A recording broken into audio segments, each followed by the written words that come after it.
Atlanta Bird Gang, what's up? What's happening? What's popping? What's going on? Late night Waffle House edition live stream. And y'all know how I go. When we do the Waffle House edition, you know what I'm saying? We just come here and talk Falcons football and you know, sometimes get wild here. So, get be prepared, be prepared. I'll be bringing a few of the fellas on very, very shortly. But we in this thing for the time being. It's your dog, Toddy. So welcome everybody. Welcome, welcome, welcome everybody. Let's get the commercial out of the way real quick. For everybody that's watching, whether that be on YouTube or Facebook, do your dog a favor, hit that like button for me, please. Thank you in advance. The like button helps to get the videos out to a broader audience and ultimately helps the channel grow. So do your boy a big favor, hit that like button, and I greatly, greatly, greatly appreciate it. Thank you very much.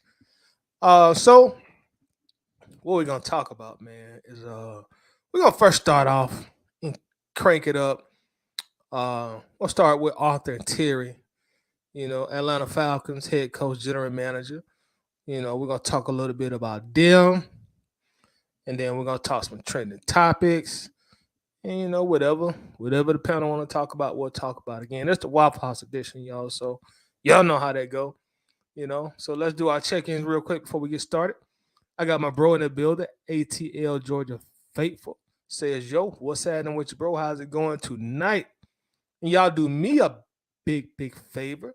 Make sure you check out ATL Georgia Faithful's YouTube channel. If you're not subscribed yet, go ahead and hit that subscribe button. He makes some awesome, awesome content. And when it comes to editing, presentation, he's one of the best Atlanta sports content creators out there. So check him out. Run up the likes, run up the comments also. We got 330 in the building. What's up with your 330? How's it going, bro? What's up? We got Michael Matthews in the building. Says, rise up to you, Mike. How's it going? How is it going? I got my dog, Rusty Moore Jr. is in the building also. What's happening, Rusty? How you doing tonight, bro? Says, this ain't going to be a SHIT on Dez night. But let me ask you a question. You think Arthur Smith and Fontenot were told that Josh would say this year regardless? That's a great question. I'm gonna say no to this year. Maybe the first 2 years, I would say Blake maybe gave them an indicator that their jobs were fairly safe. Based on what we were going through, rebuilding, cap space and things of that nature. But I say this, Rusty. I will hope Arthur Blank wouldn't say nothing like that. For real. Y'all know I be getting on Arthur a lot about Falcons for Life stuff. So in my heart of hearts, I would hope going into year 3 with like what $70-80 million of cap space, 3 consecutive top 8 draft picks. I really would hope my owner doesn't guarantee their job is safe no matter what. So that means you're giving them the okay to go 2-15, 3-14. So I'm really hoping that my owner isn't that passive. So I'm gonna hope not, and I'm gonna assume no. That was not a guarantee. I think Arthur is. I think his expectations are a lot higher this year than to give somebody a guarantee in year 3. Especially being, I'm pretty sure that Fontenot and Arthur Smith are only on like 4-year or 5-year deals at max. Here we're at year 3 now, so this is the point in time where they need to get going and work on their second contract with the Falcons, just like players. A lot of times we say, year 3 this player need to go, or he need to show us something, or he's not going to get another contract in Atlanta. Well, the same thing goes for the executives. So it's time to show and prove now for Arthur and Terry if they want, an extension with the Falcons. Um, so I'm gonna hope. I'm gonna hope not. Definitely going to hope not. Rusty also says, I mean, would they really put their jobs on the line for a third round pick if they don't know that they had to get out of jail free card? I'm going to assume that they feel confident in Desmond Ritter. That's really my assumptions. I'm assuming that they felt like they gave him enough weapons offensively to continue to be a dominant run team and mask any shortcomings he may have his first year as a full time starter. But again, I'm just hoping my owner isn't that passive, man. Like year three, nobody in that front office other than Rich McKay should have a guarantee for year three. Rookie head coach, there shouldn't be any guarantees because again, that means you're pretty much saying like you only got you can win 1, 2, or 3 games and we'll still bring you back next year. God forbid, but if we don't win like but 2 or 4 games, hey man, let's bring somebody else in here. You know, let's bring somebody else in here. As our former head coach Jerry Glanville once famously said, NFL stands for not for long. So if we don't muster, and I know it's not going to happen, but just to speak on your comment, if we don't muster but like 2, 3, 4 wins, they gotta go. They got at least Arthur Smith gotta go. I think Fontenot would probably have a longer leash being a general manager. You know, but if we don't win but 2, 3, 4 games, man, they gotta get out of here. Gotta get out of here. Michael Matthews says all I want is for Godell to do the dirty bird handing us to Lombardi. I can dig it. Me and you both. Me and you both. Hopefully that'll be within these next 2 to 3 years, bro. Ron Thomas in the building. What's up with your big Ron? How's it going, Ron? Y'all also make sure to check out Ron Thomas on YouTube. I think Ron is on YouTube. If not, I know he's on Facebook. But Ron, if you want to, man, drop your link in the chat, and that way people can check you out also. We got Big Dog Troy McBride is in the building. Welcome, Troy. Says finally got a chance to catch you live. I'm glad you're here, brother. I'm glad you're here. Welcome. Pull up your a nice beverage, and I hope you enjoy the show, man. I really hope you enjoy the show. I got my dog Armani in the building. What's up with your Armani? It's title. What's up, man? You know what I came here? I came to bang. What's happening with your Armani? What's up, man? We got my other bro in here. Wallace Smith is in the building. What's up with you, Wallace? How you doing tonight, man? What's going on? Wallace is tired. I think Arthur Smith and Fontenot is going to get an extension after this season. They better go to the playoffs, Wallace. I'm telling you, man. If these jokers don't get to the playoffs this year, man, they better not get an extension. And Armani just said something about banging. Wallace, I promise you, God willing, I'm still here. And hypothetically speaking, Wallace, if we don't make the playoffs and Arthur Blank gives these guys, and it's both of them, if he gives both of them extension, I'm going to give y'all a bang session like no other, bro. Oh, man, I would be so livid at this team, man. Ooh, I would be so livid. Man, Wallace, that would be low expectation Falcons. That would be poverty franchise at its finest. Rewarding bull. That's how I would feel. So, no, they got to earn it, man. Just don't give them guys extensions just to give it to them. Make them earn it. They can't. Man, there's no excuse for the Falcons not getting the playoffs this year. And I really feel like 9-8 will get us in the playoffs and what's perceived to be a weak NFC South. And also, the NFL, they sold out. They sold out for the money like the NBA already had. They allow one extra team in the playoffs now. So there's no excuse why we shouldn't get in the playoffs. There's no excuse.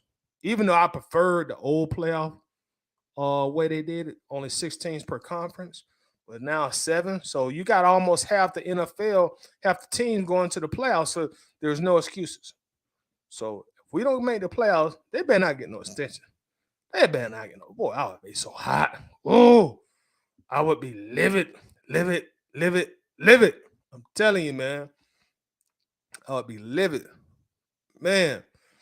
ATL Georgia Face Waffle House Edition. I like it. Stamp it. All-Star Special or bacon, Texas cheesesteak plate. We got you, dog. We got you. I'm gonna have somebody get that to you. Have somebody get that to you. Got you. Big John Brooks is in a building. What's up with you, Johnson? Yo, what up, Tidy? What's crack-a-lacking, bro? What's up, John? What's happening, brother? Y'all make sure to check John out also on YouTube. Do me a favor, click on his profile. If you're not subscribed, make sure to subscribe to his channel. Another great Georgia sports content creator. So make sure to check out my dog John. When you go there, run up the likes, run up the comments, show him some love. Facebook user says, I just need them dogs, Falcons, and Braves to pull off the trifecta for my life. Man, wouldn't that be lovely? We got two of them in 2021. We got the Braves and we got the Bulldogs. And man, I was so happy. And for me personally, I got like a trifecta for me personally in 2021. Because again, the Braves won the World Series. Bulldogs won their first national championship since 1980. And then my high school team won the state championship, man. So, man, I had a great year sports-wise. I really did. I was on top of the world. I felt like the sports gods finally looked out for me. So, yeah, if the Falcons, can step in there and do that trifecta, man, that would be lovely. And of course, the Bulldogs went back to back. And I'm hopefully the Braves will win again this year. But I was just happy, man, recently because there had always been that talk. Is Georgia sports cursed or is Atlanta sports cursed? And it just felt good to start winning, championships. So that talk can stop.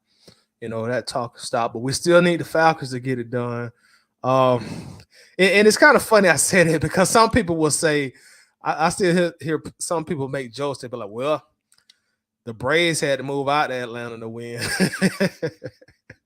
The Falcons are still in Atlanta. They ain't won. The Hawks still in Atlanta. They ain't won. So come on, dirty birds. Come on. Let's get it done.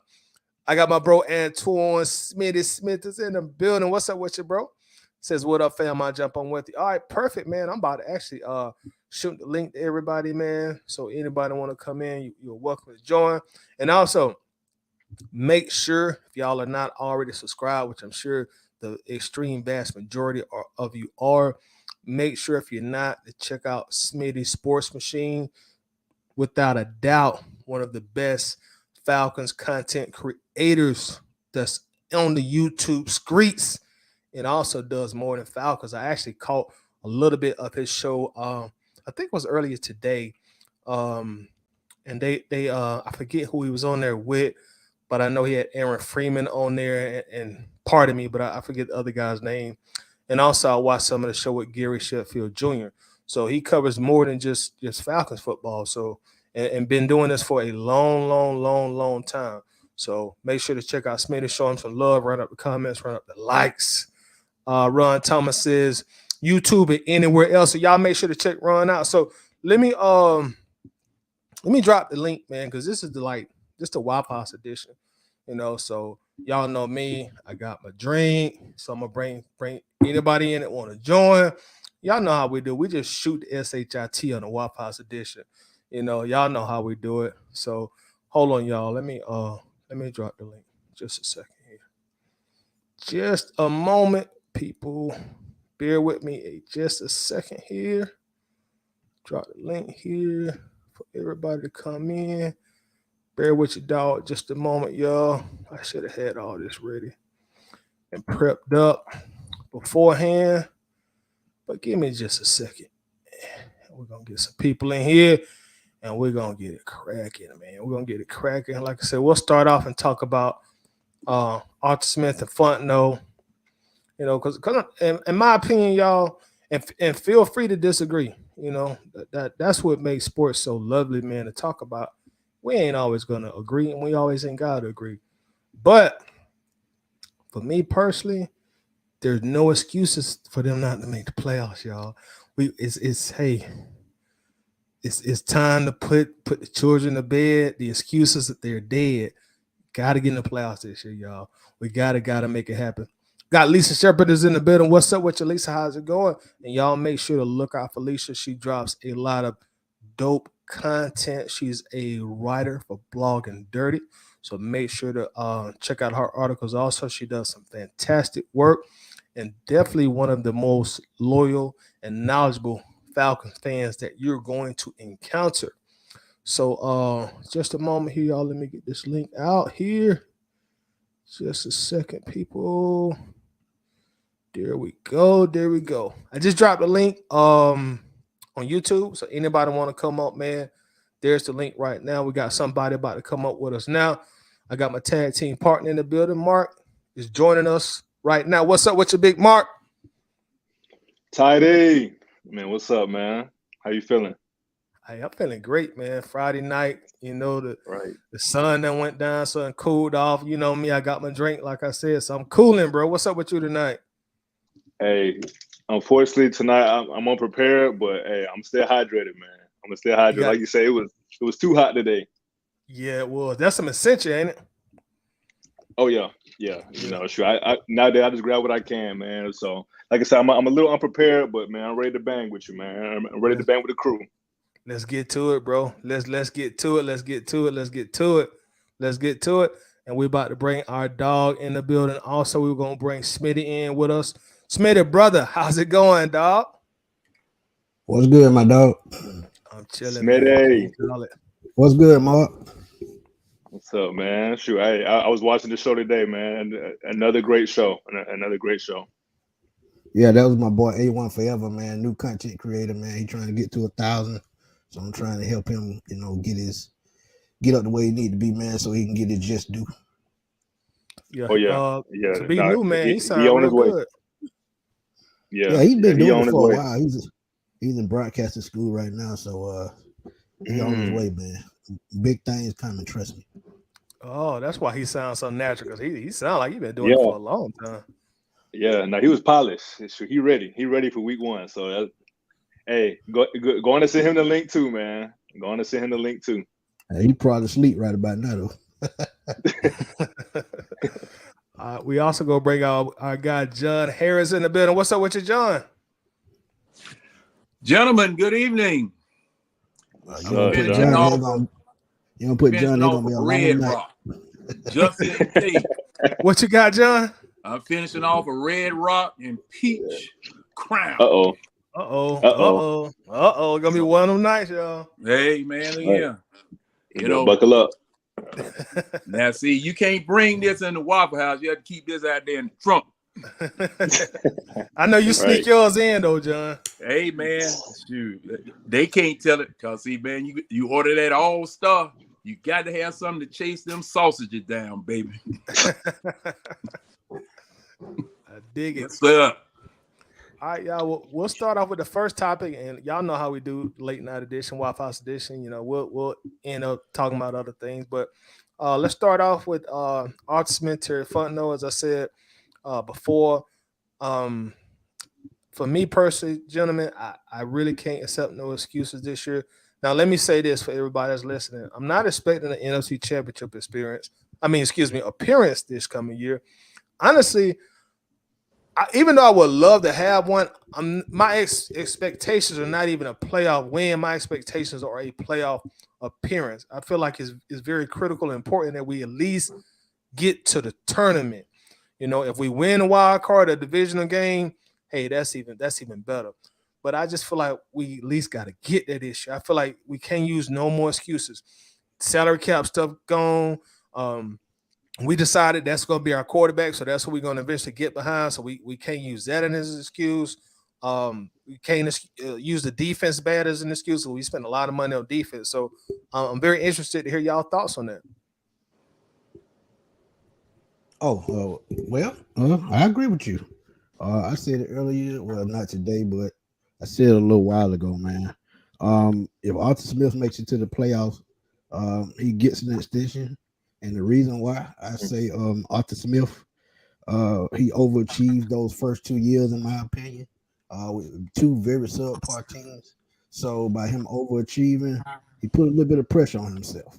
So going forward, you got to improve on that 7-10. With a better roster, you got to be a 10-win plus team. Got to make the playoffs, and you got to make a run. Definitely. So it sounds like, Smitty, you are expecting a playoff appearance as well. Am I reading you correct? Yep. All right. Yeah, man. My prediction. Yeah, I mean, I agree. I feel like that's the expectation. Mine's a little higher, maybe per se. I expect to win the division. I think we're due.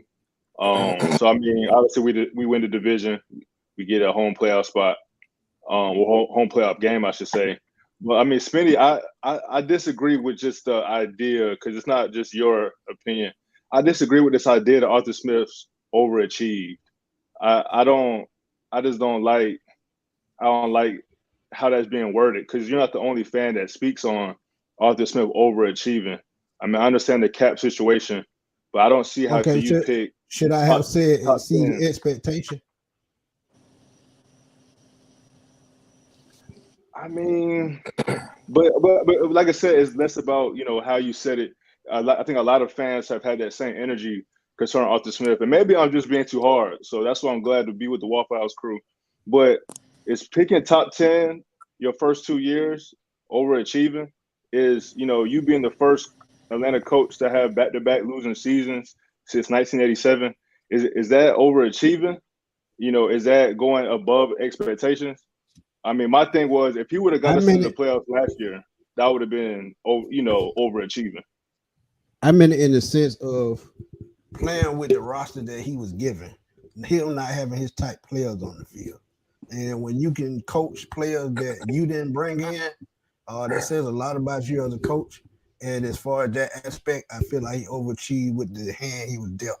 So now he has the hand that he put his imprint on by adding coaches, adding free agents, and going through the draft. So, like Titus said to me, no more excuses. Right. That's all I'm saying. So for you, Smitty, and for the panel, if he doesn't make the playoffs, he's underachieving. Are we all agreeing on that so far? At least me, you, and Tidy. Is that underachieving? Yeah, it's a step backwards. Yeah, this year, yeah. I feel like we got to get in the playoffs this year, man. I say this a few times, but like you can't give a new. I'm just gonna say regime, include Terry and Arthur and all the people that they hired. But you can't give a new regime 4, 5, 6 years to get in the playoffs. Like, come on, let's go. Let's go. Yeah, I don't care what the situation is. What I told you before, though, Dan Quinn get to the second Super Bowl in his second season, that raised the bar for everybody. It does. It raised a bar a lot for everybody. And also, y'all, let's keep talking about that. But before we continue, let's welcome our dog ATL Joy, the faithful in the building. How you doing tonight, bro? Hey, what's up, Toddy? What's up, Smitty? What's up, everybody, man? Y'all doing good? Doing great, bro. Everybody good, man. We are Hope everything good with you. All right. Chilling. All right, so we're gonna put you on the hot seat since you're the newcomer as far as the panel goes, ATL Joy the Faithful. Like, I think you already know what we talk about. Like, my point of view is like no excuses if we don't make the playoffs. So how are you feeling about that? Are you more lenient on your expectations? Nah, I'm not more lenient on my expectations. Really, I think we should have been in the playoffs last year. If they would have put Ritter in sooner, I think we would have made the playoffs. I think Arthur Smith is a good coach, and I like what Terry Fontenot's doing, but some of his play calling, decision making at times, it got me questioning him.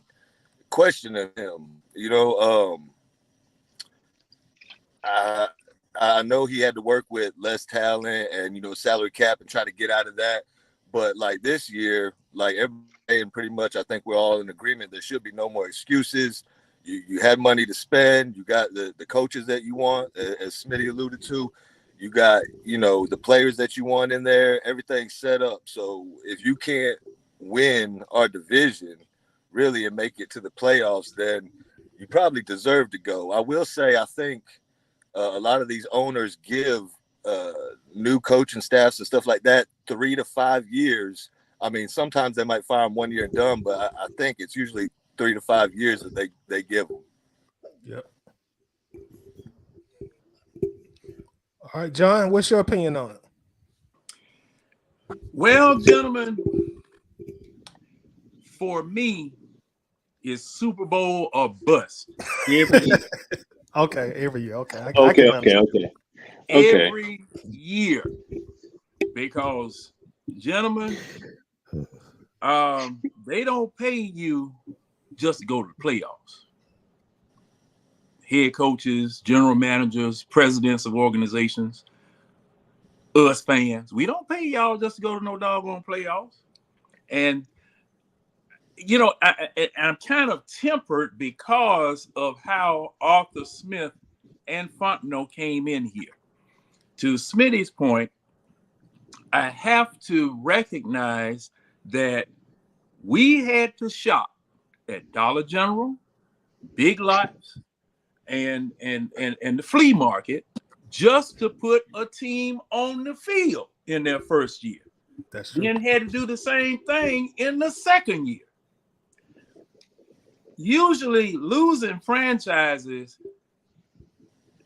they might have a boatload of money where they can build themselves up. Just like Cleveland.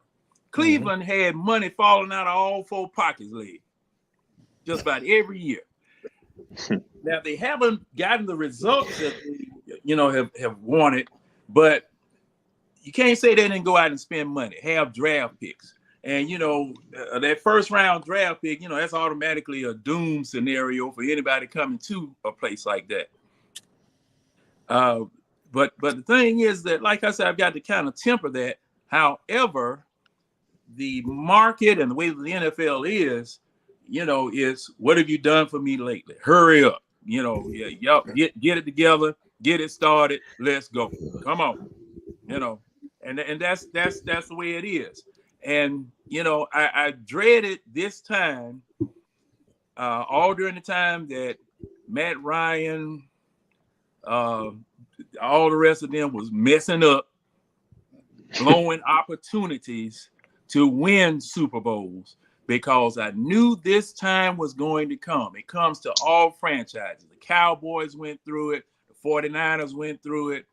All of them, because the thing is that you have a window and you got to jump through that window wide open whenever that window's open. Win as many Super Bowls as you can, because you're going to have to retool and rebuild. And we are there. And, for the past, 5 years, this is what we've been suffering with, and I really hate that for this franchise, because as I told you guys before, I don't have that much more time to be caring about this before it starts bothering my health and stuff, if it hasn't already.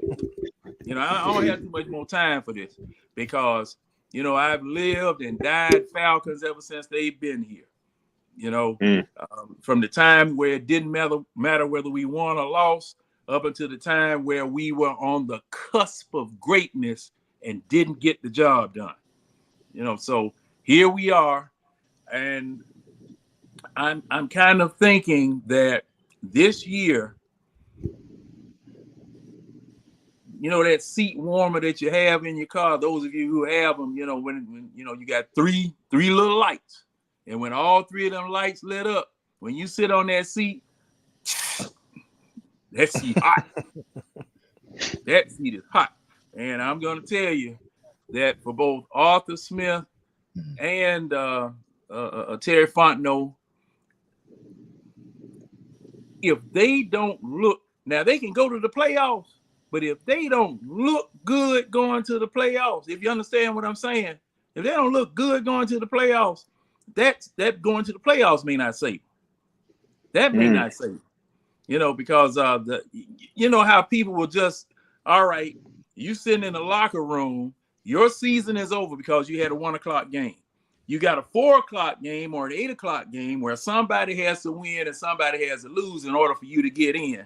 Now, what does that say about your team when you had the opportunity to just take it at your 1 o'clock game, but you blew the game at 1 o'clock?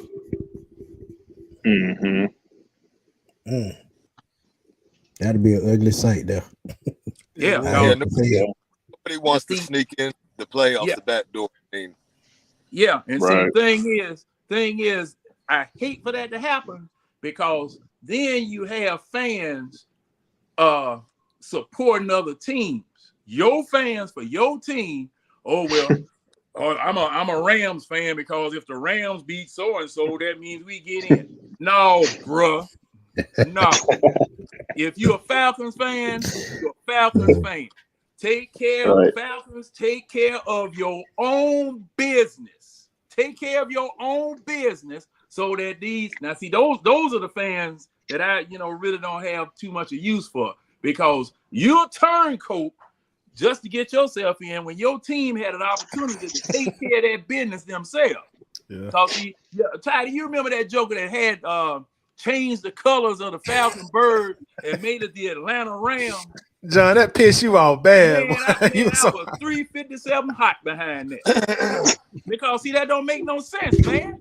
If you are a Falcon fan, you are a Falcon fan. You don't root for no other team to do nothing to help your team out. Your team needs to take care of its own business. And if a situation like that comes up, you just sit up there and watch the game and accept the results when the game is over with.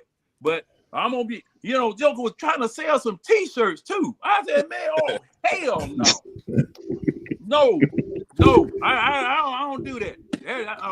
I'm sorry, I can't do it. Oh man. So it sounds like everybody has at least playoff expectations going to 2023. That's kind of what I got from the gist of everybody's answer.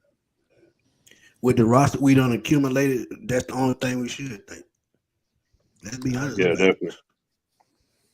I do agree. Well, speaking of roster submitted, let me ask everybody this. As y'all all know, historically, defense has been our Achilles heel. Now, we've seen some great and excellent offenses in Atlanta. We've seen some entertaining offenses, explosive offenses. Does anybody feel that this can be a top 10 or top 15 defense going into next year?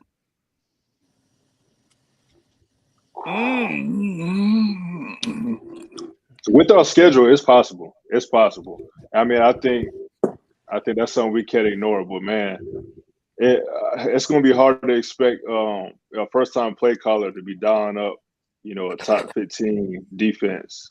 His first season. I think maybe we had a more experienced play caller. We had an idea what the scheme was going to be. I would have some more confidence in that. But man, I know we got a lot of new names. We got a nice, attractive safety back there now. But man, top 15 with a new play caller, that's pushing it. To be honest, I think the first 4 games gonna predict that because I think that's how long it's gonna take for them to gel like they need to. I mean, I'd love to see it. I'd love to see it, but like realistically, just to me, be 20 and under. You know what I'm saying? 15, that might be pushing it with the first year, coach and like gelling, like you said, but got to be under top 20. I expect a lot more sacks, a lot more improvement, even with it just being Nielsen and Gray's, first time here. You know what I'm saying? Yeah. Yeah. Anything's possible. I'm going to say that anything is possible because I'm trying to remember, was it 2008? The defense improved in 2008, and then 2010. It was either 2010 or 2012. It was a 2 years. Yeah, that we got into the top 10 from being, I think, 20th. And it was, a couple of acquisitions, and it was the same defensive coordinator. I think so, but anything is possible. Anything's possible. Now, only thing that I worry about is that we don't have the reputation for getting calls that other folk get. And, you saw that in living color last year in that first Tampa Bay game.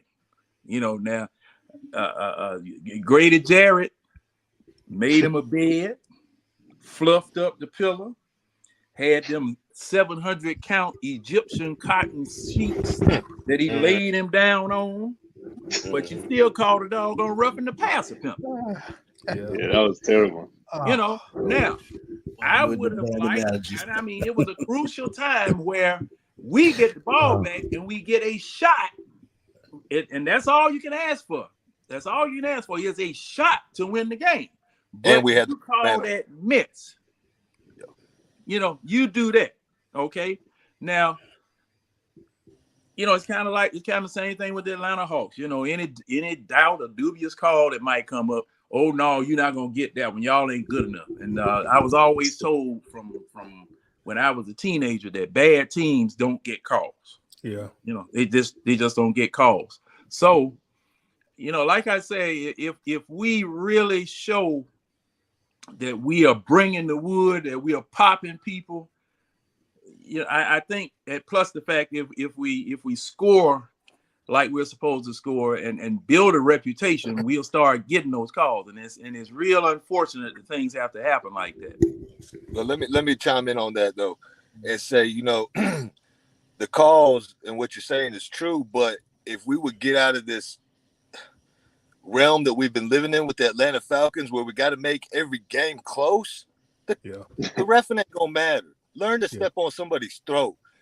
There's so many times we have games in our hand and you just got to keep your foot on the gas and we let them get back in, or we let a team start blowing us out and then we try to creep our way back in at the end and it's too late. You know what I'm saying? I was always taught, don't leave the game in the ref's hands. Right. I agree. And with this young team, man, I just wonder, can they play from behind?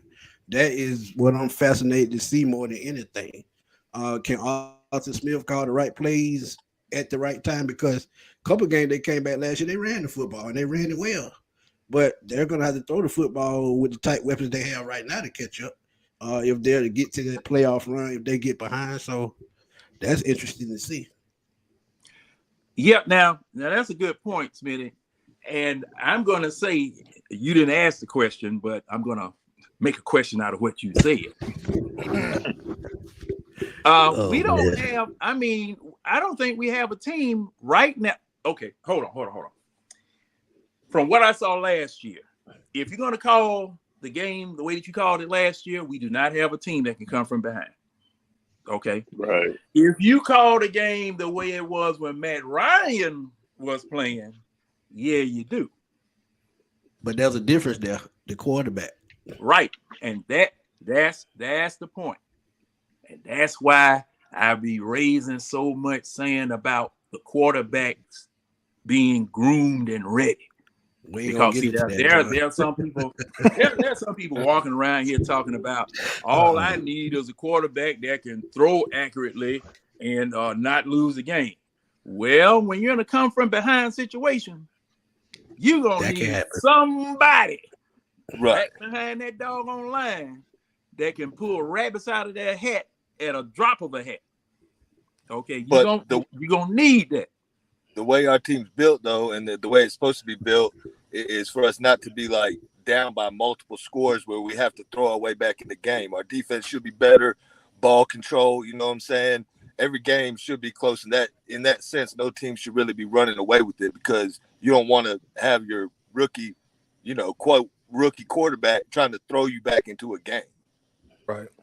Mm-hmm. Well, and see, the problem with that is you never know how these games are going to work. Yeah. Now, you never know how these games are going to work because, okay, a couple of mistakes will put you behind the 8 ball so doggone quick it ain't even fun. And then you're forced into that, just like that Cincinnati game. Now, by the time we turned around in the second quarter, man, we were down and we were trying to figure out some type of way to get back in. And I thought after we hit that big 70-yard pass that Mariota threw, the best pass of his career, as it turned out, that hey, this thing might not be over with. But that was the only one game all year that was really that was a blown coverage too. Yeah. And the thing is about that, man.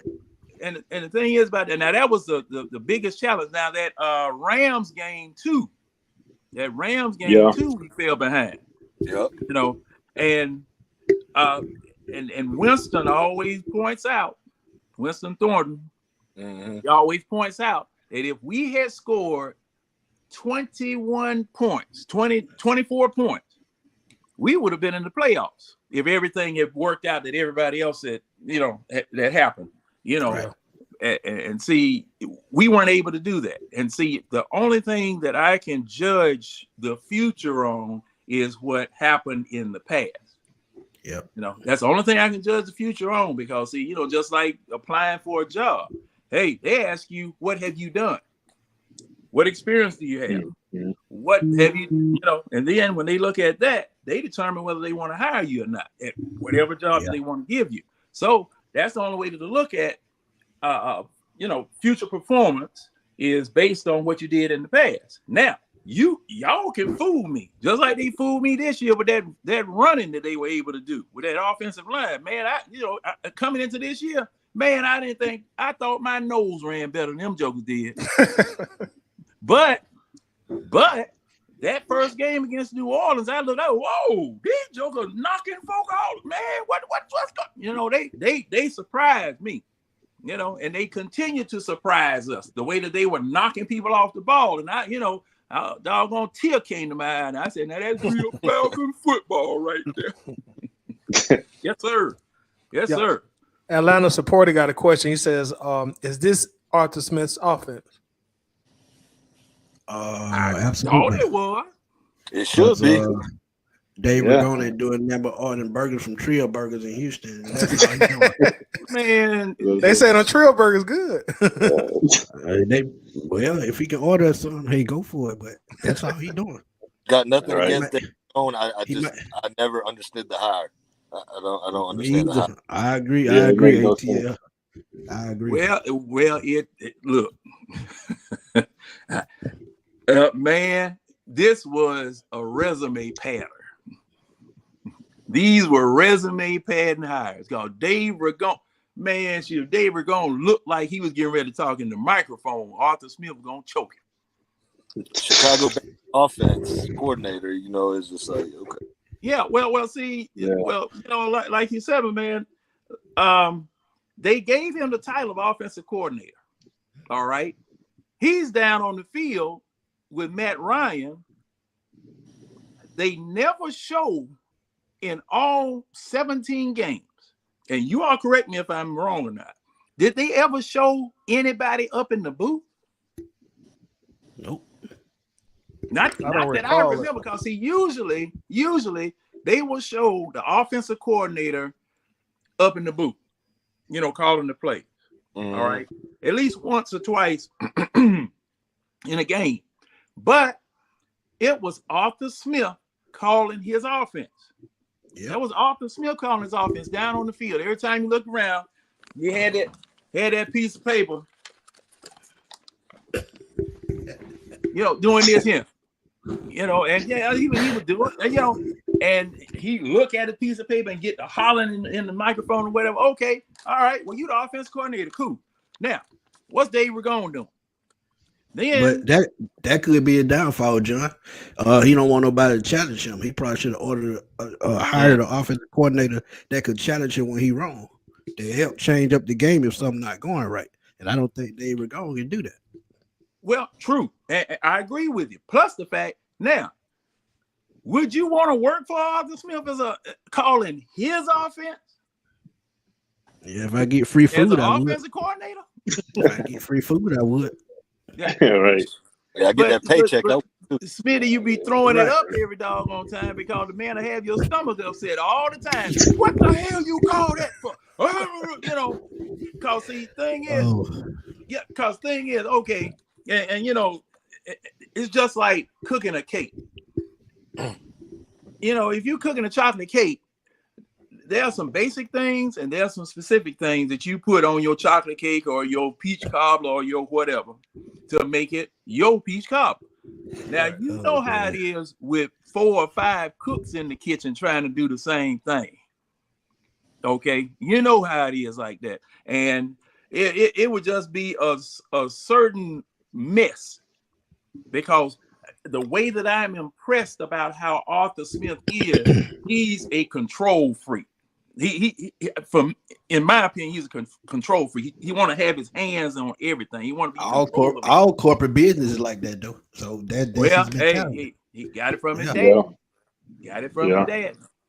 So how I couldn't work for him. I couldn't work for him. We get the fist fighting like Buddy Ryan and what we call it. I'm with you. I get fired probably on the week 2. Yeah, because I'd be looking like like Kevin Kilbride and Buddy Ryan on the sideline. Man, I'm telling you, that was classic. Hey, I got a good question. Did you really call that bullshit right now? Come on, man. Right. You just need somebody to cuss him out. I'm gonna just be real. That is not the ego to the side. But go ahead, ATL Jordan. My bad. No, you're good. I'm sitting here thinking in my mind this question of, like, to be a truly great coach, you usually either know like one side of the ball, offense or defense, right. And usually you're the head coach and you pretty much just have a do-boy as your assistant coach. Like, I'm thinking of, Belichick. He pretty much runs the defense no matter who he has there, right?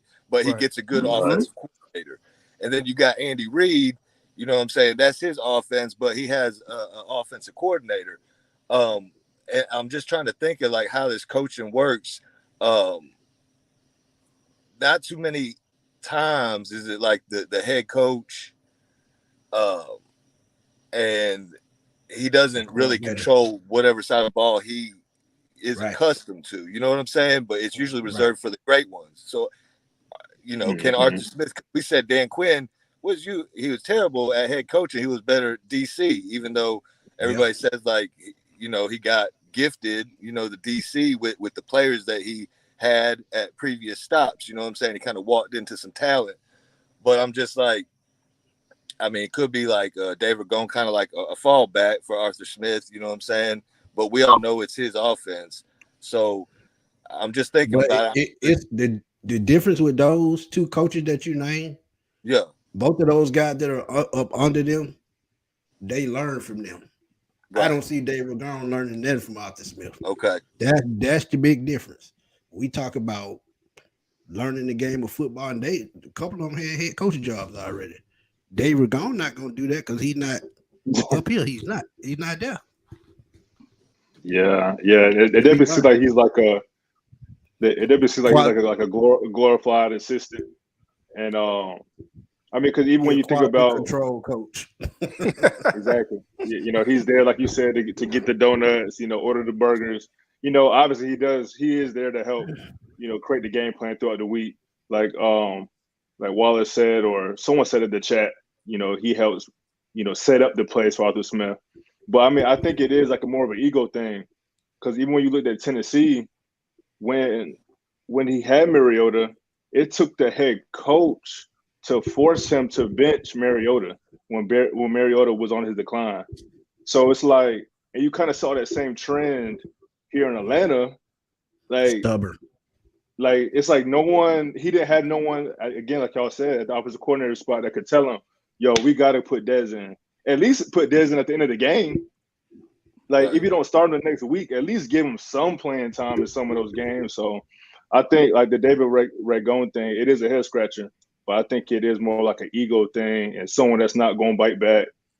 He's an assistant. He knows his role, and he's going to stick to that versus someone that's going to challenge him. So it's definitely Smith's offense.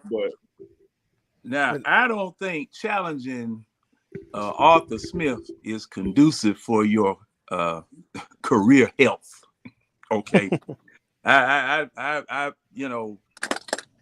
Like I said, he's one of those control freaks. And to your point, I was saying that the whole year about Ritter, because I remember when Michael Vick came here and we still had Chris Chandler, Dan Reeves would put Michael Vick in the game on occasion, 2nd, 3rd down, run this play, whatever, pull him out, then put Chris Chandler back in. And I said then, last year, I said, look, you got a quarterback that you named starter, but he has been on the bench for 2 years. Okay. You just picked a 3rd round quarterback that you want to groom as a starter. Neither of these two people need egos, hurt feelings. Y'all don't have no room for no hurt feelings because both of y'all is on trial. Okay. And that ended up being the case when he quit. Yeah. Both of y'all on trial. Both of y'all on trial. So I can sub y'all in and out, and you don't have nothing to say about it. You know, and that was the perfect scenario to do that because you didn't have a Matt Ryan that you would have offended or probably would have had to trade if you pulled him out and stuck Mariota or Ritter in. You know, you had Mariota and you had Ritter. Okay, both of y'all learning.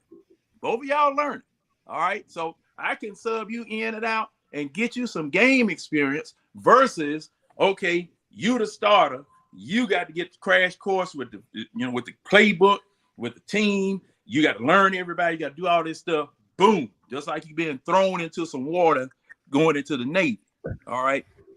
But that's the way it worked out. Now that's, that's the way this thing worked out, man. And here we are. Okay. And speaking of Ritter, we got a real interesting comment here. It says we have another backup quarterback, and also this is from a boy B Pool in our group. I want to read off this statement, and I'm interested to hear y'all thoughts on it. But B says, and they were talking about the Netflix series. He said it's a good series, however, it shows our top brands may be lacking. To start consecutive seasons with backups quarterbacks as your starting quarterback, expecting different results. Makes no sense to me, but we shall see. Just don't be surprised if it's more the same. I want to know y'all views on that. Y'all feel like Ritter is more of a backup quarterback going into the season, or are we confident that he can step in and give us, adequate starting quarterback production and results? Shout out to B Pool. Yeah, man, never saw the B Pool, but I mean, I think regardless if it's a backup quarterback, same thing with Mariota. You gone into 2 seasons now back to back with a big question mark at quarterback. That is odd. That's something that we cannot ignore. Like, and that's why again, going back to Smitty's comment earlier about him overachieving, that rubbed me the wrong way last year. That's rubbing me the wrong way this season. It's like some don't feel right about our quarterback position 2 seasons in a row. Why? And me and Tidy talked about it a couple of weeks ago. When we did a live, we talked about having that game-changing quarterback, and we have yet to see that, and God knows when. And I love Matt Ryan to death, best Falcon all time. But was he really a game-changing quarterback? Yes, he was good at fourth quarter comebacks, but did he have that arm strength and that wherewithal to get us over the top? Red zone, he lacked red zone presence a whole lot, and nobody talks about it. But outside of the red zone, he's one of the best quarterbacks all time. Yeah. So until we get that quarterback that can push the ball with a strong arm, strong mentality, I think it's going to continue to be a problem. That's probably why we're not over the top yet. Had we got Deshaun Watson, we would probably won't even be having this discussion. No, we wouldn't be. Great point.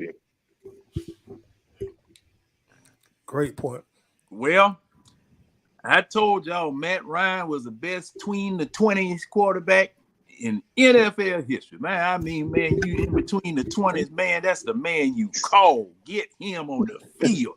He the one. But doggone it, it's just like they built a brick. It's just like they built a brick wall in front of the damn end zone. Oh man! In front of when it was time for him to move. You past never it. fail. And just like y'all saying, I'm a person. I grew up in the 60s and the 70s. I love the bomb. You don't have to worry about no red zone when you throwing and completing the bomb. Yeah. All right.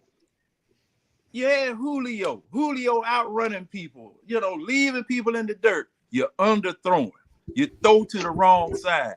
The man searching for the ball like an outfielder in turn of field. Trying to find out where the ball is. Ball supposed to be over here, and ball land over there. And see, that that's, validates my point. That yeah, validates my oh point yeah, about the strong arm quarterback. oh Me yeah, and Tight had that same conversation about wide receivers as well. definitely. Not being able to get them to football.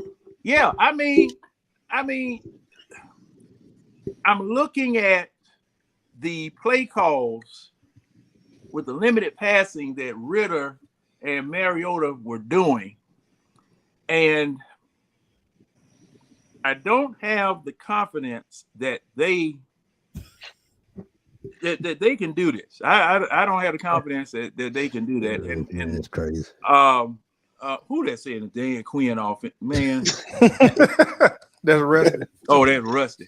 Rusty. But this is the real question mark. This is a real question mark. You don't know whether you have a backup until you get out there on the field, because see, now they poured money, they poured time, they named this man the starter and all this type of stuff here, so it's sink or swim.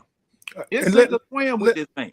Let me say this to you, John, because I'll get on here sometimes and I'll critique and complain about the quarterback position, and I think the most common feedback I get from people when I say things like that is they say, well, they'll say, Tight, they told you what they're gonna do before they started. They're gonna build up the team and then bring in the quarterback. So if Ritter don't work, it's okay. They'll go get their quarterback. I want to know, y'all, do y'all feel like that's a sound strategy, or do y'all feel like they may not be here long enough if Ritter don't work? I kind of feel like they won't be here long enough if Ritter don't work. Well, at least Arthur Smith won't. I spoke about this not too long ago in one of my videos. They're setting the team up for the future, whether he's here or not. That's why he's got all these offensive weapons. So if they have to change over the offense, they already had a running back, the wide receiver, and the tight end. So that's what I said. That's why I say he's on the hot seat, because people don't think about the way you build a team. Offensive line strong, all the key positions on offense are strong. If they switch over to another offense, they'll be fine. If it's a run and shoot offense, they'll be fine. If there's an option style offense, they'll be fine. Any kind of offense they come across, they will be fine. Smith, I want to ask you this, because you just said something very, very key that I want to let me real quick. Go ahead. On the Ritter thing, like really, I don't look at him as a backup. I know he's not proven. I did a good amount of research on him. I see him play at Cincinnati. I know college is college, and everybody can say, well, he played at Cincinnati, but we got examples of quarterbacks that, played at small schools and came in the league and balled out. I think he's a starting caliber quarterback in this league. I think he is going to come in and prove a lot of people wrong and prove himself right, because it's what he's done his whole life. And I will say, as far as the moves, maybe, Terry Fontenot and Arthur Smith know what they're doing as far as, quarterback's one of the highest paid positions. Maybe they knew he was a winner. They knew he was going to slide and fall down, and they could get him later and planned on him being the starting quarterback. Just like, everybody has their opinion on the Bijan Robinson pick, but you're essentially getting a running back of, the top of the cream of the crop caliber for pennies on the dollar. And they were just talking about it on 929 The Game and on some other shows I was listening to about how, the running back position it's pitiful, undervalued, because it's one of the hardest positions and they get paid the least the way the market is. You know what I'm saying? But you get a cheap starting quarterback that I think is caliber to run this team and make some noise. And you get like the best running back, and you get them for years, and you don't got to pay them that much. You know what I'm saying? That's my opinion. That's how I see it. Yeah, that I agree with that. But the way I was looking at it, by them having things set up for the future, no matter what, things don't work out this year, and I hope they do. I pray they do. But next year's quarterback, they're going to have guys in that quarterback with rocket arms, and mobile legs, and special ability to move the football. So that's why I feel like, it's make or break for him this season, because they've got to go one way or another. We can't do this. Arthur Blank is 80 years old. He don't want to see that right. no more. He came out and said it. Do y'all think Ritter has a weak arm? Yeah. I say yeah. I won't say weak. I would say average to above average. As far as arm strength, I'm not speaking about his accuracy, but I'm just saying arm strength. And down. It's not better than Matt. It's not better than Matt Ryan's arm. It's not better than Matt that's Ryan. a weak arm. Well, if it ain't better than Matt Ryan, because Matt Ryan got a chicken tender. That mean y'all see Ritter hit bombs in college? I mean, I seen him hit bombs in college. 40. Okay. What now? Let's quantify this. Yeah, we're not talking about an 80-yard bomb. Well, no, that's hey, if you saying that's what I need to quantify. That's what we need to quantify. What is a adequate arm in your opinion? What's adequate? 60-yard bomb. 60-yard bomb. That's a good long ball. No, I mean, but I think my thing is more about accuracy. No. I'm talking about it's about deep ball accuracy. So like he could throw it deep, but is he going to consistently hit the deep pass? No. Like, so I mean, any quarterback can throw far. I mean, they're in the NFL, but no, consistent. No, sir, no. Come on now, John. Any quarterback can throw 60 yards. No, any quarterback can throw far. Yeah. But it's about. It's probably some of us on this panel can throw 60 yards. Yeah, and some of them they can't. Some of them that can't. All right. If you want to adequate that's why I wanted to find out what you all thought was a strong arm. Now, if you want an adequate arm that's strong enough to make all the throws, that's why Deshaun Watson would have been perfect here. He doesn't have a damn Marino arm. Man. But who's that, Smitty? Deshaun Watson. Yeah. Well, we're gonna see how Deshaun does, man, because last year he was rusty. We'll see what he does this year. I mean, he's from Gainesville, right down the road. You know what I'm saying, I root for him, but I'm saying he missed most of the season, so those was like preseason. Then the first 2 games, just like Ritter with those 4 games, to me they were preseason games, even though they was in the regular season, because he's just learning. Because see now, like Ben Roethlisberger, Okay. Now, Roethlisberger will throw it 70-something yards. But he was inaccurate. Okay. Now, 70 yards, your accuracy. Thing is about throwing it that far. You got to have a wide receiver that'll go get it. And let me say this about a 70-yard pass, and then I'll let you keep going, John. We got to keep in mind in NFL that is a very rare thing. And you don't see 70 yards. You don't see a quarterback throw 70 yards hardly ever in the NFL. And there's only one. When they do it's Hail Mary time. Only one I seen. But guys in the league that can throw 70 yards. Now, the reason why I'm saying that I wanted an arm like that is that if you blink and you lean the wrong way and it's a 15-20 yard pass, that pass completed. Okay, so because you have the strength. You talking about throwing the ball on a zip on the line. That's what they need. Oh, okay. Somebody throw the ball on a zip. Yeah. On the line. And having a cannon for an arm, right. You can do that. That's why I'm looking at the 70-yard men, the 60-yard, 65, 70-yard people, because they have the arm strength to make throws that if you lean one way or lean another way, you done. I'm gonna say it like this. Just give me a winner. Just give me a winner. You know what I'm saying? Just give me a winner. I don't care. You could throw it 40, 50, 60, cannon.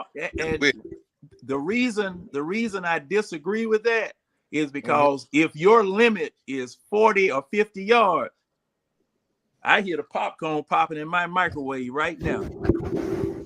Because you can't throw the deep out, you can't throw a screen. You can, you can't complete passes. I don't think the length matters as much as we may think it do. I feel like if you could just throw accurate 40 to 50 yards, accurate, that's all you need. Put zip. That's all you need in the NFL. Because it's very rare that you're going to have a quarterback throw the ball. Even Patrick Mahomes, and he has a fantastic arm, but he rarely throwing the ball 70+ yards unless it's a Hail Mary. Aaron Rodgers, all them guys. Well, you're right, but the strength that it takes to throw a 70-yard pass makes your 20, 30, 40-yard pass have more zip on it. Again, that's why I said what I said earlier. They got a lot of playmakers that's good with run after the catch. So it really don't matter if he can throw the ball 40 or 50 yards. As long as he put it in the right place at the right time, he'll be good. And we got big wide receivers just for that. Pitts, London, you know what I'm saying? You got John Luke, you got Mac Hollins out there. You got a couple little speedy guys that want to, choose the time when you go deep. You know what I'm saying? That's the key to it. I mean, we're supposed to smash them with the football, running it down their throat. You know what I'm saying? Ritter can hit all the outs. He can hit all the slants to London all day. You know what I'm saying? And then when the time presents itself, I believe he definitely got the arm to 50 yards on the money. But that's what I see. And so I mean that's where my doubt comes in, because all right, hold on, John, before you go. Let me ask you this. Mm-hmm. Give me your quarterbacks who have the arm that you're looking for. Let's go ahead and take Patrick Mahomes out of here, because that's a once in a generation type player. You lucky if you get him on your team. So who in the NFL right now has that kind of arm that you're speaking of that you can give us an example? Well, we already talked about Deshaun Watson. Herbert comes to my first off. Who else? Yeah. Herbert. That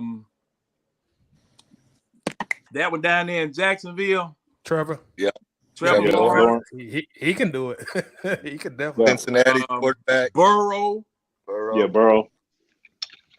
That's about it. It was one more. One up in Buffalo. Okay. Josh Allen. Cannon. Yeah, he got a cannon. Cannon got a cannon. But let me ask you this though. So we'll say Josh Allen. He could throw the ball damn at 90 yards, but I want to ask y'all this. Do y'all think Josh Allen has a real accurate deep ball? Yeah. Accurate deep ball. From what I see, no. Today, yes. I agree, Smith. Today, y'all sleep. I see him run around and throw it up and let somebody make a play. Yeah.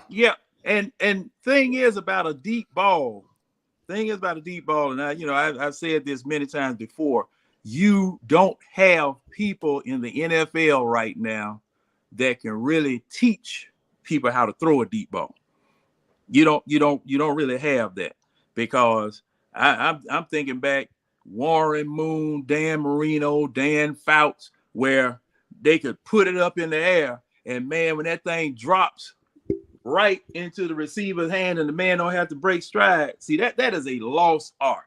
That is a real lost art, because Aaron Rodgers used to have a really nice deep ball. Oh yeah. Aaron Rodgers. Yeah. I think Aaron Rodgers still got that deep ball. I don't think he lost it. I don't know. I think it's started way, Toddy. Yeah, you're right. And thing is that your real gunslingers who the coach is pulling their hair out because of the fact that they even tried that pass. Those people, those are the ones that really scare defensive coordinators on Sunday.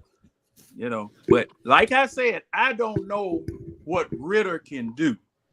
Those 4 games, just like everybody is continuing to say, those 4 games did not give me a window to see exactly what it is that I have. And I'm gonna add on to that point right quick. Go ahead. This to all y'all. We all saying that Ritter with those 4 games didn't give us no no ooh, and none of that. Did Arthur Smith do the wrong thing by naming him the starter so early? I think so. I ain't gonna lie to you. Say that. I think he did. I'm not gonna bullshit you, man. Well, was it so early? Because people were calling for Ritter after game 2. So I saw Ritter do some like ah and ooh things to me. A couple times he escaped pressure out of a sack where I was at the game when we beat Arizona, man. They had him wrapped up. He popped out, and everybody thought he was sacked. He came out. He made a play. The play where he scrambled around and threw it to Pruitt for, I think it was his first touchdown. That was a nice play. I mean, it was preseason, but, he scrambled and made that one play against Detroit for we to win that preseason game. Another tight window, I think it was against Arizona on the drive to get down the field. If you watch the replay, I mean, the spiral's as tight as it can be, and it's an inch off of the defender's fingertips, and he fit it in that tight window for the first down. You know what I'm saying? So those just a couple off the top of my head where he has made plays where I'm like, okay, like I could rock with that. Yeah, and to your point, he has done some things where now some people might have oohed and awed. I said,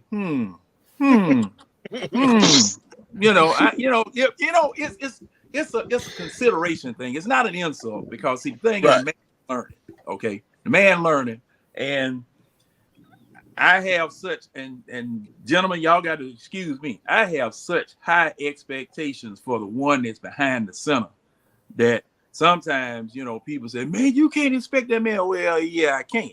I do too, John. I ain't gonna lie to you, bro. I have high expectations, and I know why John feel like that. Because he had to watch Dave Archer play quarterback. I had to watch Dave Archer. It was one of them other ones too, man. I mean, that joker couldn't throw up if he had a stomach. Chris Miller. Yeah, I was just about to say that. Chris Miller. Chris Miller. We've watched some bad quarterbacks. Yeah. And I think that's probably the main reason we hadn't raised that Lombardi yet. We hadn't had that magic quarterback yet. We ain't had him yet. We had him, that's what we talked about. Like you said. He didn't do right. Yeah. Matt Ryan was so close. I wish he would have took that game into his hands. Yeah. You know what I'm saying? Just change the damn play itself. It wouldn't have been nothing. I ride Matt Ryan like a rented government mule, but it wouldn't have been a thing for me to say if he had won that Super Bowl. Yeah, exactly. He took all your ammunition away. Hey man, you got a Super Bowl, man. I mean, Matt Ryan, he always looked okie dokie to me, and it was like hard for me to really like sell out for him. But I mean, that's my team, and I did, and I would say like he was one of the toughest, man. That was the best thing to me about him, man. You knew you was getting him every day for a long time, man, and you knew you had a chance. You know what I'm saying? Consistent. But yeah, stuff when he would take off running with the ball, I'm like, no, Matt. right, slide left to right. We give Matt a lot of hell, but like you saying, ATL Jordan, he was very consistent. And for the majority of his career, he was either good or very good. He just didn't have that. And we talking about arm talent. He just didn't have that arm talent to get in that next tier of quarterback. That's what held him back, I think, for getting to that. My boy Ryan got something to say about that. Go ahead, Ron. The problem with Matt Ryan and me and Smithy talked about this the other day. Matt Ryan wasn't a pit bull. I can agree to that. Matt Ryan was a gold retriever, a chihuahua, ankle biter. But we need a pit bull as a quarterback to go against the grain. Oh boy. I think that's easy to say, man. Like, we look at these other quarterbacks, or like you said, we look at these other dogs. We're like, oh, I wish we had that dog, but like we had a dog that was well trained, man. He could walk without the leash. If you had guests come over, he wasn't going to have no problems. And I feel like those are the dogs you want at the end of the day. I mean, again, I understand there's just quarterbacks that like it was hard when you have Aaron Rodgers, mobile in the pocket, escapes the pocket, throws a 60-yard bomb. You had the Big Bens, you had the Eli, you had these people we kept comparing them to.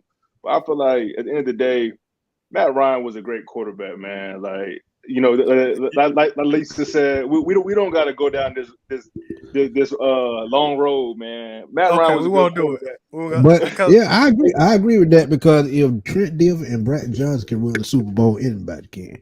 yeah. But Well, So and that- now, They had a now defense. that y'all brought those two up, now that you But- brought those two up, now Brad Johnson, to be true, that's Winston. Brad Johnson had the benefit of having old Chucky, who knew everything that the Raiders were gonna do because the crazy coach didn't change not one play. they had an MVP quarterback. And not But- forget And Ravens defense and the Brad Bucs Johnson, Brad Johnson was just he was just throwing up stuff. Keyshawn Johnson, I mean, his ball was worse than Jake Delhomme. That ball didn't go like this. That ball was going like this down the field. I ain't never seen no passing like that before. But the problem with that, Tampa Bay had a top 5 defense at the time. Yeah, Yeah. a top 5 defense A who top had the head coach of an offense that he taught, Right. and they just because Lynch said during the game, they doing exactly what coach said they were gonna do. Right. You know, and so they just walked into a doggone Super Bowl. They Right. just And walked. I So hated that because that's supposed to be Tony Dungy first Super Bowl. Let's be right, real about but it. Right. Should have But been. if And you- well, now They, Tony they, Dungy, they did the same thing that Golden State did to Mark Jackson. yeah, Right. yeah, same Let thing. him build a team up, bring somebody else to get over the hump. And Get out then of Hey, Tony Hey, Dungy had a defense, but didn't have no offense. Because see, I remember John Lynch again. Y'all got to score. Like, we can't keep giving y'all the ball And and y'all see, don't score. And that's why we the way we is because we don't want to Sean King. And see, hey, well, I hope we had the same luck. You know, I hope Arthur Smith can build up this team and we get that sexy hire that can take us over the top, man. I mean, or you know, honestly, I hope Arthur Smith can do it. But that's what I see out of Arthur Smith. I think Arthur Smith's a bridge head coach, just like Desmond Ritter is a bridge quarterback. Like, whoa, like, this is you just- had Arthur Smith a bridge head coach. Arthur Hey, Smith. let me Didn't that man sign a 6-year contract? Go ahead, Mark. They never and, released his contract details. My bad. Go ahead, Mark. I think they both signed a 6-year contract. I don't think they ever Arthur released the Smith, details for Arthur Smith. Yeah, I'm about to say I looked everywhere. I could not find no details on Me Arthur neither. Smith or Terry. I want to say it was just 5 years. But Tidy, he might be a coach for life. Don't Right. get me started on that. Falcons. Go ahead, He Mark. might be for Go life. ahead. John trying to piss me off. Go ahead, Mark. no, but I mean, but you gotta look at the situation. I mean, like everyone knows, we were in cap hell. There weren't going to be too many too many head coaches that were going to sign up to be in that position. I mean, you're being set up to fail. So I think Arthur Smith, he took the opportunity, first opportunity to get a head coaching job. You can have full control, and you know you built the team. Same thing with Terry. I mean, y'all built the team. Y'all get through these rough years, and then we'll make a decision probably this season. You know, but like me and Toddy said. Like I told Toddy on our last stream, I'll be damned if we don't make the playoffs. We have another top 10 pick, and we give Arthur Smith another opportunity to draft another player. That doesn't make sense to me. Yeah, but all right. At the same time, off of what you just said, the man didn't have no money. He didn't have no team. He didn't have no talent. This is the first year he really have talent. So that alone probably will give him another year, unless we just bomb. Why? Put it like this. Unless we go like 4-13 or 5-12, something in that range. 9 times out of 10, he's gonna be here again next year. I tend to agree. And I don't believe it. the reason why he will be here, I think, is because of the coaching staff he hired. This is gonna be their first year too. Exactly. Like it's so many variables, so many moving parts that the team never settled. You gotta think about it. We have nowhere near the team that we had 2 years ago. We are nowhere near the team that we had last year. The team never settled, so he never really had a shot. I mean, but for him to go 7-10 2 years would Dollar General player, like, come on, man, that got to count for something. But Winston, yeah. But the big thing is look at his resume. He has not earned the right to have 4 years. Like, why do we trust Arthur Smith to be the guy? Like, I can see if he had a history, he won a Super Bowl somewhere else, he built up some other franchise. He is a brand new head coach. He does not deserve. Valid point. It's a valid point. Let me ask you this. Okay. The reason why I love Arthur Smith and what he did this offseason, he went out and got coaches like-minded like him. Both of those guys are no nonsense. They're going to push their team to the limit, and we never seen that. So that's something new. And like I said, by them just being their first year, and his first year with a true team that he put on the field, he'll get another year at least. But look, watch this. Here's another jump. Hey Mark, are you optimistic about this season? I'm very optimistic. That's exactly why he's gonna get another year.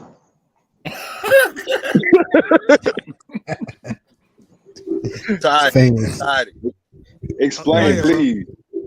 All right, so look, for the past 2 seasons, did you think that we were gonna do anything? When you look at that roster before training camp, you were like, man, hey, this some bullshit. You just gotta roll with the punches, right?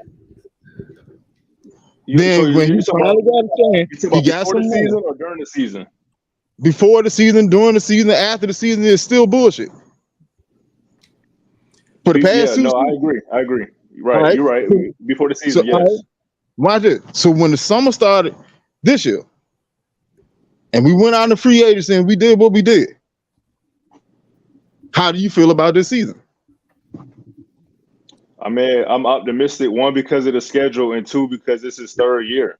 So you're not optimistic about having a decent roster?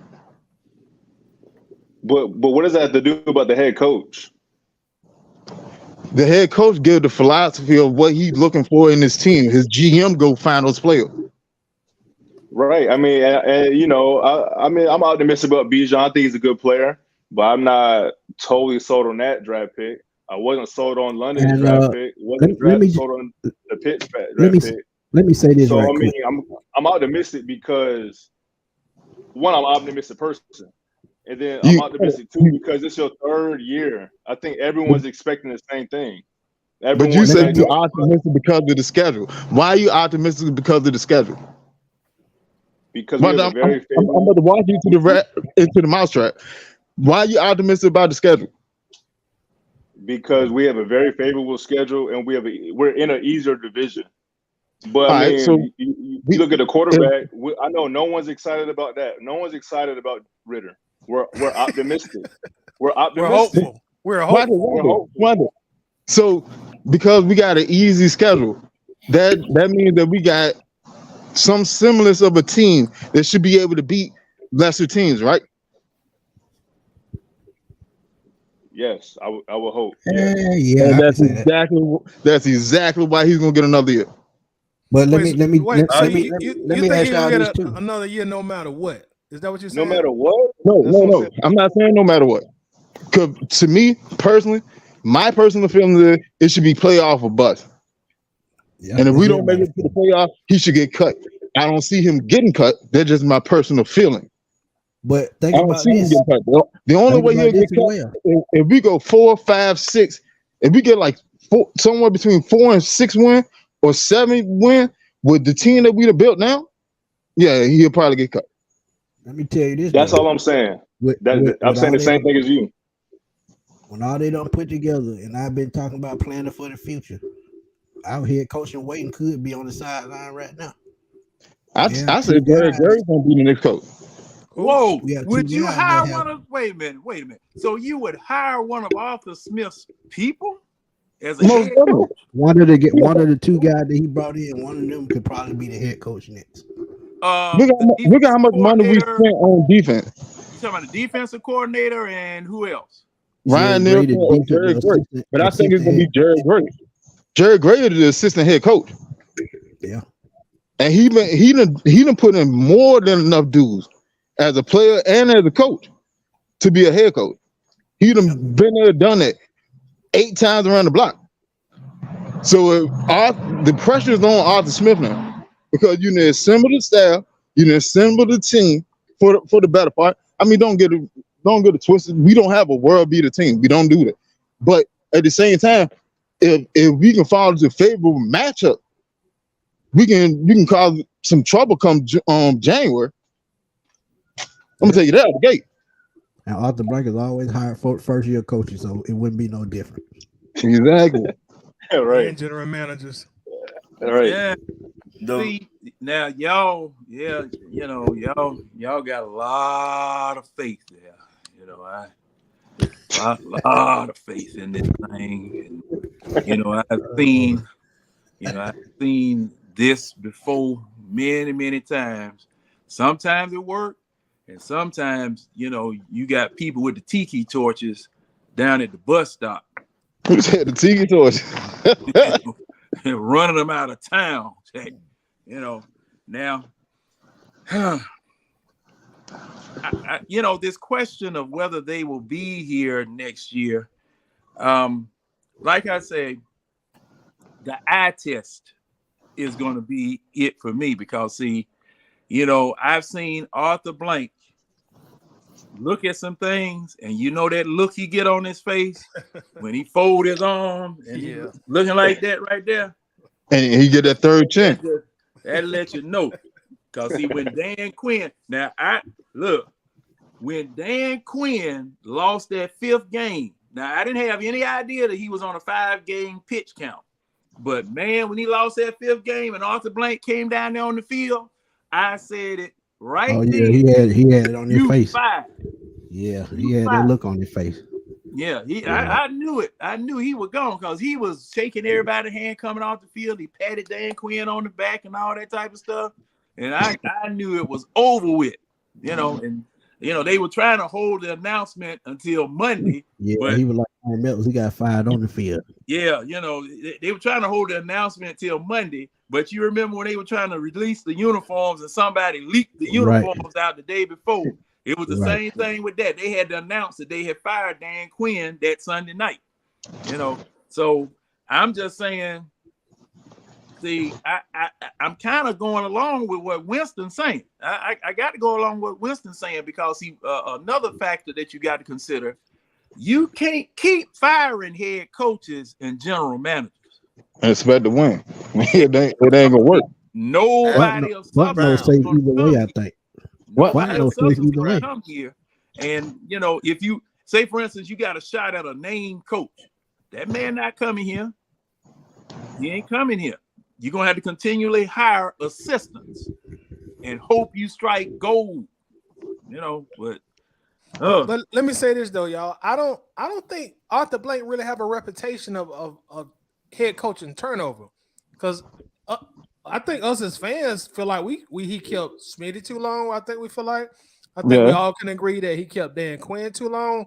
Yeah. To me, it seems like if you're a head coach on the outside looking in, you're like, well, Blake is a pretty patient guy. At least I feel that way. Yep. No, but I mean, that when he was younger though. He ain't young no more. That man trying to get a Super Bowl before he closed his eye for the last time. That man 80 years old. And see, those coaches have success though. Those coaches won. And really, he needed to get away from the football team because these Falcons will kill you.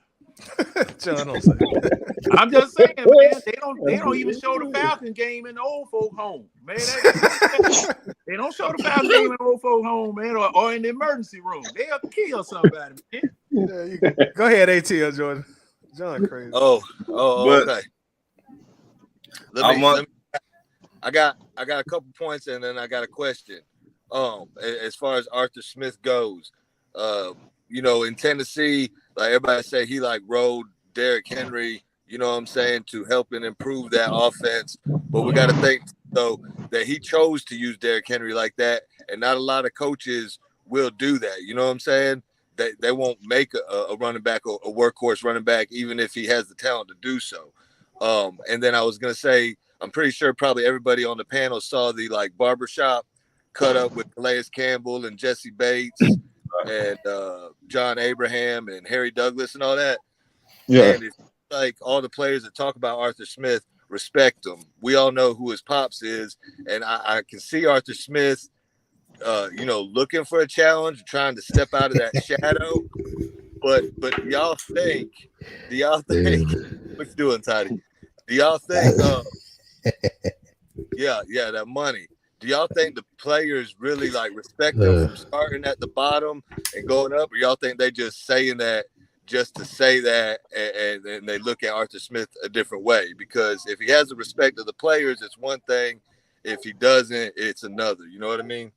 I really think they respect this man where he came from.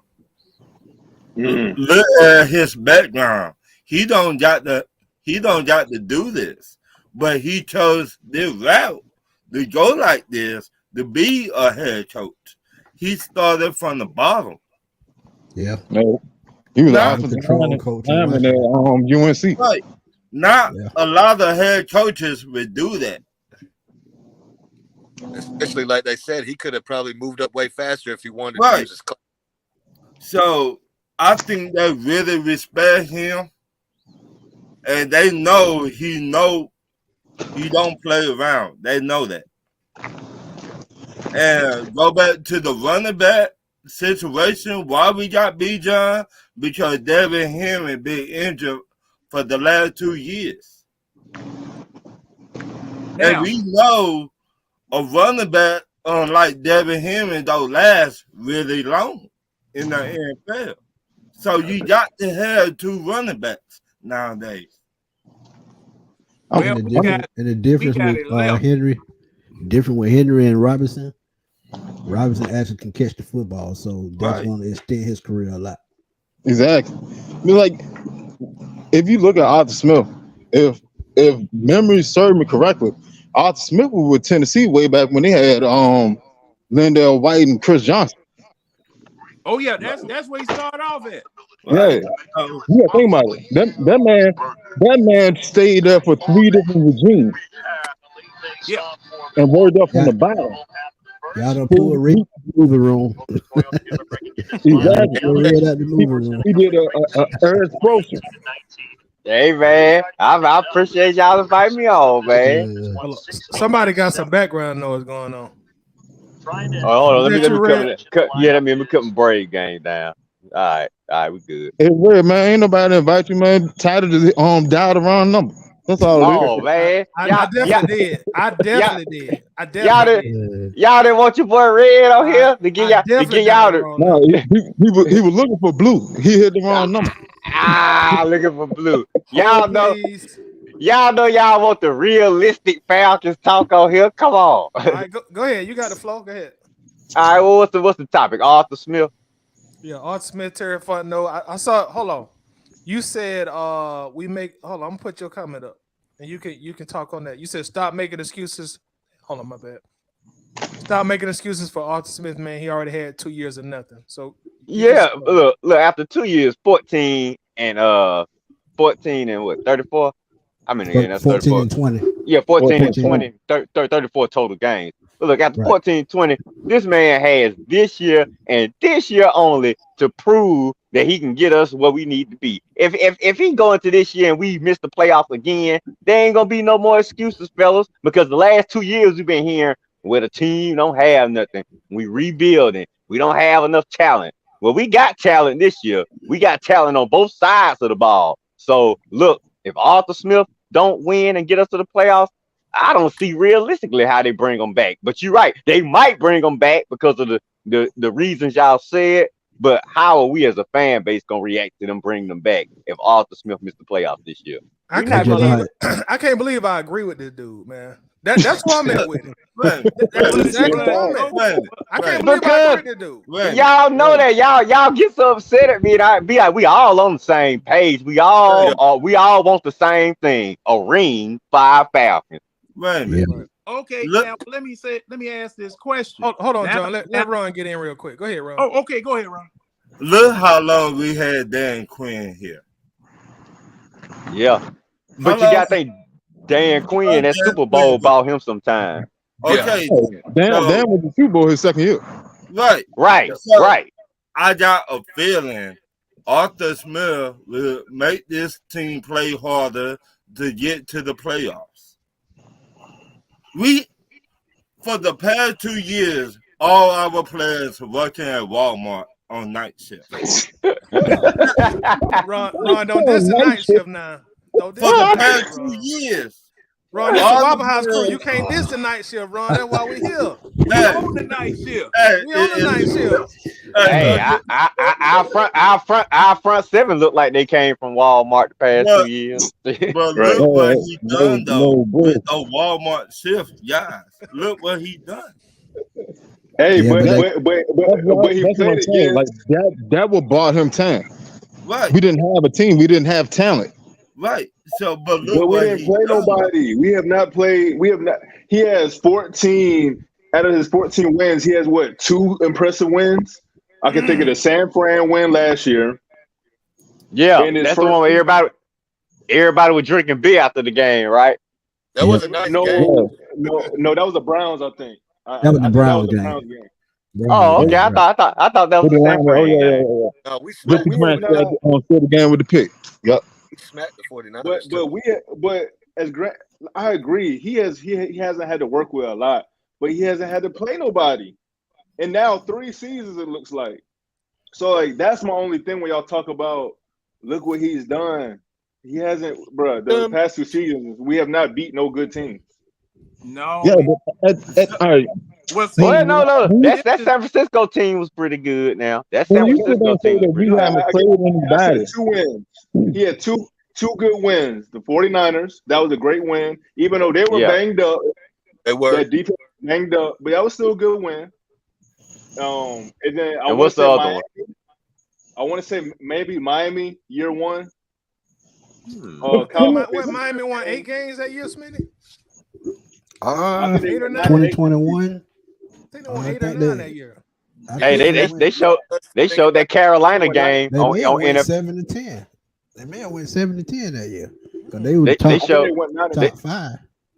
they showed the Carolina game on NFL Network the other night, and that even though Carolina won a good team, that was a good win too. Even though the receiver gave it to us. Yeah.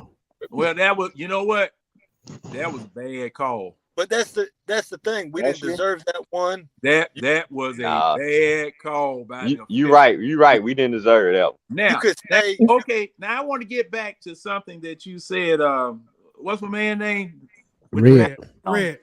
Red. That's Red. me. What's up, buddy? Okay, now now couldn't you say that we rebuilt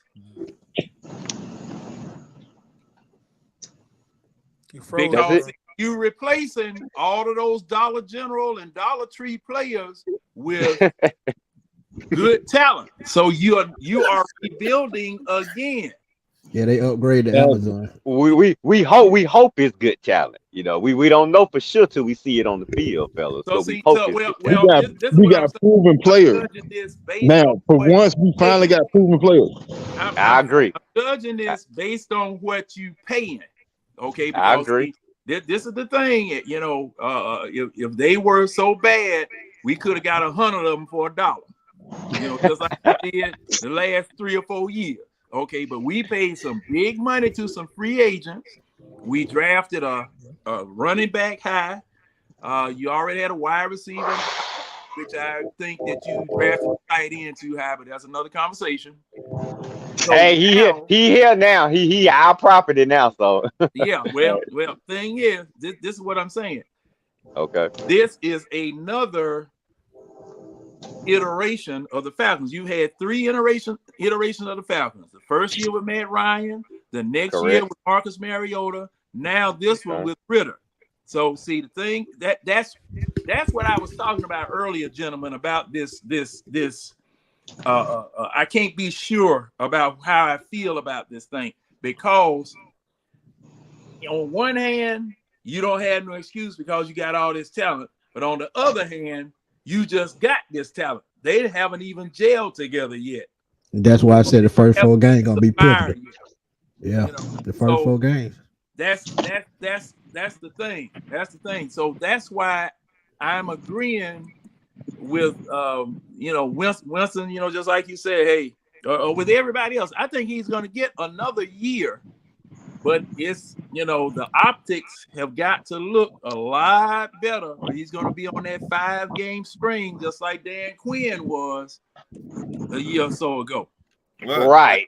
And I think we have to show that we're taking the next step. That's why I say, even if we miss the playoffs, man, we better be like that 7th or 8th team. Like, we better miss the playoffs by that much. Like, okay, if a game or two happened, we would have made it if this or that didn't happen. But if we getting our butts kicked, if we like 3 and whatever or 4 and whatever, well, we looking like we're gonna have another high draft pick.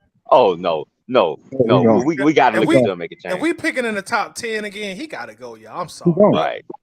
Yeah, top 10. Like, there would be nothing there to save his job. If we looking like we gonna pick in the top 10, there's nothing there to save his job. Because he gonna pick another offensive player, so it ain't like we're gonna be picking high and like, oh, who is he gonna pick? We know who he gonna pick. A wide receiver. The offensive player, already got his skill position on offense. Hey, he'll take another. He'll take another. Hey, Harrison Jr. to be here. Yep, that's what it be, Smith. Now, fellas, did we not think we had a running back? Did we not think we had a running back already before our 8th pick came? Yes, I did. But once again, I just said, Hey, you not run him in the dirt like that. I just said, Huntley is out. He knew Huntley was out, and CP is 32 years old. You needed another running back. Top 10 though. We needed a top 10 running back. What have he shown you in each of the draft beforehand? He's going with the best offensive player. Right. That's right. You're right about that. So now he got his skills position straight. Next draft, we either go quarterback if Ritter Flames are going to go quarterback, or we're going to go get our premier defensive end, edge rusher. That's gonna be the draft pick next year. Man, I'm gonna back that Bijan Robinson pick because when have y'all seen the Falcons with a dynamic running back like that in their history? Exactly. In their history? Well, we had a running back that ran for 1,800 yards in '98. He was a power back though. He wasn't no receiving back. Yeah, he's saying he was a power back. I tell you what, Bijan better be the next Marshall Faulk. Taking him number 8. He better be able to catch and run. I don't want just running. I want catches. I want you. That's what we need with the number 8 pick. Well on the field. That's exactly what we need, because with the number 8 pick, dude, we got to get everything. We got to get the most out of this guy, because in 5 years he's gonna be wanting to get paid like Saquon, and we may not be able to pay him. So let's get everything we can these first few years.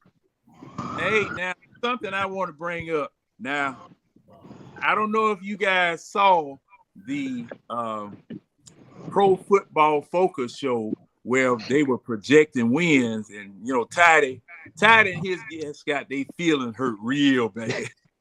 How many wins they said? Man, 10. they plugged it in one time, it was 7 wins, and they plugged it in the second time and went down to 6. Yeah. And, what?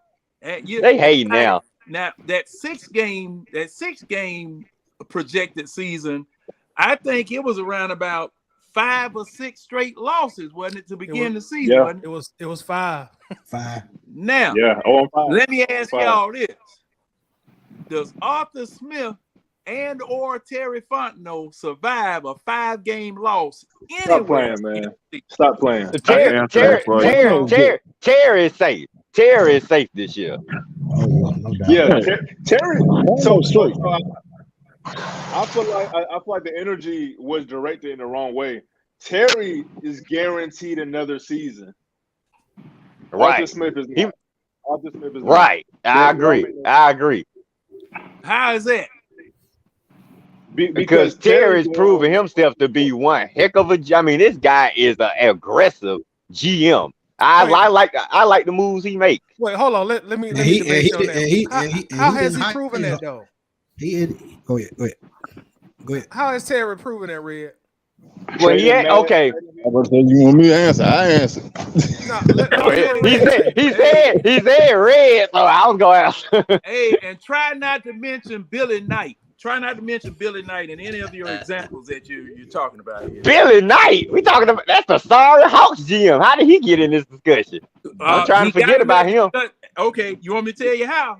He got rid of a whole bunch of bad contracts and stripped the team down to bare bones. Okay, true. See, that's basic. True. But he did nothing after that. Done. That's basically all Fontenot is done. The reason why Fontenot is safe, he didn't hire Arthur Smith. So it's gonna be up to the front office who hire him to go with deal with what. And that was the messed up thing from the beginning. Why did we hire the coach before the GM? It's usually the GM before the coach. And then that's what I'm saying. The Saints was in the playoffs. Hey, the Saints was in the playoffs. It's the same thing. Okay, now who they gonna blame? That's all Rich McKay. All day. Who they gonna blame? No. You know they ain't gonna blame good old Rick. Rich McKay is the man that put the mustard on Arthur Smith hot dog. Arthur Blank hot dog. That's all he did. He will fumble that up. Let me say something real quick, and then I'm gonna jump off, y'all, and I'm gonna jump in the chat. Okay. Oh, okay. So, I believe the Terry Fontenot thing. I believe he was already hired, but they just couldn't put it. They couldn't announce it. Okay, on that. And then I want to say to Smitty's point, like the first 4 games is pivotal, yes. And I'm saying that week 1 game is big. You know what I'm saying? I'm gonna be there, and they better come out and smack the Panthers right in the face, because I'm gonna bet you one on that one, DC. If Bryce Young is a generational talent, it don't matter. We added vets to our defense. It's supposed to be better. We should eat. You know what I'm saying? I'm looking for a big statement game on game 1.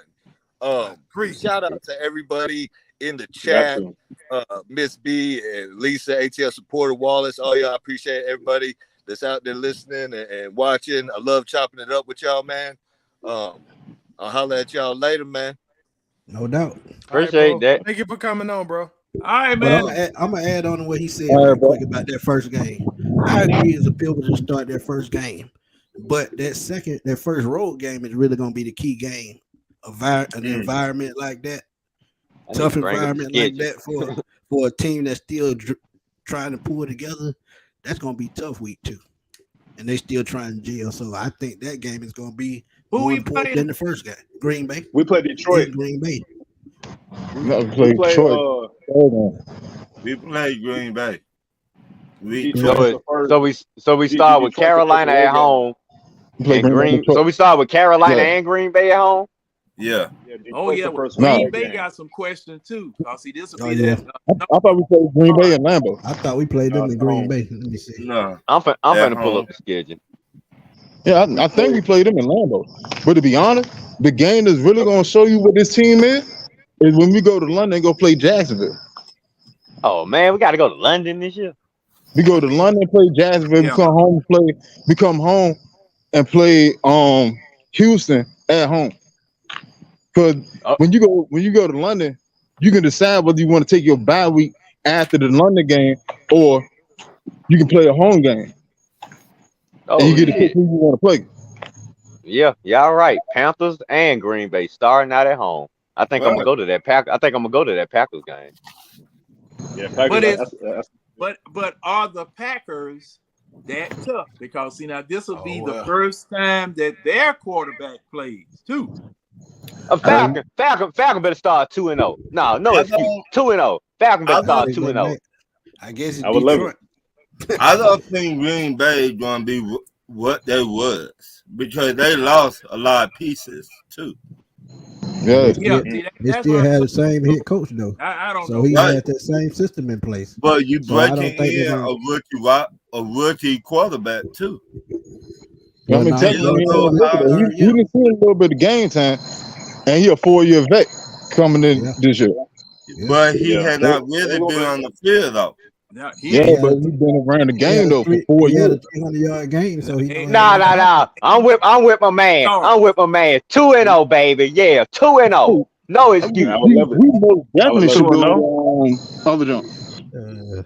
Most Cause definitely should we go got the better 2-0. team. We To gonna have be the better honest, team first 2 weeks. if we 2-0. don't start at least 2-2, it's gonna be a serious issue. I see us going 3-1. I see us still in that London game against Jacksonville. I don't know now. Trevor Lawrence ain't no joke now. Trevor Lawrence ain't no joke. I think back to that Lions game, that was pitiful. But we got the Texans. We got the Texans at home after that. So the first after the first 5 weeks, the worst we better be is freaking 3-2. That's the worst we better be at 3-2. Wait a minute. 2-3. If we going by last year, the Texans were in some games with Philly and Dallas. Nah, Yeah, we are not gonna accept any losses to the Texans. I'm sorry, we're not accepting any losses to the I'm Texans. saying they decent at best, but They if you do take Philadelphia to the woodshed like they did last year, Yeah, that was wild. Philly may have been resting some players that game. no, they weren't. When did they play Philly? When did they play Philly last year? You remember the date? I don't remember the date or the time. I want to say like the middle of the season.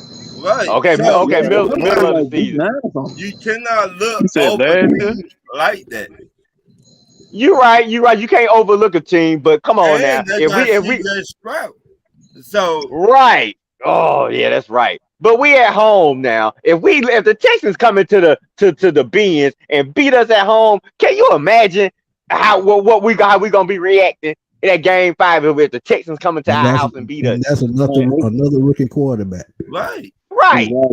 But That is not gonna look good for Arthur Smith. it will not look good, but I just saying CJ Stroud ain't no buster now. You right, he ain't no buster, but he not gonna shine. He not gonna get his bag of bones against us in week 5. I'm sorry. We better be ready. John Metchie back. John Metchie back. The receiver from Alabama. Yeah, David Pierce. Excuse me, fellas. Who do we have? Who do we have? Okay. What about who we have? Let's stop talking about who they have. What about who we have? You got to talk about who they got when it comes to matching up with who we have. We got Jeff Okuda. Until they go We got Jeff on Okuda. the field and show me what it is I got, I don't know what the hell I got.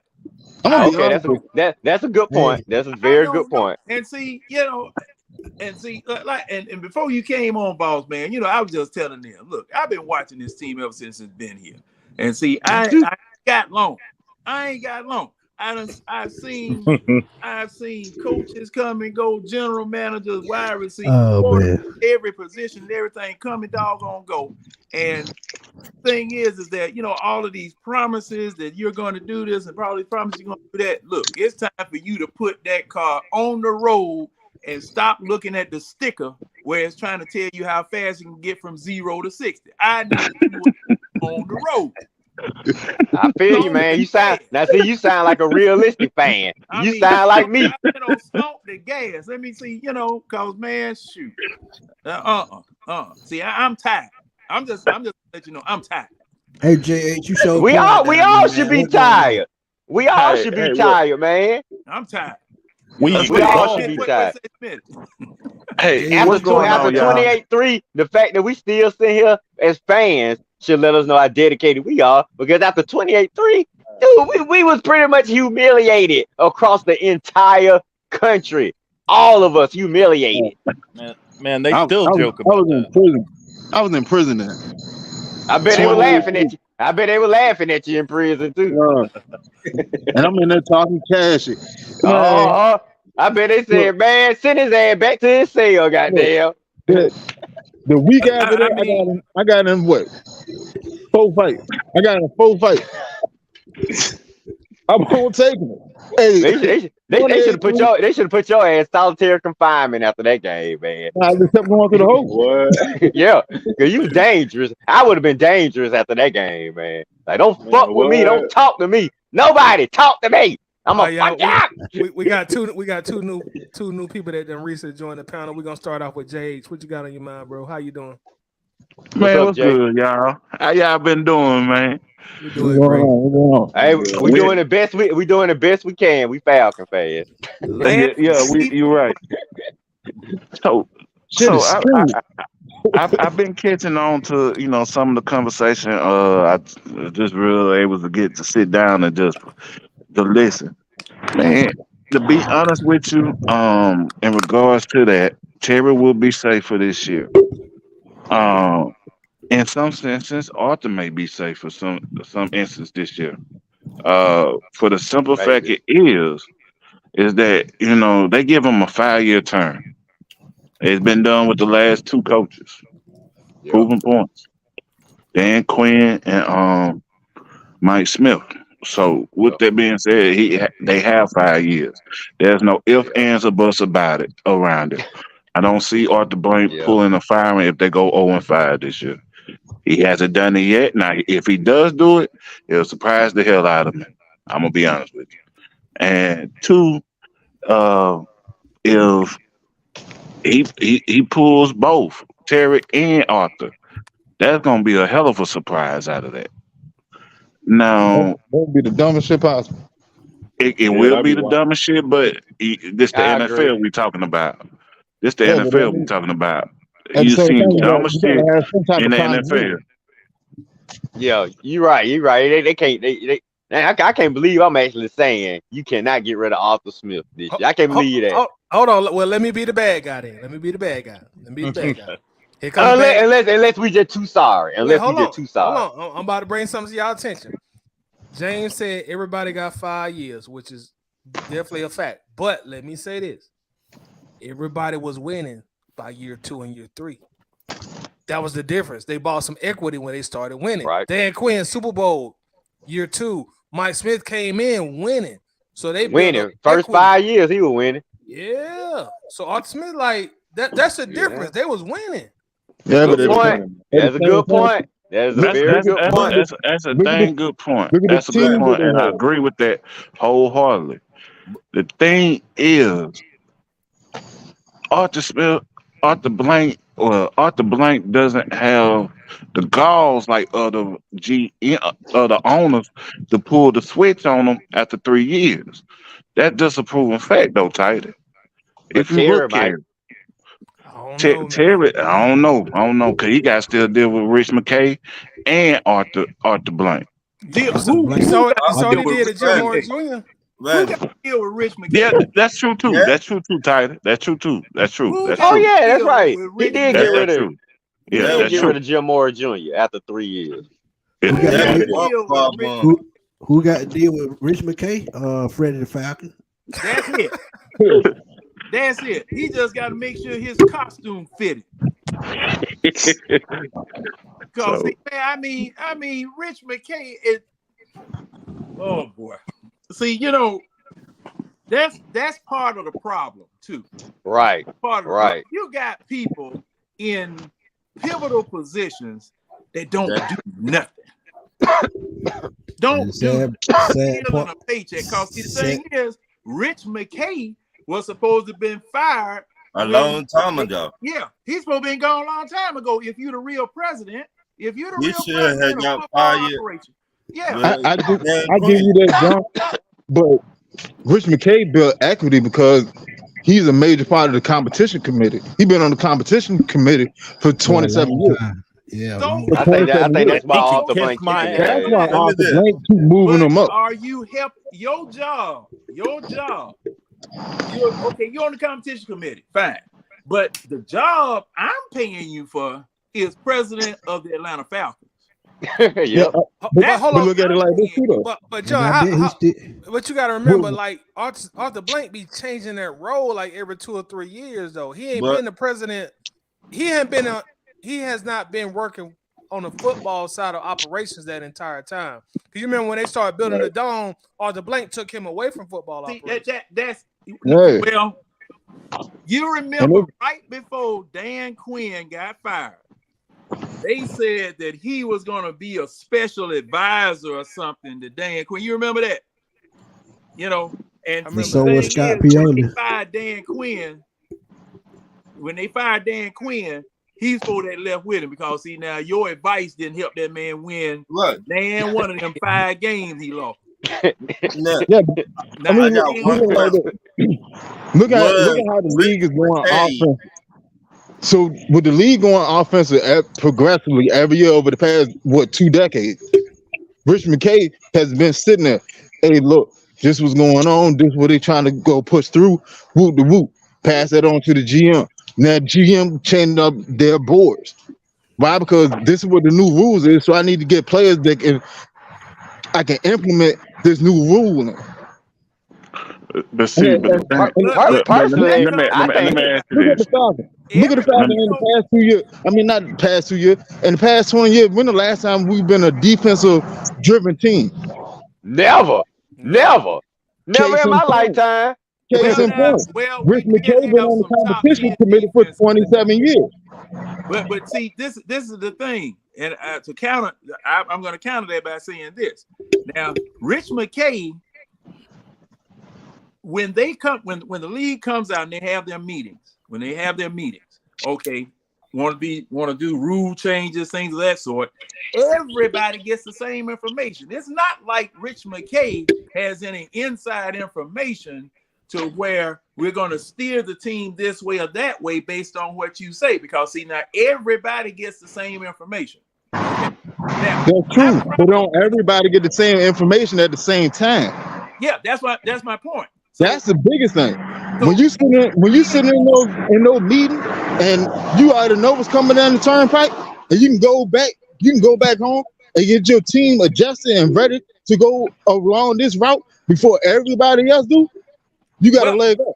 No, well, see, hold on, Winston. So if you saying that to that point, what the hell the Falcons been doing the last 4-5 years? That's what my name offense. Same thing they've been doing for the past 20 years.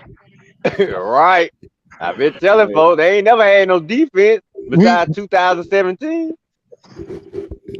2017, the Falcons were top 10 in defense. They had a top 10 defense in 2012 and no. Yeah, point scored. That's right. Point scored is not D. They measure defense in total yards allowed. So no. They measure in both. When the last time we drafted in both? When the last time we drafted a defensive player that got a little problems, little issues? When the last time we did that? Oh no. Prince Shimbo. No, we don't draft Shimbo. Yeah. Okay. Prince Shimbo got kicked out of the league for killing the dog, ain't it? Wait a minute. You making my point right there. Yeah. You making my point right there. We afraid to draft those type of players. Yeah. Oh yeah, that's why we passed on Jalen Carter this past year when he was sitting right there at the 8th pick when everybody and mama knew that's who we should have got. And I'm going crazy at work. My co-workers at UPS looking at me like I'm crazy. I'm just stomping my feet, going crazy. When I heard Bijan Robinson's name, all my co-workers thought I had lost my mind. I just couldn't believe. We weren't going to Jalen Carter. You should have known. Yeah, I should have known when he got in that legal trouble. I should have known that. You should have known that. And no talent at any of the skill positions. He's gonna fill up his skill positions first. Like that, you should have known that. That's the whole reason why we didn't win offense with the first. That's how I know. That's how I know we're gonna take a wide receiver. We're gonna draft wide receiver number 2 next year. Marvin Harrison. Yeah, you're right. Marvin Harrison. We're gonna draft Reggie Wayne. We're gonna draft our version of Reggie Wayne next year. Watch. Nah, they're gonna be our version of Marvin Harrison, senior. Well, I thought that was Drake London. I thought Marvin was Drake London. Nah, we getting Marvin Junior. Harrison more like Megatron. Oh Lord. I'm gonna be honest with you. Depending on what the Jets do with Corey Davis, if they make him available for a trade, we're not gonna draft him next year. He's staying. They already said he's staying. Yeah, he's staying. They said it, and they cut Mills, but at the same time, Davis is like 4th or 5th on their depth chart at $12 million. Either they're gonna rework his deal or they're gonna cut him. Sooner or later, it's gonna happen. Cause you're not gonna sit on the bench sitting there collecting $12 million. Gonna be what? You got a $12 million. That's what you want for. They're gonna work him on that field now. They ain't just gonna have $12 million sitting on that bench for nothing, right? And just coming in rotation. So he gonna be starting.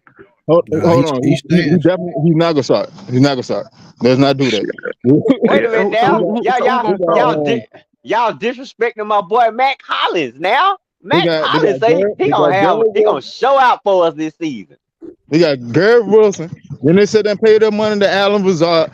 Lazard, so that's the top 2.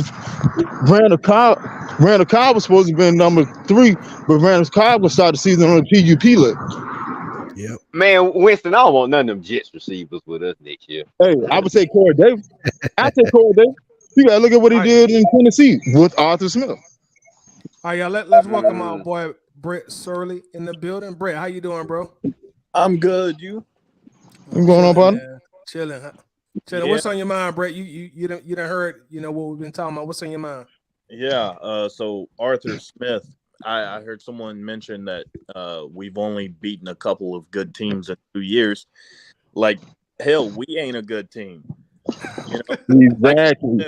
At the Walmart night shift, and I was one of those people. Don't worry, Brett. Ain't none of us claim to be a good team. We ain't never claimed to be a good team. Yeah, don't worry. We definitely weren't. So we all being realistic tonight with me over here. I put it to you like this: we the best football team in Atlanta. Yeah. Well, yeah, in Atlanta, you're right. In Atlanta, we the best football team in Atlanta. Can't nobody take that away from us. That's not a high bar when Georgia Tech is in the city. Yeah. Hey, I'm just saying. Hey, y'all, don't sleep on Park. Don't sleep on the win, man. Hey, don't sleep on Mays High now. But because we won 7 games in those first 2 years each, if we do not win 10 plus games this year with the extra talent, I don't give a damn. And I mean, I don't give a shit. Fire them. If we don't win 10 games with all this money spent, somebody got to go. You are fire, Arthur Smith. Get your Terry Fontenot. You know why? He spent a lot of money. He spent a lot of money. But guess what? Nah, Terry say. But you know what, Brent? Arthur Blank will figure out a reason to bring Arthur Smith Black. But like everybody say, he'll say, well, somebody mentioned the word continuity. Somebody mentioned the word, well, he just now getting the system in place. You know, they'll make up some bull crap reason. Can we cuss on here? Okay, we can cuss. I ain't know we can cuss. But they'll make up some bullshit reason to bring Arthur Smith back. And we'll all be saying this is a total mistake because, like y'all said, we'll go in the next season. They'll fire him after the first 5 games, and we'll be right back where we was 2-3 fucking years ago when we got rid of Dan Quinn. Come on, man. Can we have something that changed? Let me ask this question. Could Arthur Smith go the Dan Quinn route and sacrifice assistants to stay here? No, because he didn't he didn't go to a Super Bowl. He don't have that same kind of leash. Yeah, he hasn't done that Super Bowl bought Dan Quinn a lot of leverage. Yes, even though it was Kyle Shanahan that got him there. 100%. And like Arthur Smith, I think he's going to do 25th ranked defense. I think he's going to do a great job this year. But if not, I said first 2 years, I don't give a shit about. When we get money, we got to win. Right. That's all I care about because I'm tired of losing. I'm getting too goddamn old for this. Sound like Hey John. man, that Super Bowl, man, I tell you, 28-3, that affected a lot of emotions in this Bro. town, fellas. I mean, we just don't be that close to glory. Red, And then Red, let me tell you this, Red. Like probably about the same time last year, off season, we had a conversation in the group that you're a member of, and we talked about how did the Super Bowl affect you. And honestly, guys, there were so many people that came out and admitted that Super Bowl put them into a state of depression, whether that be a mild or major depression. me too, dude. I had a party. People, I had to clean up after that shit. I'm gonna be honest. I was surprised about what I was reading. Like people was like, "Look, man, I didn't go to work for 4 or 5 days, and this happened and this happened. I couldn't focus. I started crying." Man, I have never had a worse feeling watching sports in my life, dude. I mean, it's like I was numbed. I feel like a part of me died that night, dog. That's how bad it was. I didn't look at NFL Network the whole offseason. I rarely looked at ESPN. I mean, it's a lot of changes. I didn't play John Madden football for the longest time. I couldn't listen, dude. I was just in a state of shock, my man. And y'all know me. I'm the biggest sports fan around. I did not watch the NFL Network. I turned anything about it was talking Falcons. I couldn't listen. It was just, could not believe we blew that freaking game. If I had known that the Falcons were in the locker room at halftime celebrating, I would have got a bullwhip, a 38, and a 2x20. You got a what? A what? Went down there in that locker room. Some people would have been late coming back on the field. You'd have got a bullwhip and a what? 38. No. See, I'm just trying to tell you, my team that had never been in a Super Bowl up that much down there celebrating, and you got a whole nother half of football to play. And against the greatest one of the greatest quarterbacks of all time. Against the GOAT that had won Super Bowls back to back, beaten, his only kryptonite was the Giants, and we could have been the kryptonite. Right. These jokers down there celebrating at halftime. Yeah, that was too much. I'm telling you, they would have thought, man, I'd be in jail. Look how many starters on that team were rookies. Right. That was one of Dimitroff's best drafts. Majority of our defense was all rookies. Yeah. Right. They never been in a situation like that before. And but Dwight Freeney was on that team. He should have. I couldn't believe it. Man, I know I would have shot somebody in there. You're right, man. Some veteran leadership should have stood up and said, "Fellas, the game not over with." Yeah, I mean, look, you up 28-3, but you got to keep your doggone nose to the grindstone. You got to whoop these jokers. You got to hurt them, because this man here, I mean, they made a movie about that Super Bowl. They made a movie about that doggone Super Bowl. Wait a minute. 80 for Brady was about that Super Bowl? Yes, sir. Yep. Oh, man, I'm making sure. I'm glad I didn't watch it. I'm taking it off my list, man. I'm glad I didn't watch it. That was about that Super Bowl. Oh, man. 3 or 4. James Fonda, how could you do this to me, Jamie? Going on to go see Tom Brady for the first time down there in Houston at the Super Bowl.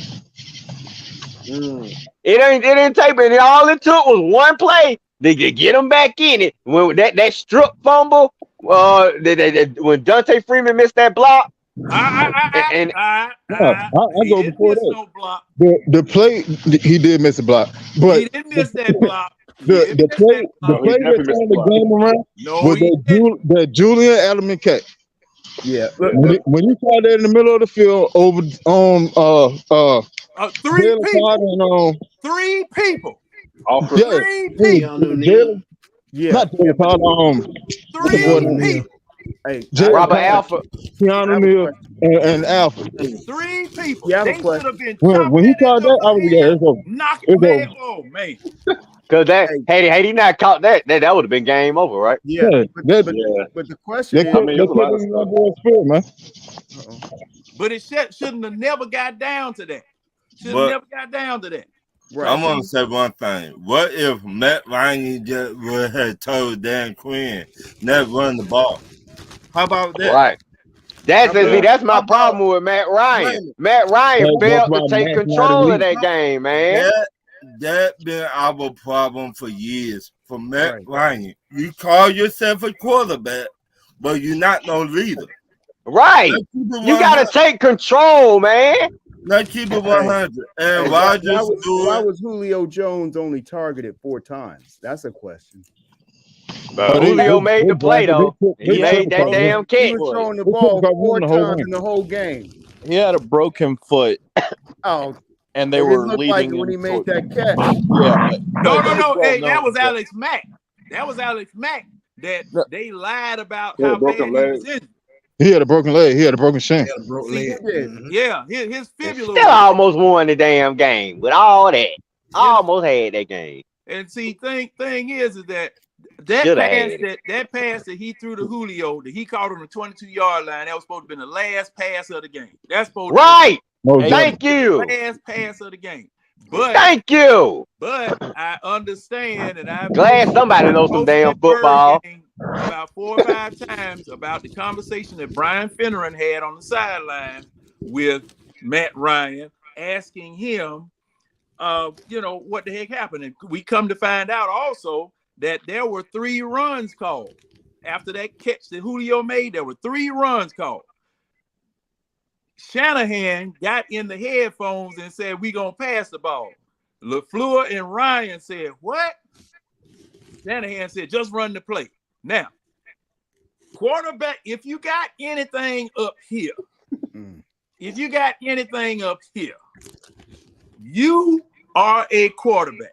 You either call timeout or whatever. You do whatever it takes to get this straight, because see, you down there in Matt Bryant's wheelhouse, man. Matt Bryant could kick it Money. with one leg tied behind his back, eyes blindfolded. That's a easy field goal. And there's no such thing as an 11-point play. They would have had to got the ball back 2 times just to tie. But I mean, but you got to even think in that situation. We were up 16, and they had to score twice, get 2-point conversions. Like I know we get into like this and that, but we got to just give credit to them and move on, man. They had to do the impossible to win that game, and they did the impossible.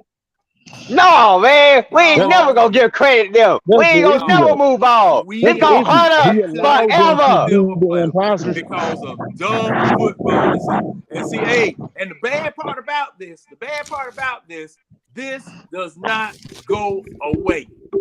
No, never go away. Every year, when the Super Bowl, when you're about 2 weeks out from the Super Bowl, they're gonna show all 55 of them.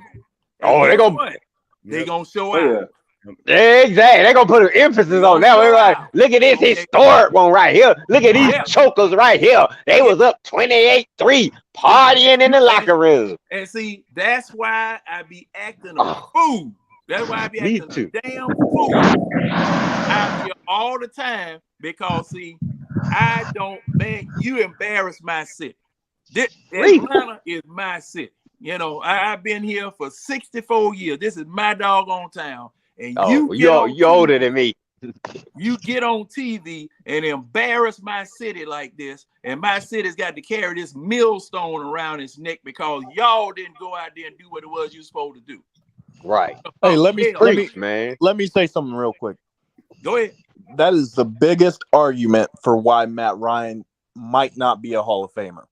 Right. The fact that he did not take control and say, "Let's run the fucking ball." They have said that. They've said that. They definitely said it. Right. Now, y'all remember, I posted this on my page. I made a post about a few weeks ago. I said, who That presenter, because every guy, when you up for the Hall of Fame, they always have a guy to present your case. I said that guy that's gonna be trying to present Matt Ryan case to those Hall of Fame voters. I have no idea what he gonna say because I feel sorry for that dude. Because what he gonna say? Oh, all he got is a bunch. Yeah, he got some Hall of Fame numbers. He got stats, but dude, was he ever the greatest QB at any given time in the NFL? He won one MVP the year that Kyle Shanahan had him. He won one All-Pro. Same year he won MVP. Besides that magical year, has Matt Ryan ever been in any MVP discussion? Hey, let me say this. The only quarterback to ever lead the league in touchdowns in Falcons history was Steve Bartkowski. When Matt Ryan won the MVP, he didn't lead the league in passing yards. He didn't lead the league in touchdowns. He didn't lead the league in the fewest interceptions thrown. I'm glad he won, but I think we need to be, realistic. We're talking about the Super Bowl, and these quarterbacks that are coming up now, I mean, they're killing it. They're killing it. So Matt Ryan's, his statistics, I think, will last probably another 5 years. I saw a segment on Boomer Esiason, how when he retired, he had gone to a Super Bowl. He had won an MVP. When he retired, he had the 7th. He was number 7 as far as passing yards. And he definitely didn't get embarrassed in the Super Bowl like we did. Yeah, that was a real close Super Bowl against San Francisco. But at the end of the day, Matt, he led one of the top offenses of all time. So whether you want to get into the stats, there was games when we was blowing people out by 20 points. So where he supposed to just keep throwing the ball.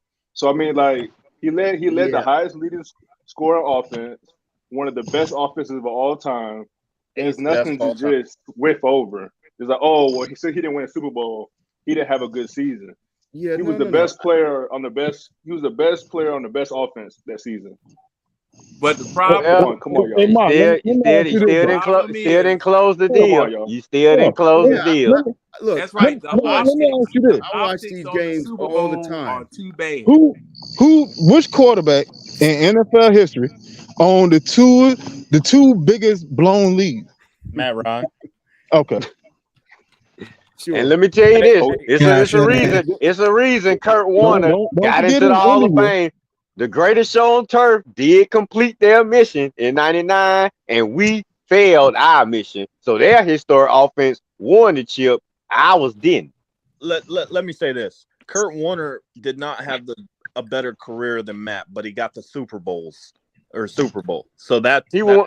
He won two MVPs and went to 3 Super Bowls. Yeah, but Matt Ryan took us to 5 playoffs over 13 years.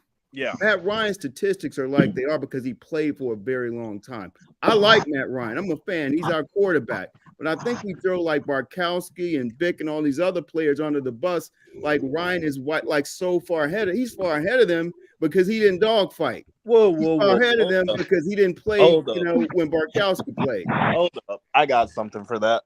It's true. You don't stepped in it now. No. Vic's first year starting. He took us to the playoffs. He literally did. And he went to Green Bay and did something that no other team had ever done. Look, if you want to talk about Vic and Bartkowski, that's cool. But like in Matt's first 5 years, he won more games than anyone in team history. Michael Turner won those games if you watch him. Michael Turner, God. It's a quarterback stat. Didn't you just say Mike Vick won those games? Yeah, but he did. If you go watch the games, that's not what you just said, right? No, that's what I said. If you go watch the games, you'll get NFL Plus. You can go watch them. Bro, I watched the games. Okay. I was at I say what I say about Matt Ryan, but that's a little too hard now. Matt Ryan did do well his first 5 years. He failed to get us over the top, but he did do decent. I mean, I'm not gonna lie. He did decent. I'm not saying that Matt Ryan was bad. I'm a Matt Ryan supporter. But outside of the Falcons, I ain't going that far now. I talk to other people, and we hear like Matt Ryan is, they're like, look at me like I'm crazy. Well, in Matt Ryan's first 5 years, he set every record for fastest player at every mark you could imagine. I thought we Matt was gonna Ryan get was up one. there. I really thought we were gonna get one. And that Matt, 2012 season what disappointed records me. did Matt Ryan set? Fastest to 5,000, fastest to 10,000, fastest to 15,000, That's fastest just to everything. all the way up to 40,000. Yeah, he was putting up the numbers. You know? That's why it hurt so bad that he Yeah. didn't get the ring, man. My Because issue all with these that- stats he got, it's hard to brag on stats without Oh, that yeah. ring. All right, Man. yeah, I agree. real quick pause. We're gonna get back to the Matt Ryan conversation, but my dog Smitty say he about to head out. So Smitty, Okay. before you go, thank you for coming through the Waffle House Crew. You see how wild it is. So we'll probably be on next Saturday. So hopefully you can join us. Before I'll you slide leave, bro, Yeah. make sure to plug your channel and let everybody know where they can find you at on YouTube and also Twitter or any other social media, please. Yeah, just find me on Smitty Sports Machine on YouTube and Fatboy Slim _21 on Twitter. I'm always up, starting stuff, setting the internet on fire. So that's what I do. And I hope this is gonna be a great season coming up, man. I look to have a lot of y'all on the show. Hey man, I'm gonna have to invite you on the Red and Red show when we start back up in August. I'm gonna have to invite all y'all on, man. Yeah, hook me up, Red. I see you all the time, man. Just Hey, hook me up. Smitty, I love Okay, your show. I appreciate that. Yeah. Appreciate it, Brent. I just want to say one thing real quick. Rise up, baby. I've been a Falcons fan forever. Love the Falcons since Alfred Jenkins, Alfred Jackson, Barkowski, all of them guys. And I think what we have to do, right? And so what we have to do is be careful with anointing or having hyperbolic praise for our quarterbacks. And I'm not applying this to Matt Ryan exclusively. Like, for example, we're talking about Ritter. You have some people that are ready to anoint Ritter. I'm behind Ritter. I have a Ritter jersey already, but we can't. What? Yeah. I got a Nike Vapor Ritter jersey. And It so, seems like you ready to anoint him. I'm rolling with him. If it doesn't work out, it doesn't work out. But the thing is, we can't. If like one of the things that we say about Ritter is that he didn't turn the ball over. Well, if you really watch the games, one of he threw about 3 interceptions in the New Orleans game.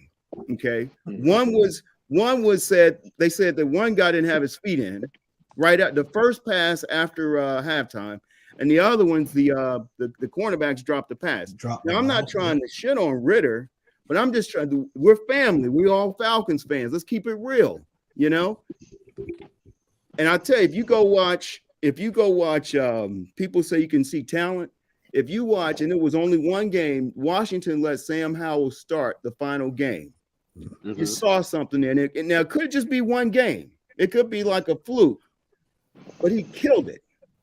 And we haven't seen that from Ritter yet. And so I'm not against Ritter. That's why I have his jersey. But I'm kind of just waiting like, yeah. When I went down to first look at the fans, he looked great. He looked awesome, but he wasn't playing against anybody. And so I hope that he's going to surprise us. I really do. Because with all the talent that we built around him, he should be able to be pretty good. And we still do well. And if he's great, if he plays like he played when he played against Georgia, when he was in college, I think the sky's the limit, honestly. All Ritter got to do is keep on the road. Keep on the road in between rounds. Now, if he can't do that, he got to go. How long? No question. How long it took the Falcons to get to talent around Matt Ryan? 1 year. Right away. No time. Came in with talent. Roddy White. Hold on. Right. You got to look like this too. Roddy Crumble was already here.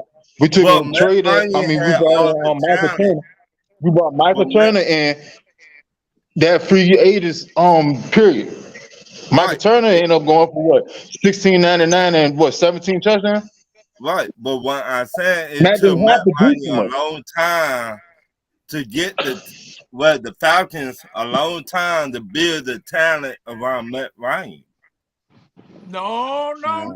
Yeah. No, it didn't. Julio Jones, Wally White, Roddy White was here when he got here. How long it took Matt Ryan was already here. Adam Crumpler was here. Michael Turner came in free agency, and then Matt came in the draft.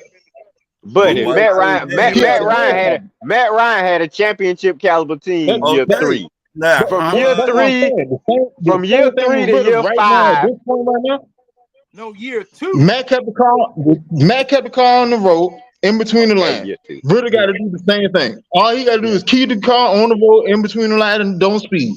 My I agree. He will get it With, on with, with, That's with all the you got to do. addition, with the addition of, and honestly, I would have said that without Bijan. But with the addition of Bijan, you doggone right. You better keep that car on the road. You better not even get a speeding ticket, man, because you got that car is fully equipped.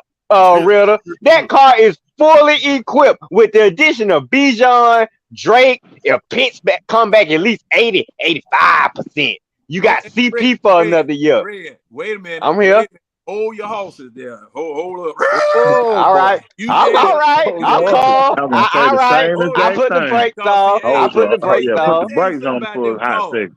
Let me tell you something about them cars. Cause see, I remember when I bought a little Audi. I had to go to class. Cause I was coming out of a Honda.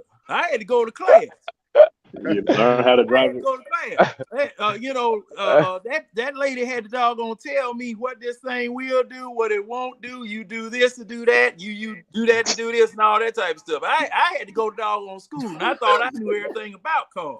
And it turned out I would have messed some stuff up if I had just drove off the doggone lot. Hey, lady, get out of my car. I know what I'm doing. So, Well, thankfully, Ritter been in class all off season, according to him. Right. He been in that Audi playbook the whole off season. Well, now, But hold on, y'all. Wait now. That's one. Ritter That's was one. in class last season behind There's one Mariota. important thing that we're forgetting when you could looking at what Ritter had and what Matt Ryan had. What's Right. that? Let me go ahead and put it on the I'm table for saying. y'all real quick. Matt Ryan, no matter how we feel about it, number 3 pick in the NFL. Yeah. Right. Desmond Ritter, 75th pick in the NFL. Right. There's a major difference in perceived talent coming out of college between those two players. It's all right. I even help you a little bit more. Desmond Ritter was the second quarterback going off the board. Kenny Pickett was on first at number 8, right? He's the bone. All right. The whole rest of the first round went by. The whole rest of the second round went by, and then we decided to pick him. Now, if y'all really think that man gonna sit there and light the league on fire, you got another thing coming. Oh God, can we be? When did Red become the most positive guy on here? Man, It's possible. but well, not Red, probable. and to hit it from another angle, Mr. Irrelevant is better than him. Is he? and I see, and we was on Facebook, y'all be dogging me up. Oh, Red, you so negative. Can you be a little positive? I'm gonna tell Man, you I'm why, the most Red. positive Hold on. person on here. Let me tell you why, Red, because you type different than you talk. Right. You don't talk. You don't type type like that, different than man, you talk. all the time. Right, Ron. He Well, if y'all give me a chance, y'all dog me out as soon as I post one little Man, thing. We gave you 3 years, right? about 5 Oh man, years. I post one thing and y'all dogging me out before one person comes Hey, in. hey, Red, just like Super Chicken. Red, man. Hey, Come Red. on now. Red, just Sometimes like I I'm think you here. be out I'm there trolling. listening. hey, Red, just like Super Chicken used to always tell Fred, you knew the job was dangerous when you took it. Hey, Titus. You're right. You're right. I'm dealing with Falcon fans. I've been dealing with them forever, so I should have known the risk. Hey, Let me Titus, say this. Go the ahead. other thing that Matt Ryan had that Ritter doesn't have is time. Matt Ryan came in after the whole Vic debacle, and it had to work. Now, granted, he was great, but I mean, we're sitting here right now, like, you know, Ritter. Now, granted, Ritter's not a first round draft pick. I agree with all of that, but I don't think we have the same level of patience that we had coming out of the whole dog fighting, all that mess. You know, we knew. Oh, okay. It was I just see what you're embarrassing. saying now. It was just embarrassing, you know. I'm gonna Yeah, tell you you're why. right, because Hold if on. Ritter don't show it, oh my bad. I No, you're can't say good. that. But let me answer that, Stephen. I'm gonna tell you why. Mhm. That's the difference between the 3rd overall pick, Yep. the 75th overall pick. Like, for example, if I go out there and I buy a 2005 Toyota Camry, Boy, y'all love these car metaphors. I'm buying that for a reason. Right. But if I go out there and get a 2021 Lexus, it's a bigger investment in that car. So I'm gonna treat it a lot differently than I'm gonna treat that Camry. Absolutely. Absolutely. No question about it. Well, really trying to set up his family for the next generation. You better show out. I'm gonna say that. If I buy that 21, it better perform.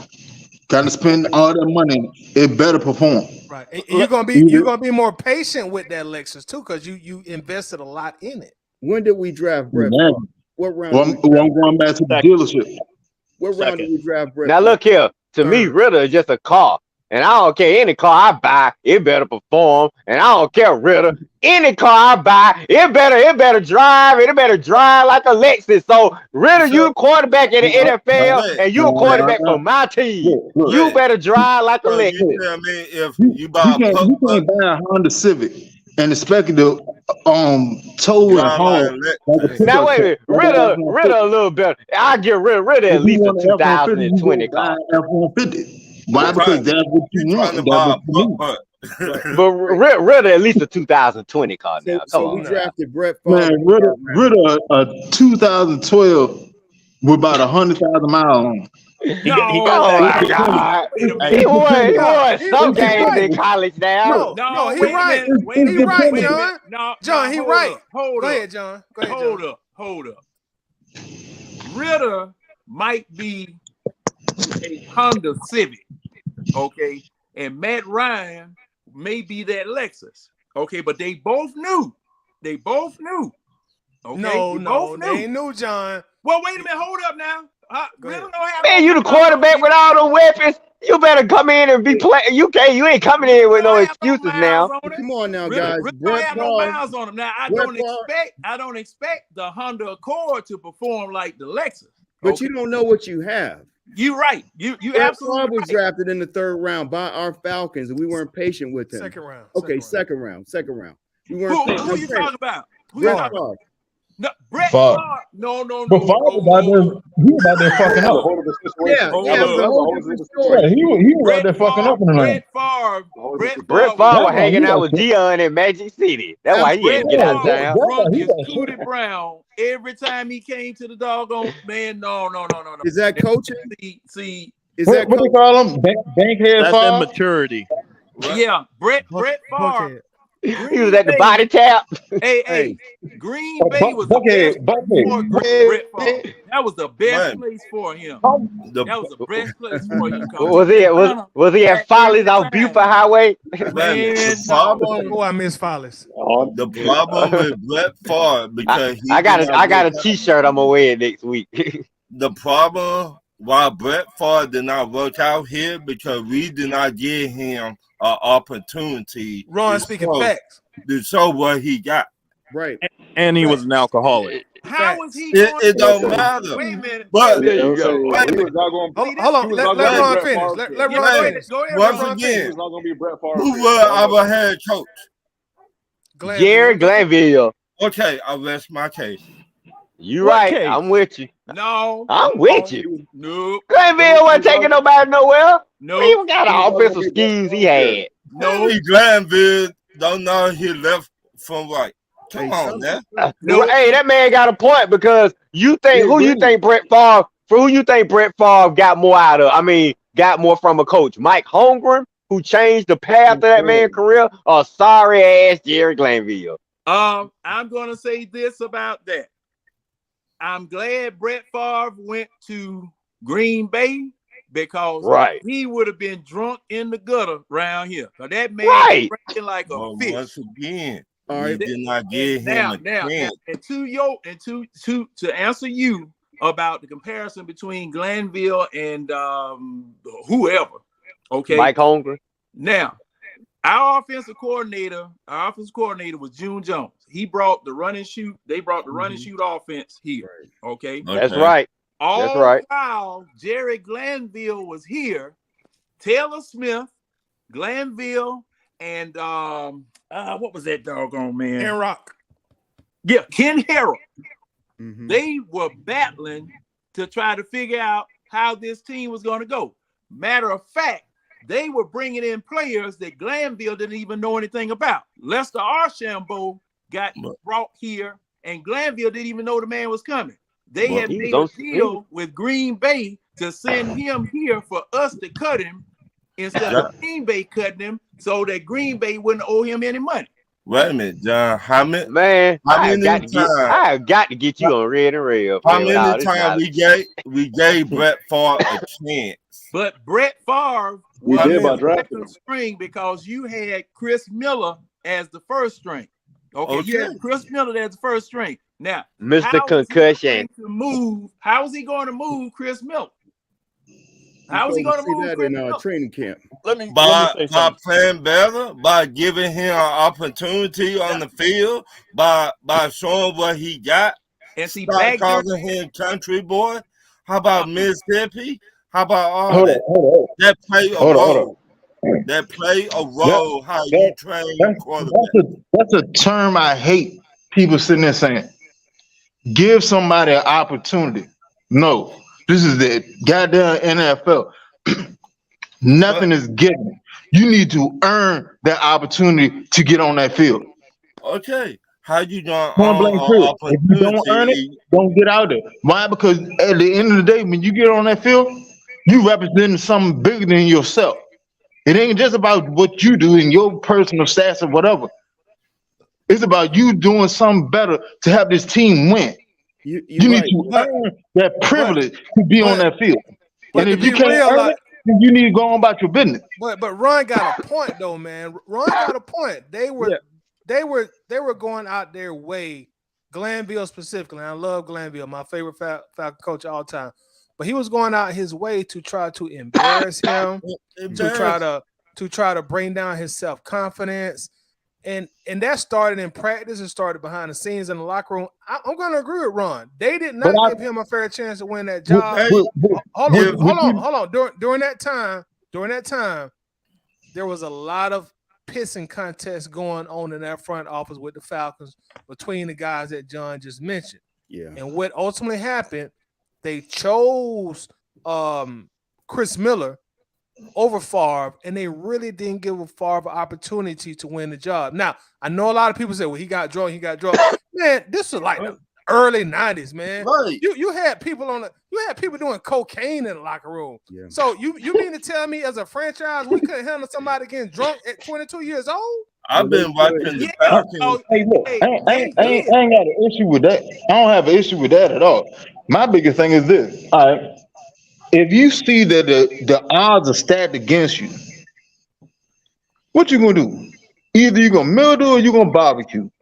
But either you're gonna go harder, either you're gonna go harder and show them who you with, or you gonna sit there and wood underneath of it. You're right. And that's what happened. That's on him. But let me say this. My quarterback, the quarterback that I want him to have thick skin. Yeah, but as an organization, go through the adversity and come out on the other side and come out on top. Right, but that's what I want my quarterback. As an organization, you have to be able to see his immaturity at the same time, see his talent. Thank you. And so, how can you see the talent if he coming to the practices drunk as shit? But because make it make sense. Winston, hold on. You got to keep in mind this is the early 90s, man. 90s. I've been you got people doing cocaine. The 70s, the 80s, 1890. It don't matter. If you come to practice and you can't perform because you sitting there doing whatever you doing out there in the street, but how can you show what you is? Wait. Who said he couldn't perform at practice? If you go do the research at them old Falcons practices, Brett Favre was throwing. Hold on. Brett Favre at practice was throwing that rock 80 yards, and John Harris said he want a guy that can throw it 70 yards on the line. That's what Brett was doing at practice. But they had already made up their mind. I'm gonna be honest they with weren't gonna go with Brett. I don't need a quarterback to sit there and throw 80 yards. Brett Favre got a raw deal in the Falcons. I'm telling y'all, I love these Falcons. I've been with them since I've been born. But if you go do the research, you talk to the right people, they will tell you Brett Favre got a raw deal in Atlanta. Y'all don't act like the Falcons ain't made a bunch of fucked up decisions and let Once Brett Favre again, go was on. Well, wait like a I minute, said, wait Brett a minute. Once Favre, again, I was here. he profited more from being in Green Bay than he ever Yes, succeeded. he That's what I'm saying. profited more It because worked they out. had He better didn't give coaching him. than He that. didn't give him a I'm gonna chance. ask y'all this. We didn't have no Mike Holmgren down here. I'm gonna ask y'all this. That's the issue. Hold on. What? Watch this. Because y'all said that we didn't give him a chance and all that, right? So if Desmond Ridder doesn't perform up to snuff this season, what should we do? Cause see, hey, that's the Read point. Caleb, Read that USC, comment. Read that Caleb comment. Williams, Read that USC. comment. This season, what should we Read do? that. Read that comment that's on the screen. Hold on. Read the comment that's on the screen. That's I'm true. not worried about the comment That's on the true. screen right now. Wallace, my Wait dog, a minute. he know it's all love. I asked y'all a question. Jerry Wait, Glass, hold on. Somebody got some background noise, some feedback going. It's probably Winston because he outside walking. Hey, Hey man, look, me and my old lady got a whole trip goddamn next month. I'm trying to get right. You hear me? All I did trying to say is we did not give Brett Favre the right opportunity or chance for Atlanta. Once again, I've been watching the Hold on, Falcons. Ron. I'm sorry, Ron, but we gotta figure out who got this background noise going on because it's messing up the audio. Somebody got feedback coming in. Yep. All right, it stopped now. All Let right, me go say ahead, Ron. something. I'm sorry. I've been watching the Falcons since 1982. Once again, my dad used to work for the Georgia Dome. I've been at the game. Right. And I know talent where I see it.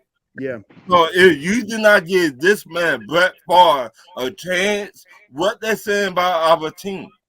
And the reason I brought this up, guys, is because bringing it back, we didn't give Brett Favre a chance for whatever reason. Maybe he was too drunk. Maybe the leadership didn't recognize how to deal with a guy like that, even though he had a phenomenal talent. You know, the whole Mike Vick, it's all his fault. He's dogfighting and stuff, making all this money, you know. What about Ridder? Are we going to be patient with Ridder? Or are we going to be like the Colts and just churn? No. Ridder gets 1 year because Caleb is coming out next year. We're gonna get. We gotta lose to get Caleb. See what I'm saying? Well, Ridder, that's what I'm saying. Ridder don't win. The problem with Ridder, we got somebody behind him. Hold on, somebody got an echo going. We gotta fix that. It's messing up the audio, whoever that is. All right, let me say this. The patience will not be there for one reason, due to the simple fact it is, for one, it's based on where he was drafted from, to be honest with you. That third rounder is still gonna be over his head. For two, it's like Red said, you got stronger quarterbacks that's coming out next year. We think most quarterbacks who are drafted early don't do that well. But if you look at the league in the past 5 years, the quarterback has came out has been on fire.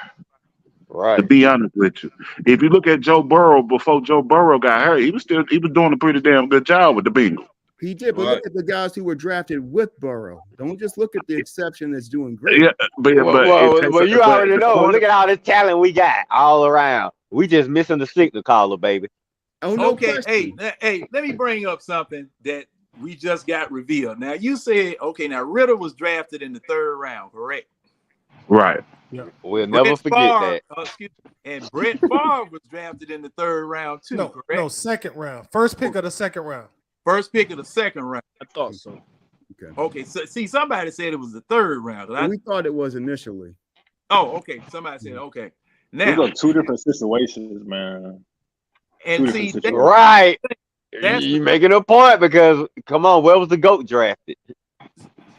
see that's the thing. Well, the thing about the GOAT, and you know, I get on that both later. of the goats. Both of the goats were drafted low. You had a declared #1 starter with Chris Miller.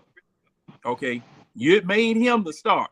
Right. So Brett Favre Damn, we back to 91 again. Huh? I said we back to 91 again. Yeah, hey, that was one of the most exciting times in Falcon history. Now, You're right. You wasn't there. You're right about that. You know, hey. I was 11 years old at Southwest Middle School. I remember. And thing is that okay, if you have a declared #1 starter, okay, just like it is in boxing, you got to knock the champ out to beat the champ. Okay, you got to knock him out. Brett Favre, and I understand and I remember all the stuff that Jerry Glanville was putting them through and what was going on, but it wasn't no different than what was going on in any other training camp in the NFL during that time. Okay, now you know, from what I remember, so he had to knock Chris Miller, who Jerry Glanville had given the reins to as a #1 quarterback. But like I said, with all of that junk going on in the front office, right? You know, all that stuff going on in the front office. See, I think they had in that they had a documentary on that year, and nobody was taking the blame for it. Mm-hmm. Nobody was taking the blame for it. You're right. Right now, not even MC Hammer. No, you know, no. Well, see, the thing was, the Falcons were doing what they were doing with Chris Miller. Right. They were doing what they were doing with Chris Miller, you know. But that's the issue, because we get stuck in pedigree. Well, he was drafted in the first round. He was drafted in the third round. Like right now, there's no way. I don't care if Bijan stinks it up. It's going to take a minute for them to let Algier just totally replace him, because Bijan, we took him in the first round. We did something unconventional by taking a running back, but that's our guy. And there are a lot of guys who have to answer to that type of mistake. And so we don't want to get caught up in pedigree. I'm not saying that we just go blindly and just choose who we think the best player is. Well, Tyler's still going to get his touches now. Well, no, yeah, absolutely. I'm just using it as an example.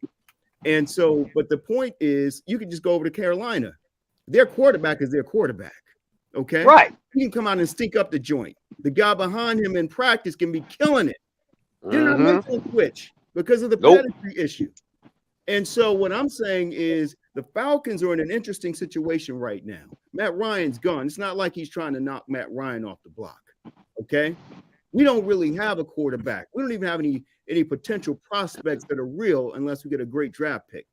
And so we need to take a hard look at what we have in talent, and taking a hard look may be, okay, how many games are we going to give this guy? We may give him the whole season, and if we miss the playoffs, we make him a second round, trade him, and he goes somewhere else and kills it because we didn't give him the opportunity. But we take someone else in the first round, one of these quarterbacks who's supposed to be great, and back to where we started. Hold on, Steven. Hey, Winston. Hey, Winston. Winston, just drop out, come back in for a second, Whoa. When you get do that. Come out and come back in, because I think you got the echo. Hey, I told you that, Winston, you dancing outside somewhere. You know it's raining. Hold on, quick. Let's let Steven finish. Let me get in next. I'll wrap it up. Who want to go next? Hold on. I was going to say we have to go ahead, Steven. We have to do something that's very difficult to do. We have to recognize talent, cultivate that talent, and take advantage of it. And that's hard to do. And that's why I brought the Brett Favre thing up. Yeah, Brett Favre was a drunk, all of that. But he went somewhere else and killed it and built a Hall of Fame career. Right. He would never done that here. Well, would he have done it here if we had a Bill Belichick type quarterback? I don't know if we had the offensive coaches that Brett Favre needed. That's what I'm saying. Hold on, we're gonna stay on that Brett Favre for a moment, but let Brett go in because he had next. Go ahead, Brett. All right, I'm gonna start with the Brett Favre, but then I gotta go back because I was listening earlier. The Brett Favre situation, I think it's a bit of both, right? Like he didn't get an opportunity, but he didn't help himself out. Right.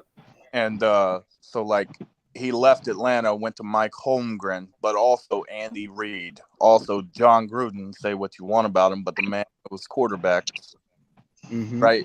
He's a racist. Hey, hold on real quick. Out the league now. Wait, let him finish. Go ahead. Hold on, wait. Let him finish. Go ahead, Brett.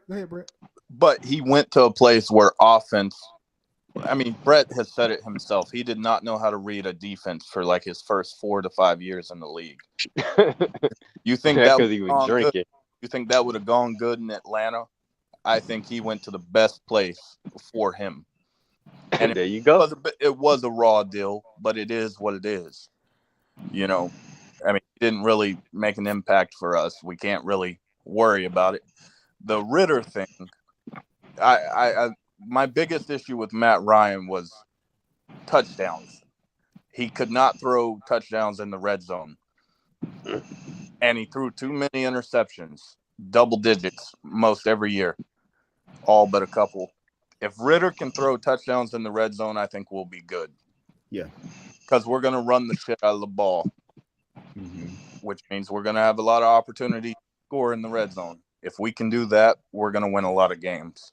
Yeah. And I think this year, I think Kyle Pitts is going to put up 10 touchdowns. I agree.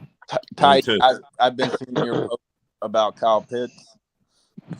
While I don't agree with everything you're saying, I do think as of right now it's a bad pick. And I don't think it's all his fault. I think last year was just, I mean, Marcus Mariota throwing hand grenades out there, overthrowing him by 20 yards, wide ass open. Like, I think if he's healthy this year, he's going to score 10 touchdowns. And Ritter, to me, when I watched him in the red zone, showed that he can make a throw in the red zone. He wasn't scared to. You and I have talked before, like Matt would always double hitch, triple hitch, and then throw the ball. And by then it's too late when you're in the red zone. You just got to throw that line. Right. Damn, be about 3 of damn defensive backs standing right now. All them hitches you damn doing, fool. Make a decision and live with it. The red zone, staring at the man. Right. He's looking right at the motherfucker. Like, damn, man. Why don't you just tell the defensive back where you gonna throw the damn ball? Wait a minute. Hold on, Brett. Like, I can't let this Brett Favre thing go because y'all really want me to believe we made the right decision going with Chris Miller. Oh no, Brett Favre. Right. Thank you, brother. Well, now this is a. Hey, can I tell y'all something? Go ahead, bro. You got it. Hey, hold on. Let James go, and then you right after him, John. Okay. Me and Brett Favre live in the same city, Mississippi. Yes, we actually in the same city. Brett Favre had some very interesting ass stories when he was in college. He's been a drunk all the way through college. like a certified. Like, I know a person that used to have to be around Brett Favre in college 24/7 just to make sure he steered straight so he could play college football. Man, nigga sound like a Josh Hamilton goddamn story. Yeah. He was fun to be around, though. Yeah, he's a fun guy to be around. Actually, I met him twice. He's a very cool person. He does drink, but he's not like a drinker like he was now. He does slow sips now. As we said in the sip, he's slow sips. So he's just not a drunk no more. Because didn't he have an operation where they took part of his stomach or his intestines out or something? Yeah. Yep. Damn, man. Yeah. Y'all make me puke out here. Was that a car wreck or something? Yeah, it was a car wreck. Yeah. And then the crazy part about it, they were supposed to play Florida State. Florida State ended up coming here that year. And they had to play. Well, no, I think they went down to Florida State. And they had to play Florida State. I think that next weekend he played. Okay. He played. He played in that game. He a tough son bitch. Oh yeah. Now that was one thing that they said about Brett Favre, that he was a tough son of a gun. But yeah, his pops was a coach down there in Hancock County in the coastal Mississippi area. Mhm. And that's where he played under his father, and his father was tough on Right. him. So that's where he gets all his toughness from. Was his pops? Yeah, yeah. And see, okay, making that decision about Brett Favre, whether we should keep him or let him go, I was kind of like, so see, we never did bring anybody in to challenge Matt Ryan. We never did. Right. At one time, you had this dude that went to the same school that Matt Ryan went to, but he got hurt. He was the only quote unquote viable challenger to Matt Ryan. He got hurt. Matter of fact, messed his knee up, and he had to go. But thing is, just like I say, you've already set the person as a starter. This other man, and somebody had posted a few minutes ago that Glanville didn't pick Favre, and that's not true. Glanville was, the Falcons picked Favre while Glanville was the head coach. Right. It might not have been the person that Glanville wanted. Yeah. Or whatever, but they did pick Favre while Glanville was there. Now,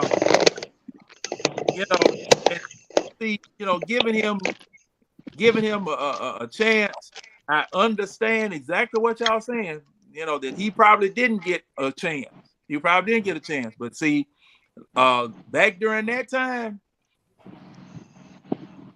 if you were head coach and you selected your starter, that man got a doggone whoop your starter in order to get selected. And there was a lot of favoritism in that too. I have to say that too, because head coaches, okay, this is my boy, this is the one I picked, this is the one I want, so he might have been an odd man out.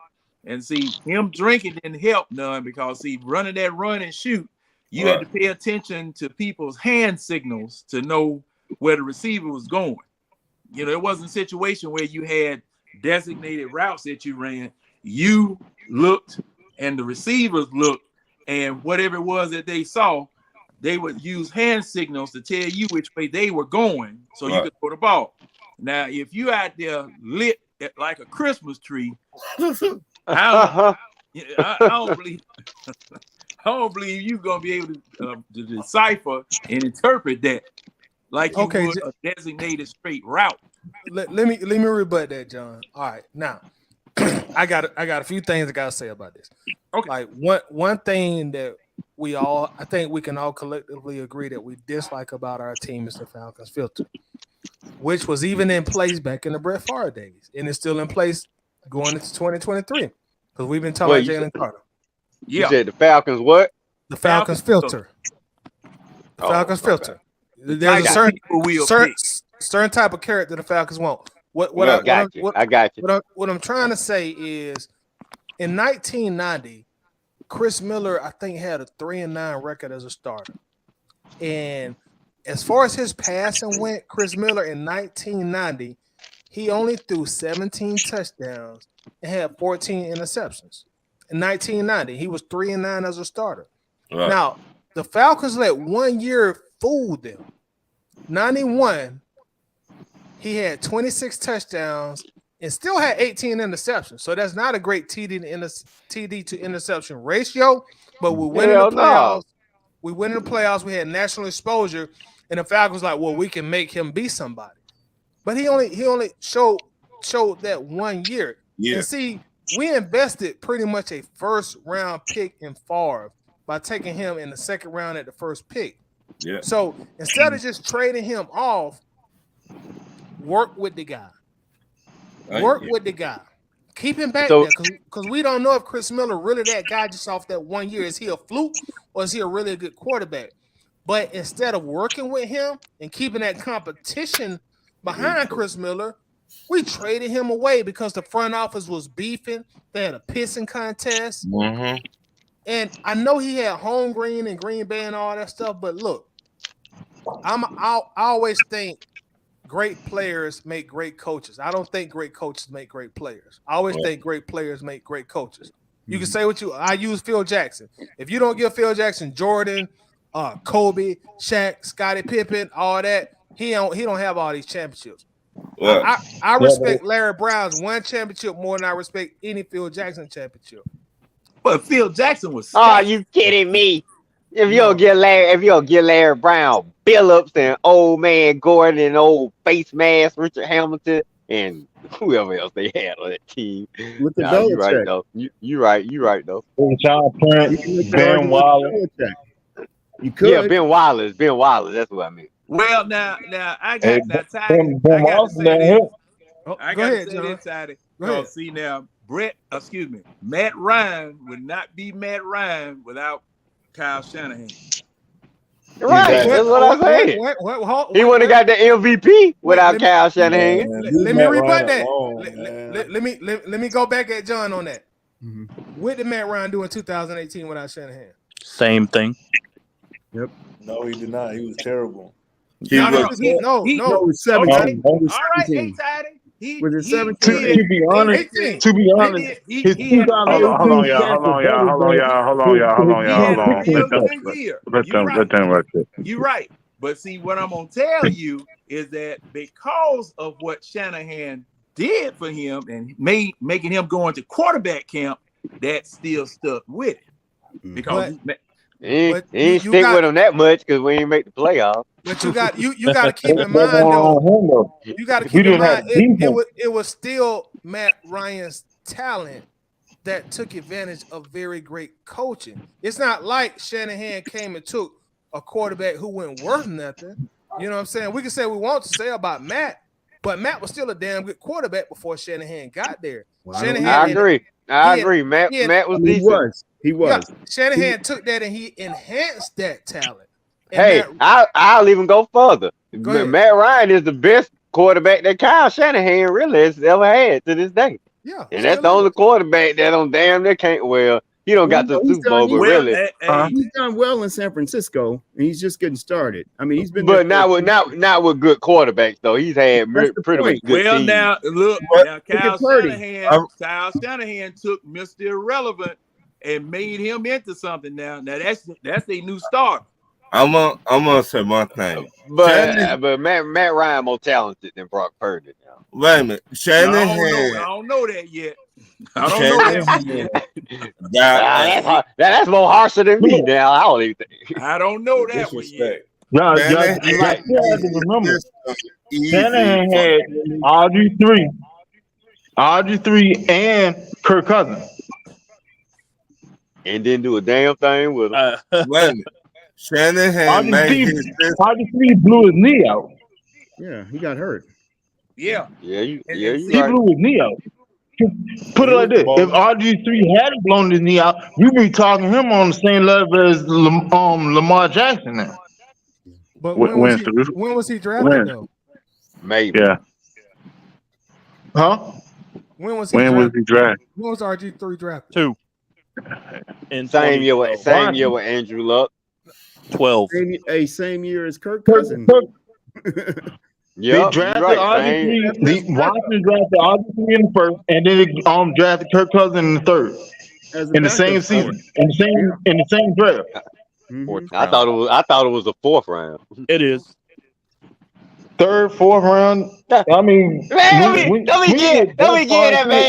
give that man no extra round. It was the 4th round because he trash. Who y'all talking about was drafted in the 4th round? Who? No, we just. Okay. Yeah, we just fucking around.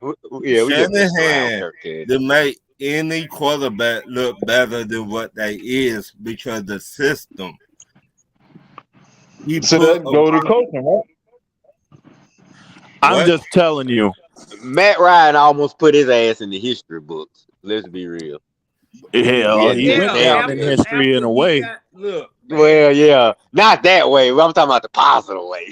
Well, Matt Ryan's quarterback rating jumped 20 points between 2015 and 2016, under Kyle Shanahan's tutelage, as well as him going to quarterback camp for the very first doggone time. Wow. And oh yeah, that was something else I wanted to say about people talking about Brady. Brady made himself into the Brady that he is now. Okay, by going to quarterback camp, getting stronger. I mean, he changed his whole diet. He was dedicated. He was so dedicated that he lost his family. Okay, he lost his damn family trying to be a quarterback. You know, gotta get away from these kids.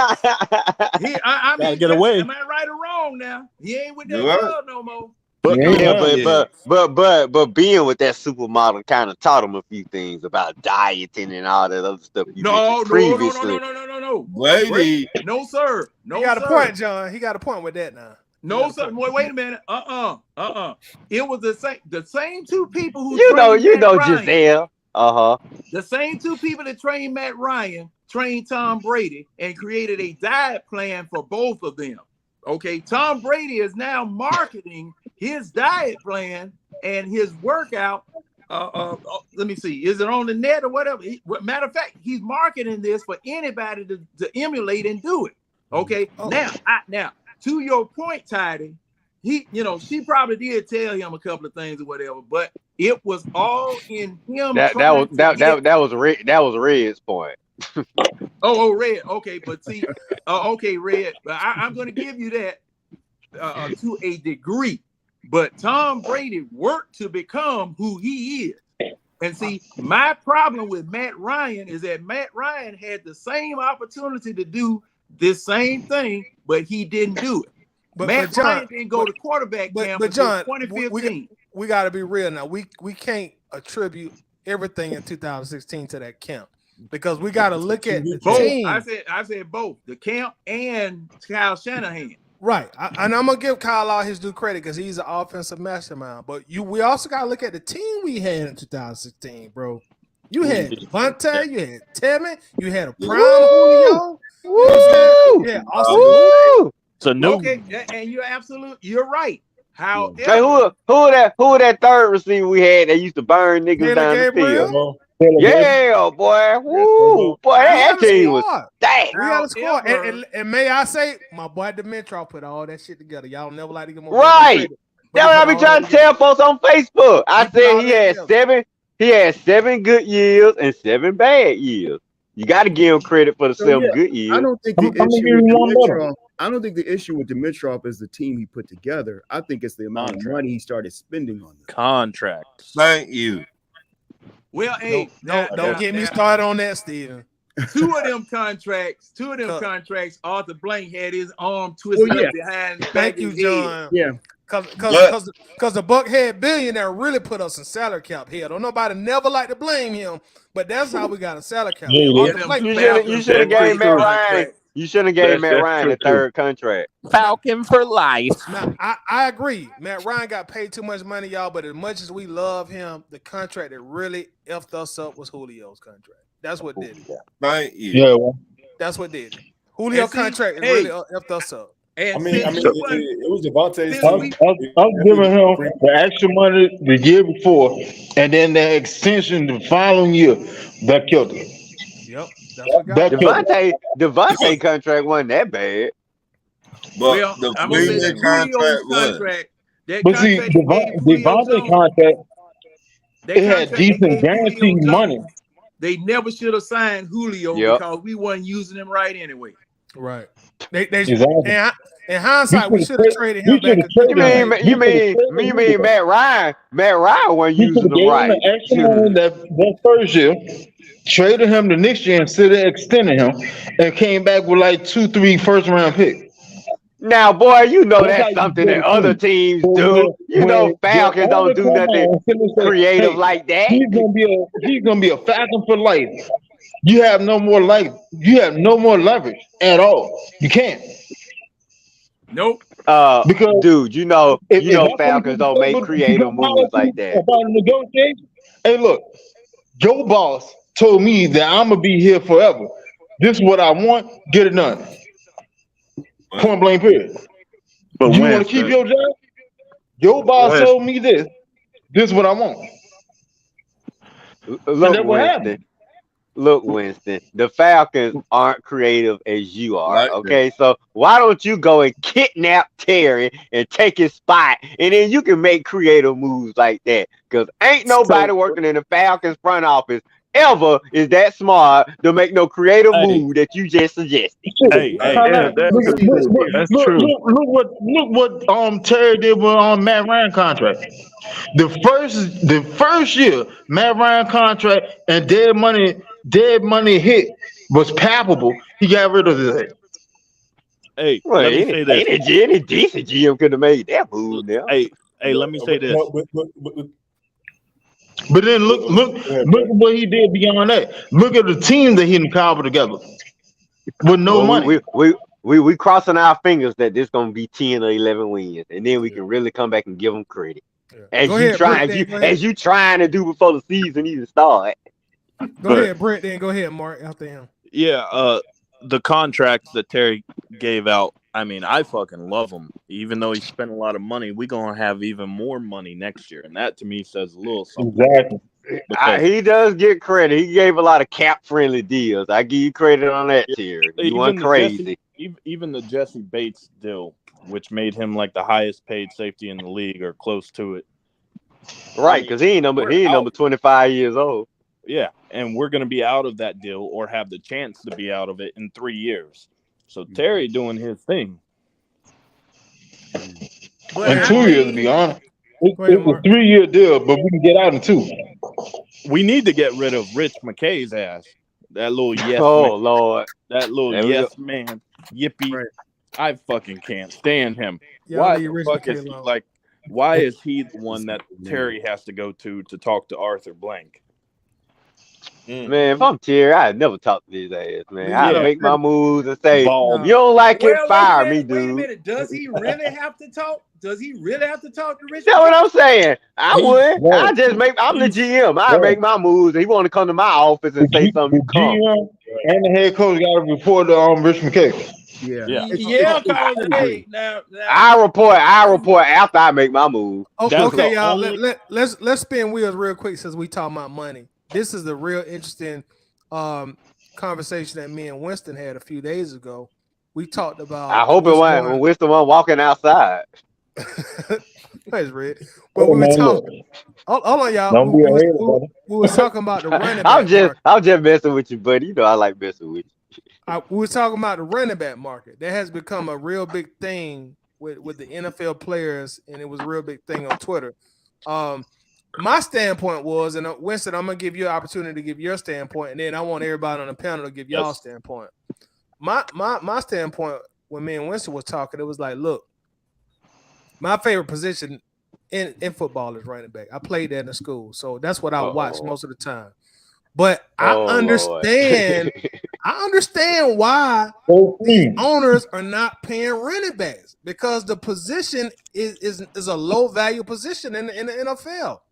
You know, you can win Super Bowls with 5th, 6th, 7th round running backs. So I understand why they're not giving these guys these big money. You got Zeke, he got big money, fell off. Todd Gurley, that's my boy, that's my dog, favorite college player of all time. He got big money, fell off. The Le'Veon Bell situation. So you got more guys who got big money as running backs that were bad deals than were good deals. He just fell. That arthritis, buddy. For one, everybody already knew Todd Gurley was going to fall off. He only had a good 4 or 5 years in him. He blew his knee out twice in college. Right. Can we all agree on that? Yeah, it was a dumb contract. I was surprised the Rams signed him. Hey, look, I would have signed Todd Gurley. I want us to draft Todd Gurley. Let us get his best year, and then everybody else do whatever the hell you gonna do. Oh yeah, you're right. Yeah, we drafted him, right? Yeah. Hey, exactly. Can I go? Can I go on this? Go ahead. Hold on. You go after Winston. Okay. So what I was saying was this: when you have an elite quarterback, you can go get a bottom tier, lower draft pick running back. and be effective. Why? Because the ball is not prominent and dominated by the running back. When you have Agreed. a Daniel Jones, you need a Saquon Barkley. Mm-hmm. Point blank period. I don't care how you want to slice it on the pack. If Daniel Jones don't have Saquon Barkley, who was literally 28% of their offense last year to get to the playoff, he's nothing. Saquon got him paid. Mm-hmm. Yep. So if you don't have an elite quarterback, i.e. Patrick Mahomes with Isaiah Pacheco last season, Joe Burrow, you got Joe Mixon and somebody P Ryan. They cut P Ryan, and Mixon just took a pay cut too. They reworked his deal. Why? Because I don't really need you because I have this great quarterback. But a team like us, where we have a mid-tier or maybe above average quarterback, you need the running back. You have to pay that man. Look at Dallas with Zeke. Zeke carried their offense. I don't care what anybody say. Dak would have never made the Pro Bowl his rookie season if it wasn't for Zeke. Well, they went no. 13-3 on the back of Zeke. And you saying that's what Bijan gonna be to? You saying Bijan? That's what Bijan gonna be to our offense? Bijan is gonna be the catalyst to our offense. Yeah. That's the see so. Like when put like this, like Tennessee, Derrick Henry is their offense. In Atlanta, Bijan is the catalyst to the offense. We hope. They're different. You see what I'm saying? So, all right, if you're gonna run Derrick Henry in the ground, so be it. You can do that. Look at Christian McCaffrey. He was Carolina whole offense for what? Four seasons, and got paid. Now he didn't have another running back behind him. You know what I'm gonna push back on you this week. The same thing I pushed back on you with on Facebook. Do you trust the play caller with all those weapons? Do you trust them? How much do you trust them? You do. How many points a game? How many points a game? Okay, so at least a 7. You trust Arthur Smith calling the play. So you think Arthur Smith is the guy to get the most out of all these weapons? You said 12 and you said 12 and 5. No, how many? You said 12 and 4. You said points. I said 26. Oh, okay, 26 points a game. That's all we need. Okay. To be honest, that's really all we need. I put it to you like this. Our last 6 games, if we scored 24, if we scored 24 points, we'd have won them. Our last 4 games, if we scored 22 points, we would have went 4-0. Yeah, me and you, we agreed on that point. I remember this discussion we had. We agreed on that. You're right.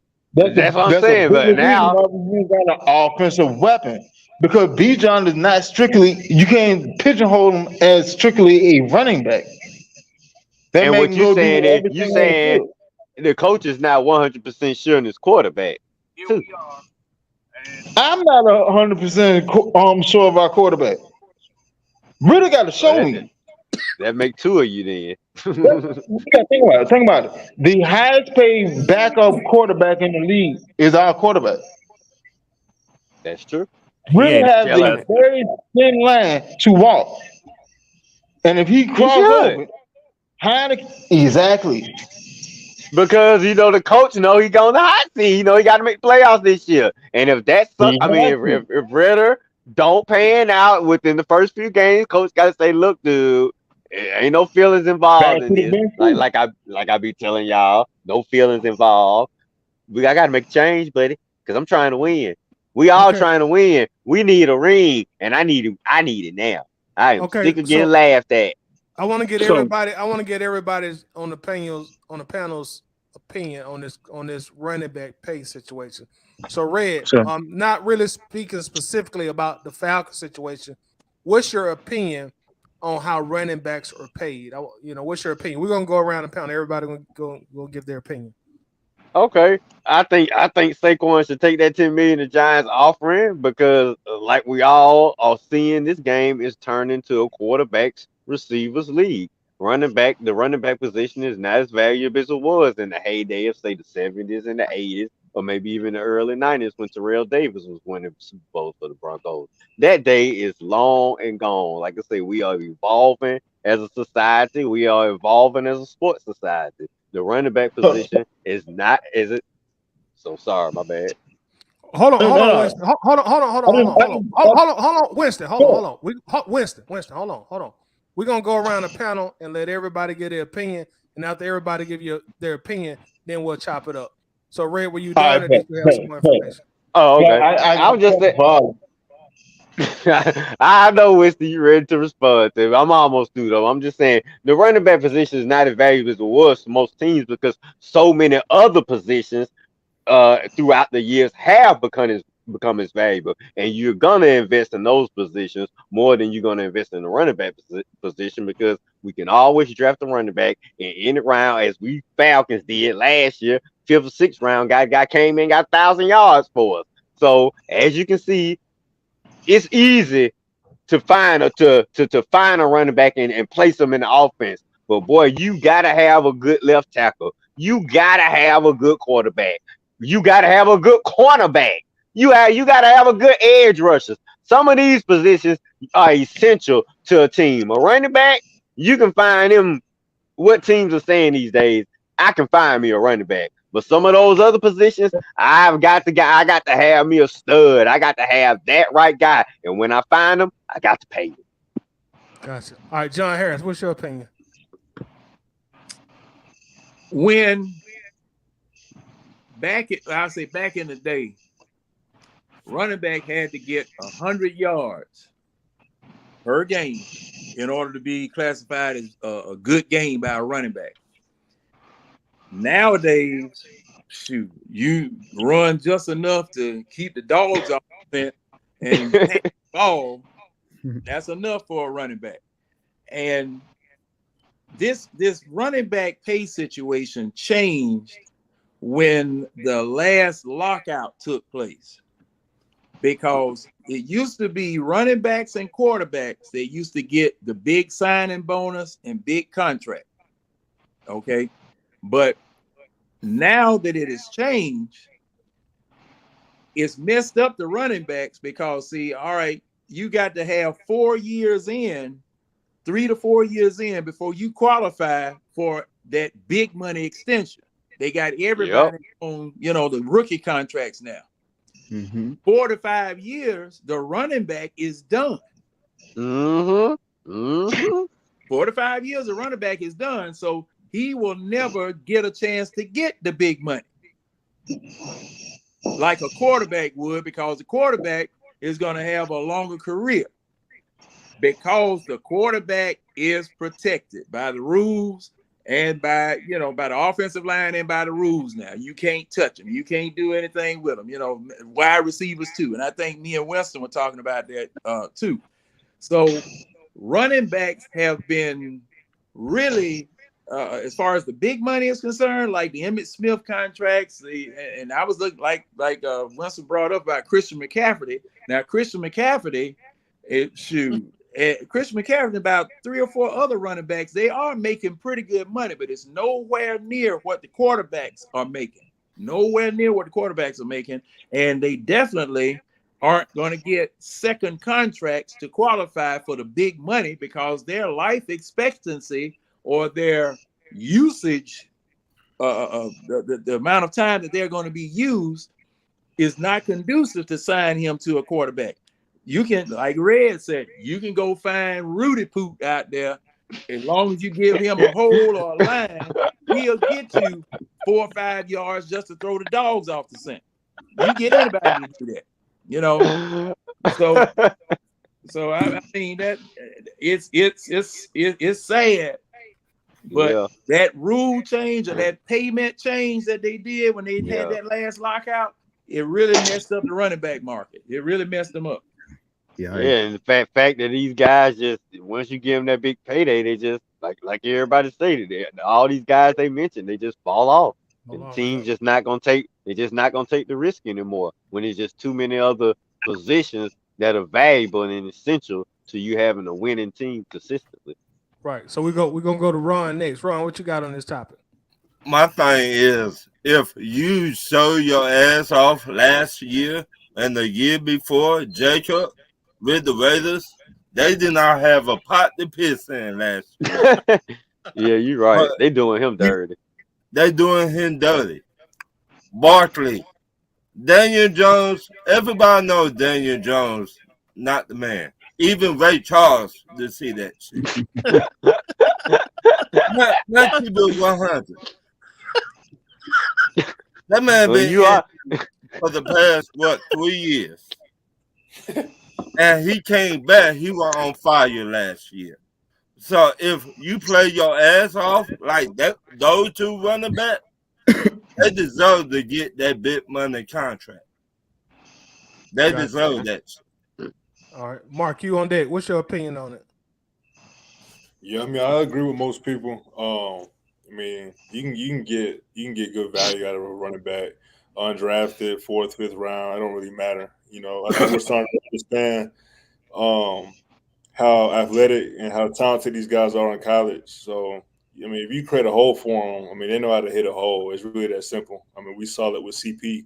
You can put him at running back. He could run through a hole, you know. So, you know, with the schemes nowadays, especially like the zone blocking schemes, I mean, that's just hurting the running back's value. And I mean, that's just what we're seeing. You can put anybody in there.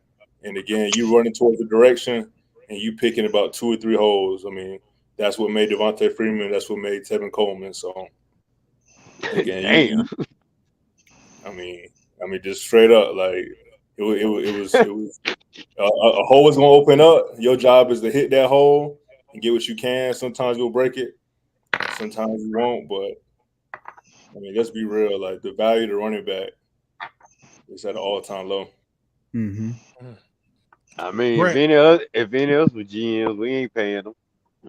Brent, what you got on the topic, Brent? All right. So I've thought about it, right? And I'm going to give my solution to it as well because I don't believe in giving a problem without a solution. I don't hate the Giants not paying Saquon because of his injuries that he's had, right? Like, I think that should matter because they offered him $22 guaranteed million. Josh Jacobs is the only back right now I agree with the argument for. The running back screwed themselves in that last CBA, and so that was exactly my point. Because there's a reason nobody but running backs are complaining, right?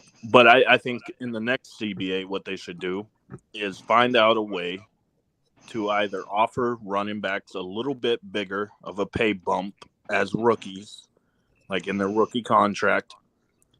And if they're very productive in their first year, allow them to negotiate for a bigger deal then. Running backs only.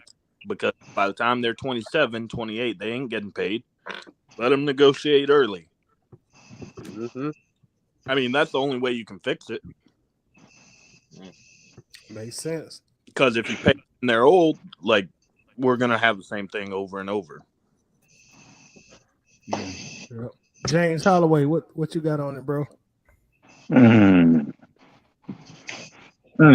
Okay. It depends on the running back to me. Because you got many different running backs. You got your bruiser, your power back, and you got the old school where it has a scat back. Remember, they used to call them scat backs back in the day.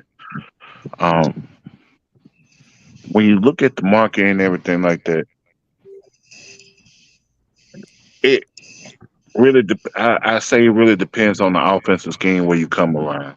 It's like what Mark said with the zone blocking, but you got say for instance, like you got Daniel Jones, that depends on what the running back does with Saquon Barkley. He caught 77 balls last year out the backfield, just out the backfield. So, long story short, it's like what Wallace said. You're always going to have good backs. It's those great backs that need to be paid.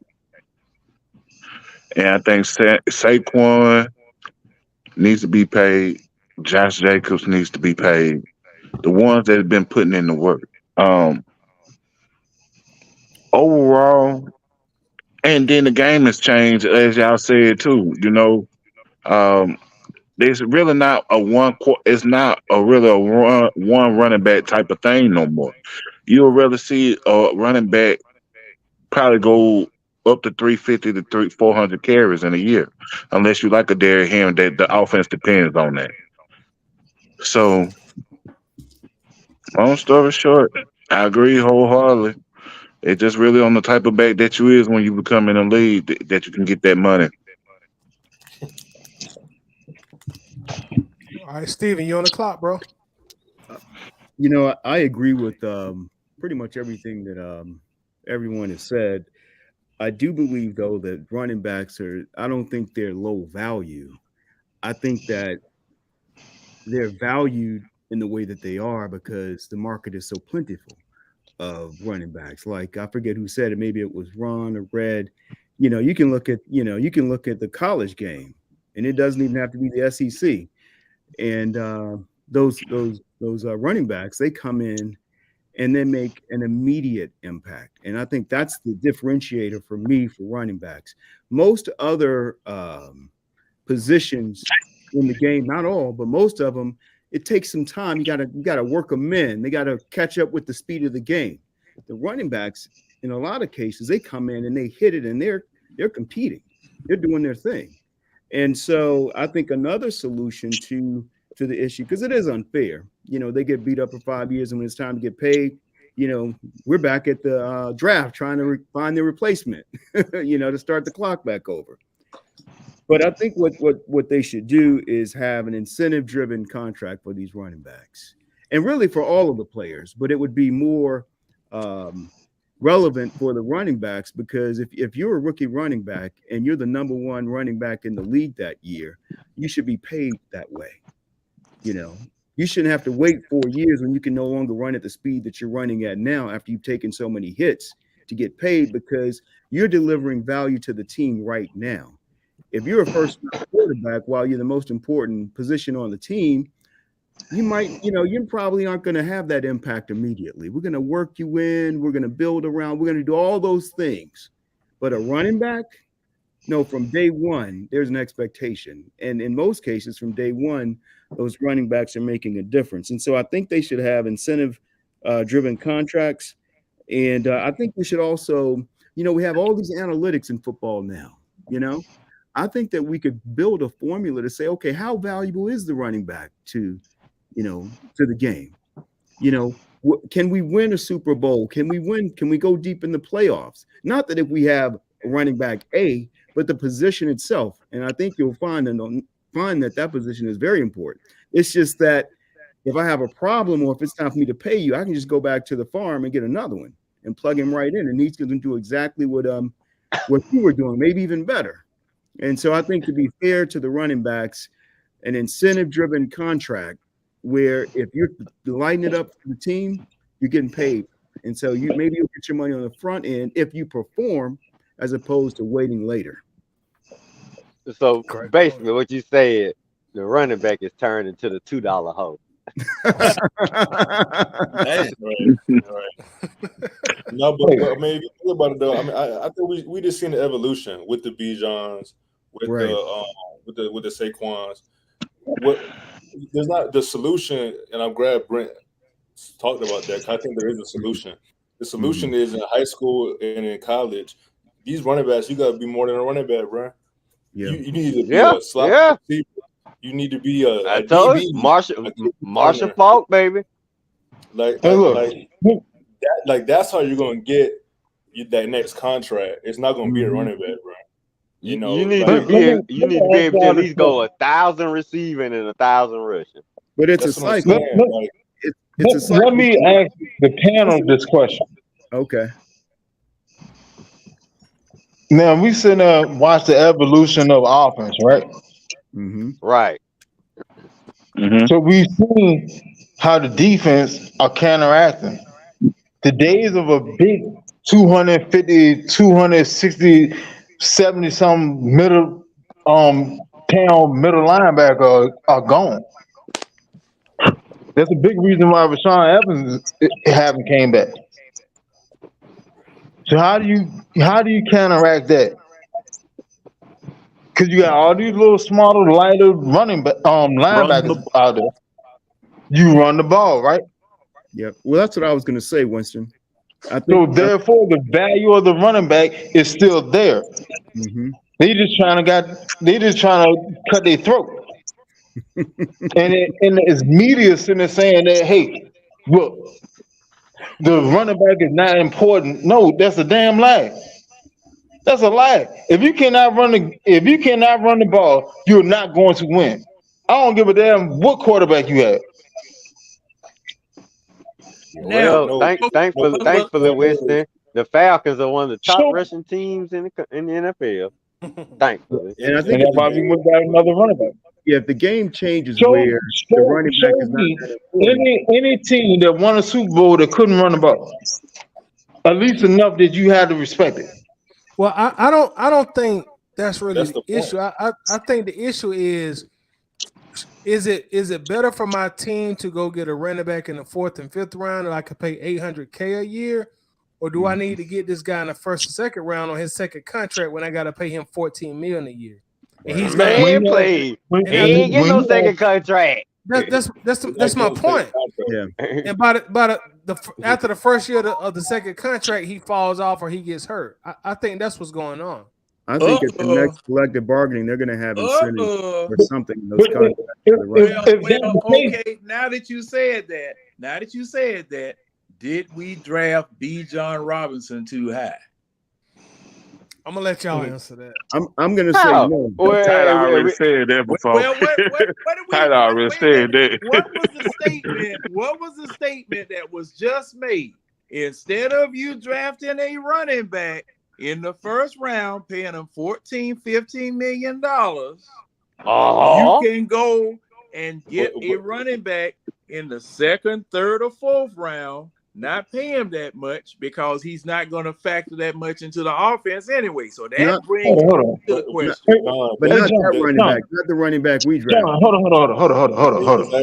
Oh yeah, because people are speaking on this because we drafted a special running back. But if you sit there and look at it, we all knew if we didn't pick Bijan was going to Philly at 10. Yep. No, At he 10, wasn't. yeah. No, he wasn't. Who gave a shit about Bijan? Hold on.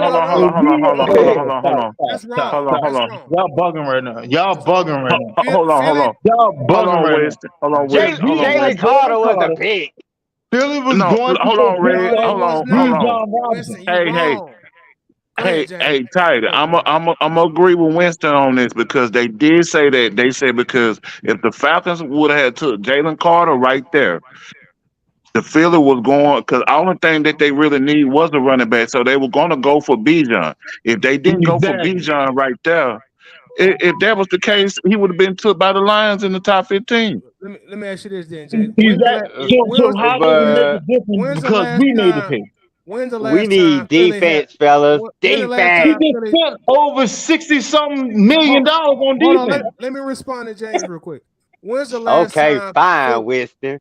When the last time Philly took a running back in the top 10?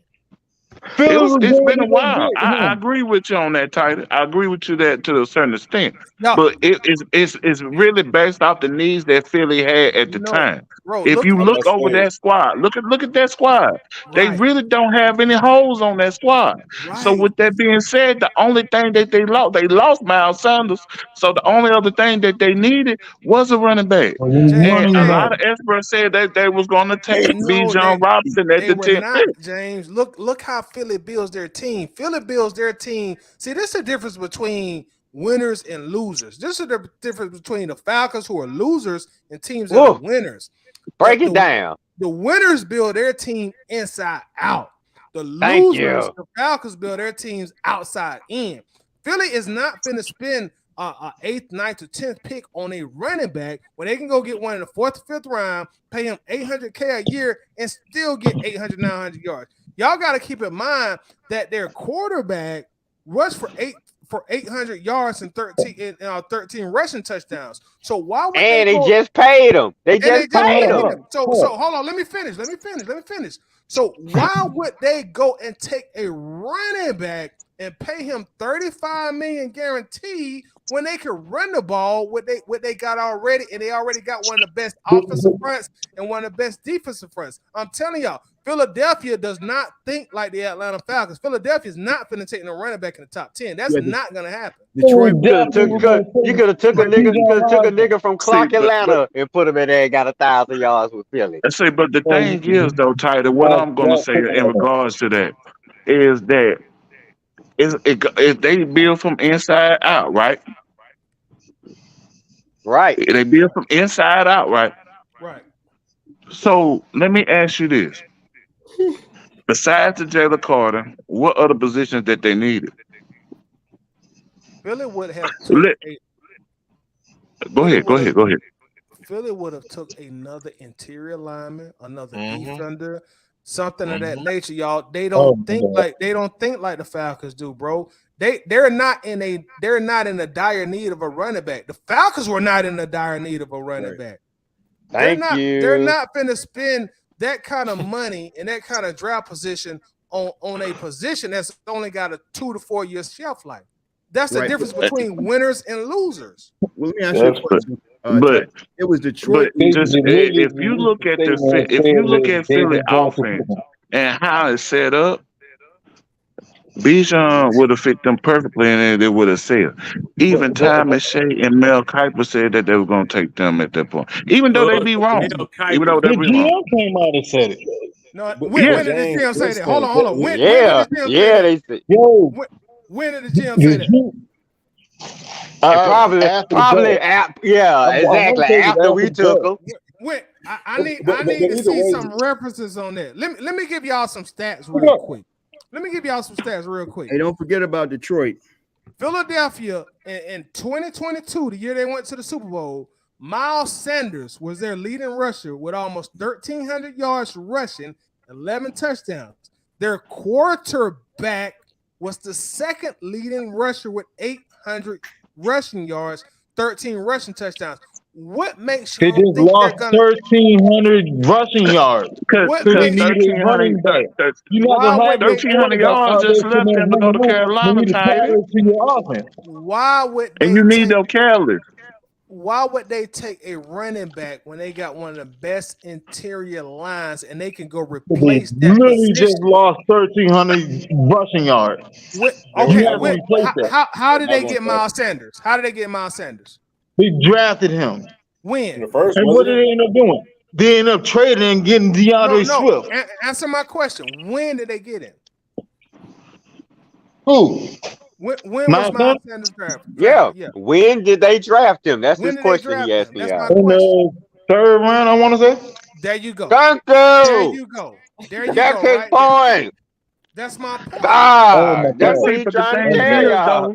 But the thing is, though, Tyler, if we look at that team, they don't have no weaknesses right now. A generational talent that is closest thing to a Hall of Famer. The Eagles not that desperate. The Eagles are not that desperate. No, the Eagles are not. They are not that desperate for that guy. He was going to fall to him. He was going to fall to them. Like my man said, yeah, but they are not going to invest that financial. They're not going to put that money. They will invest that financial in the running back. They will. Y'all are thinking like Falcons fans. I'm telling y'all. No, we're not. We're not thinking like Falcons fans. How is that? When that team was a running back, when they lost Miles Sanders, that was a 1,300-yard rusher, bro. Okay, but when did they draft him though? That's my question once again. Steven said in the Had second round. Bijan dropped. Had Bijan dropped. In the second round. Running back. Hold on. You Wait. and you don't have to trade up to go get it. We gotta stop using generational talents until they prove it. I get tired of hearing that. I get tired of hearing that about Kyle Pitts. Everybody want to call Kyle Pitts a generational talent, a unicorn. But what has he shown in the NFL? You can be a generational talent on Saturday all you want to, but that don't mean it's gonna translate to Sunday. That's true. That ain't got nothing That's to true. do with That's true. what we talking about That's right why now. I'm not What putting we talking about right generational now, talent on that. Okay, but can we? But what But I'm can coming we from, all Tiger, look? is Can we all they agree? team Can needs. we all agree? My man got a point. If Philly does I don't have to build, trade up to go get it, and it's gonna fall in my lap. You damn right but I'm gonna draft it. It's common sense. Hey Philly guys. don't Philly draft. usually Listen, bro. Philly do that's not not. how they draft. Philly That's don't not how they draft like draft. that. Go look how Philly Phil- draft. They don't draft Look running at backs Philly like that, bro. defensive line before they just drafted Jordan Davis. And who they drafted after Jordan Davis? Jalen Carter, because Bijan was gone. That's my point. That's what I'm I'm on saying. that point They right just here. drafted Jordan Davis the year beforehand. They did they drafted another defensive tackle. They're Who going did to sit behind him. Who did they But I'm draft gonna go. after Jordan Davis? Who Jalen Carter ain't the start over Brandon Fletcher proving Cox. my point. Look, okay, let me give you this. Ty, they was done more. Hey, they was done more proving your points than disagreeing with That's you. what I'm saying. Bro. The Falcons, No, the because Falcons what they drafted did was they three drafted positions the in the best top player 10. available at that point. Philly don't draft like that, bro. Okay. Go look at If that we had draft. drafted Jalen I Carter, said we one would have time. drafted Bijan Robinson. They Point blank, traded period. up to get You can Jalen sit there and say Carter. whatever you want to say. traded They up to literally get sat there and drafted a defensive tackle last draft in the first round. And they drafted another one There's in no the purpose first to round draft. of next year. There's no That's purpose. my point. They don't draft like the Falcons, bro. Hey, can I say something real you quick? You trying to take how the Falcons draft and put it on another team who actually win. You're right about Philly, man. No, their whole team is already set. They don't need that. The only missing piece to the team was a number one running back. So let me ask you this. That's why they would have drafted Bijan. They didn't have a number one. Then they ended up making the trade for DeAndre Swift. Why did they not draft Gibbs out of Alabama then? They could have. Gibbs was because Gibbs is not close to Bijan Robinson. They are two different players completely. Two different. No, Gibbs is more wide receiver than a running back. No, and he's almost 20 pounds lighter. Tiny. That wouldn't have been able to help Philly. I want to say one thing. The reason why Philly is full of small running back. They need a bigger running back. Kenneth Gainwell, like 205. Boston Scott, like 200 pounds. They need a bigger running back. I'm telling you, Philly is Bijan not is 220.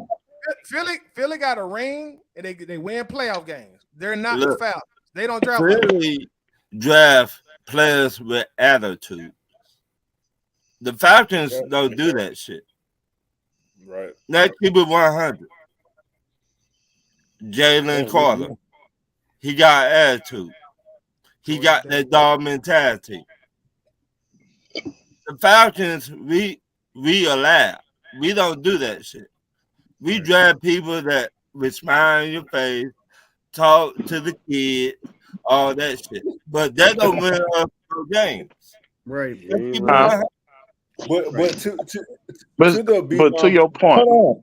So Matt Ryan was here sitting there smiling on everybody's face for 13 years. That was the winners period of Falcon football. So what are you saying? I'm glad you said that. That was the winningest period of Falcon football. I'm glad you said that. That's contradictory to what you're saying. A Super Bowl, yes or no? Has any Falcon quarterback won us a Super Bowl? A Super Bowl. Has any Falcon quarterback won us a Super Bowl? Okay, then that's the problem with what quarterback was the winningest quarterback for Falcon history? But let me ask y'all this. Okay. Thank you. Thank you, sir. Thank you, Who sir. did Philly draft with their second pick in the first round? Anybody know? Nolan Smith. I know one running back. Nolan Smith, a defender. Nolan Smith, another dog. Right. Pit But bull. Right. why are we talking about Philly, guys? We talked about Philly because they know how to win. And No, we but- don't. We just getting there. Oh my Philly, gracious. Let's see, Ron. Let's see, Ron. The thing. who would have taken Bijan? Bijan would not have been there. Yeah, Exactly. Detroit would have If taken. we hadn't taken Bijan would go on at 10. He would Point have. blank period. And even Detroit. He would have went No, he's saying Detroit would have took him before Philly. Right. He still would have went at 12 to goddamn Detroit. I thought Detroit drafted. So how you we sitting there saying that they we drafted made some Samir Philly Yeah. traded pick up to get 4 spots before that. Come on here, man. The Falcons wanted Bijan Robinson. That's what happened. They think he's a generational talent. We'll see. Well, look, yeah, that's the thing. We'll all see if the Falcons were right on that move, because we all know the ones who said we didn't understand it at all, because it was we just so behind. Our front seven is just too bad to at the number 8 pick to take a position we already had some success with the previous year. But hey, it's Arthur Smith. Yo, that's what you want to do, buddy. So okay, we gonna see.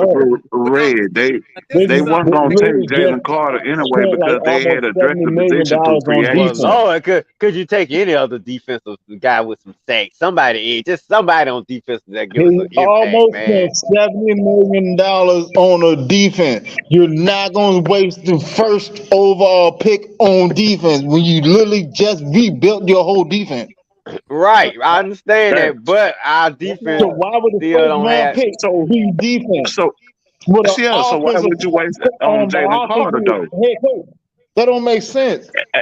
And I said in the beginning that I wanted him because he is a dog on the field and everything like that of that nature. But overall, with that being said, when they spent all that money in the offseason, I knew they weren't going to get him. They weren't going to get him because you got Omiata, you got Eddie Goldman at that position. You still got Grady Jarrett and Calais Campbell, and then you got Bud Dupree on the outside rushes, and they took 2 pass rushes the year before that. Is there any hope? Is there any hope this Ebekeezy guy gonna show out for And us? goddamn D'Angelo Malone. The year before that, we went and got Ogundeji, added Ogundeji. Okay. The first overall pick is not going defense. Hey guys, Let's forget about the year before that. Let's just talk about last year. Yeah, let me that dude from Penn State. Let me say this real quick, guys, just about the offense. Honor Ebekeezy. Kyle Pitts Yeah. broke the record his first year, right? We can say he didn't have a quarterback last year. Drake London broke his record this previous year. When he got the quarterback. He almost broke it. He didn't break it. He broke our rookie record. Yeah, that's what I'm saying. Our rookie record. I'm talking about team record. He broke Yeah, Tyler didn't break the record either. He got Thanks to Dez, not thanks to Cupcake that quit on us. It doesn't matter. What I'm trying to get at is our offensive picks looks like they're working out. Oh, they are. Okay, so think about it. If we have Drake London, we have Kyle Pitts, we have Bijan Robinson, we have Tyler Algier. I'm sorry. Yeah, Tyler Algier. You have to include Tyler. Yeah, absolutely. We have CP. You know, we picked up the tight end from the Patriots. Played in Jonathan Smith.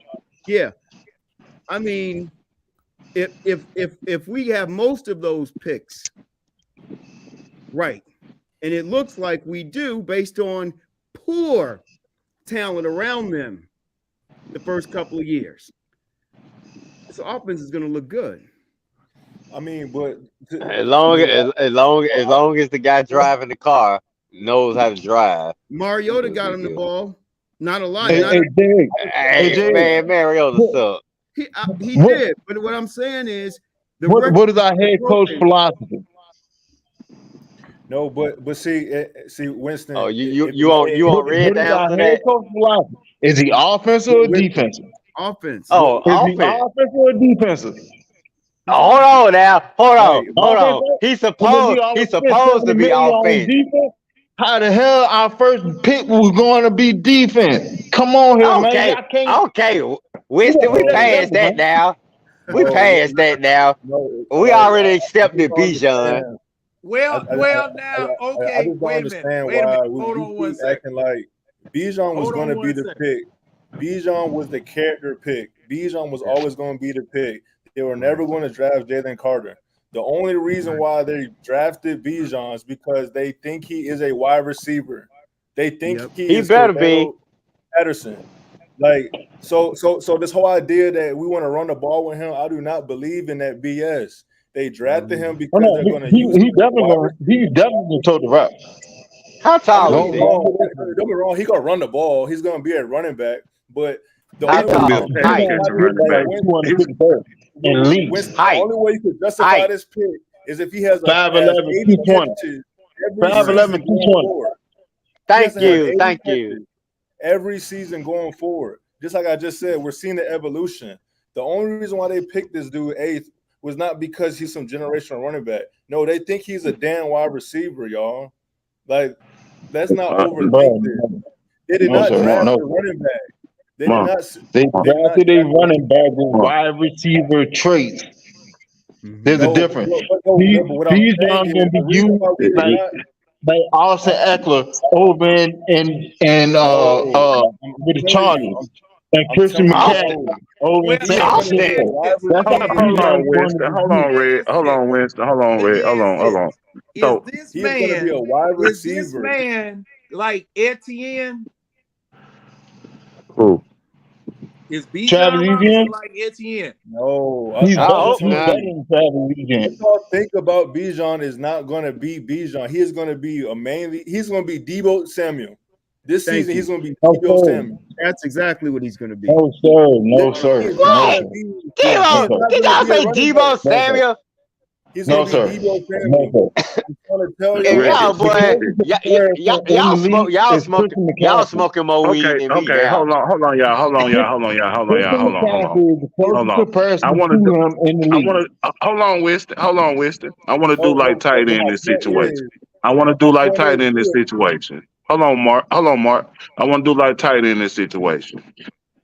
My question is to each and every last one of y'all: how do y'all think they're going to use Bijan Robinson in the system, in Arthur Smith's system? Mark, you go ahead. Hold on, Winston. Go ahead, again, Mark. to me, Tyler's going to still be our bell cow. And Bijan is going to be our Deebo Samuel. He's going to be damn near a wide receiver. Just like when we picked Kyle Pitts, everyone was like, he's a tight end. Hold on, Red. But his rookie season, Hold on, he was Red. lined up more as a wide receiver because he never really was a tight end in their eyes. It's the same thing with Bijan. They looked at it like, we need a wide receiver too. We don't mind having a running back. I'm telling y'all. That's the only way you could justify picking him at 8, not to be no damn running back that's catching out the backfield of carry. Oh my goodness. Hold on, Winston. He's going to be used as Deebo Samuel, and they like this character because how the hell can you say that you're going to draft Bijan as a running back over Jalen Carter? Jalen Carter shouldn't have even been available. He was a top 5 talent. So Bijan was hold on, Winston. Hold on. Tidy, how do you feel how Bijan Robinson will be used in offense? Tidy. I think they're gonna use him a lot in the slot. I think he'll get a lot of receptions, a lot of catches. I don't think he's gonna be like a conventional running back like that we think he will.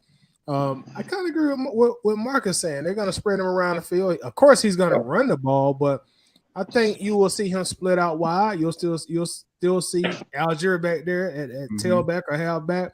But I think they're gonna mix it up with him. You know, they're gonna kind of use him as a modern day CP in 2021.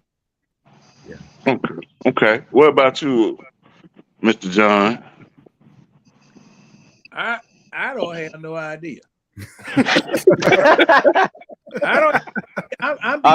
Are you talking about these answers or the question?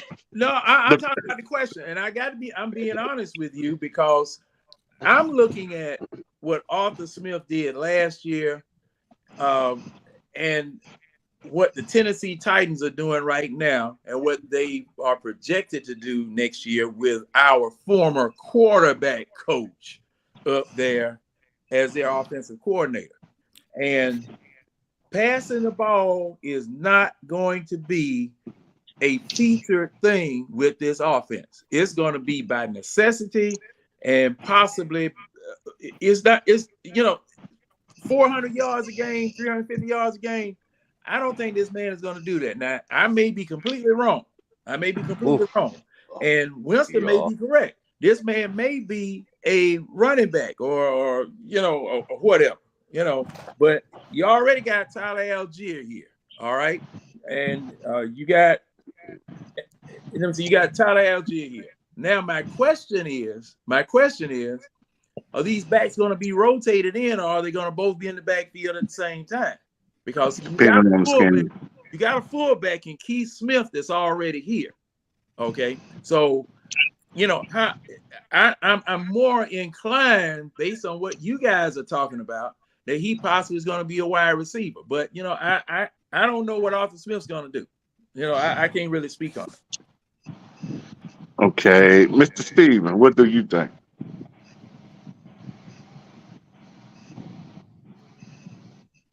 Can you hear me? Sorry about that. I was on mute. I think they're going to use Bijan in an unconventional way. I think that he's going to be lined up in the slot frequently. I think he's going to come out of the backfield too.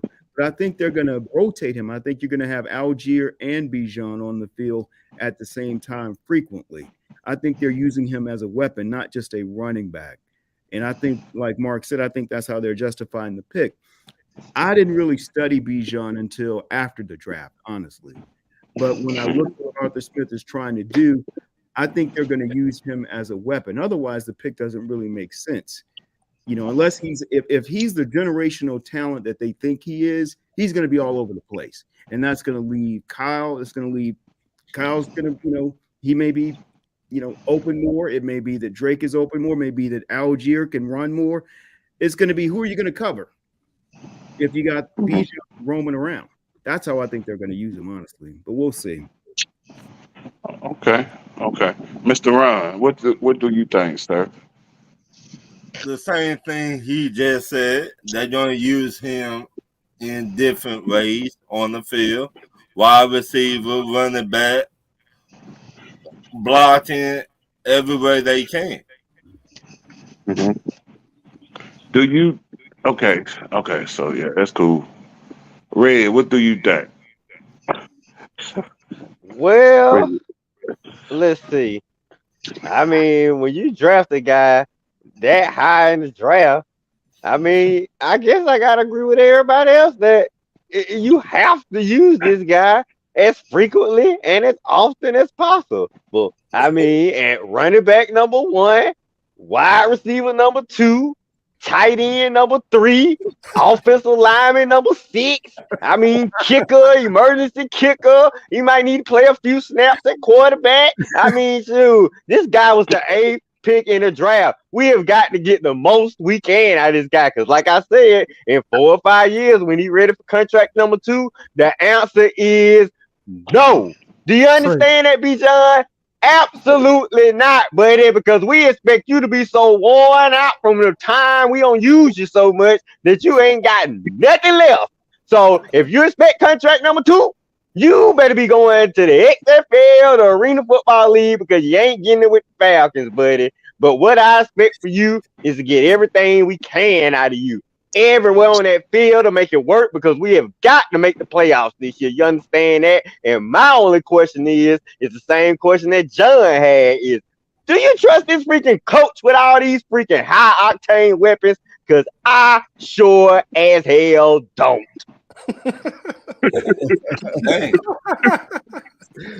Winston, go ahead, sir. QB2.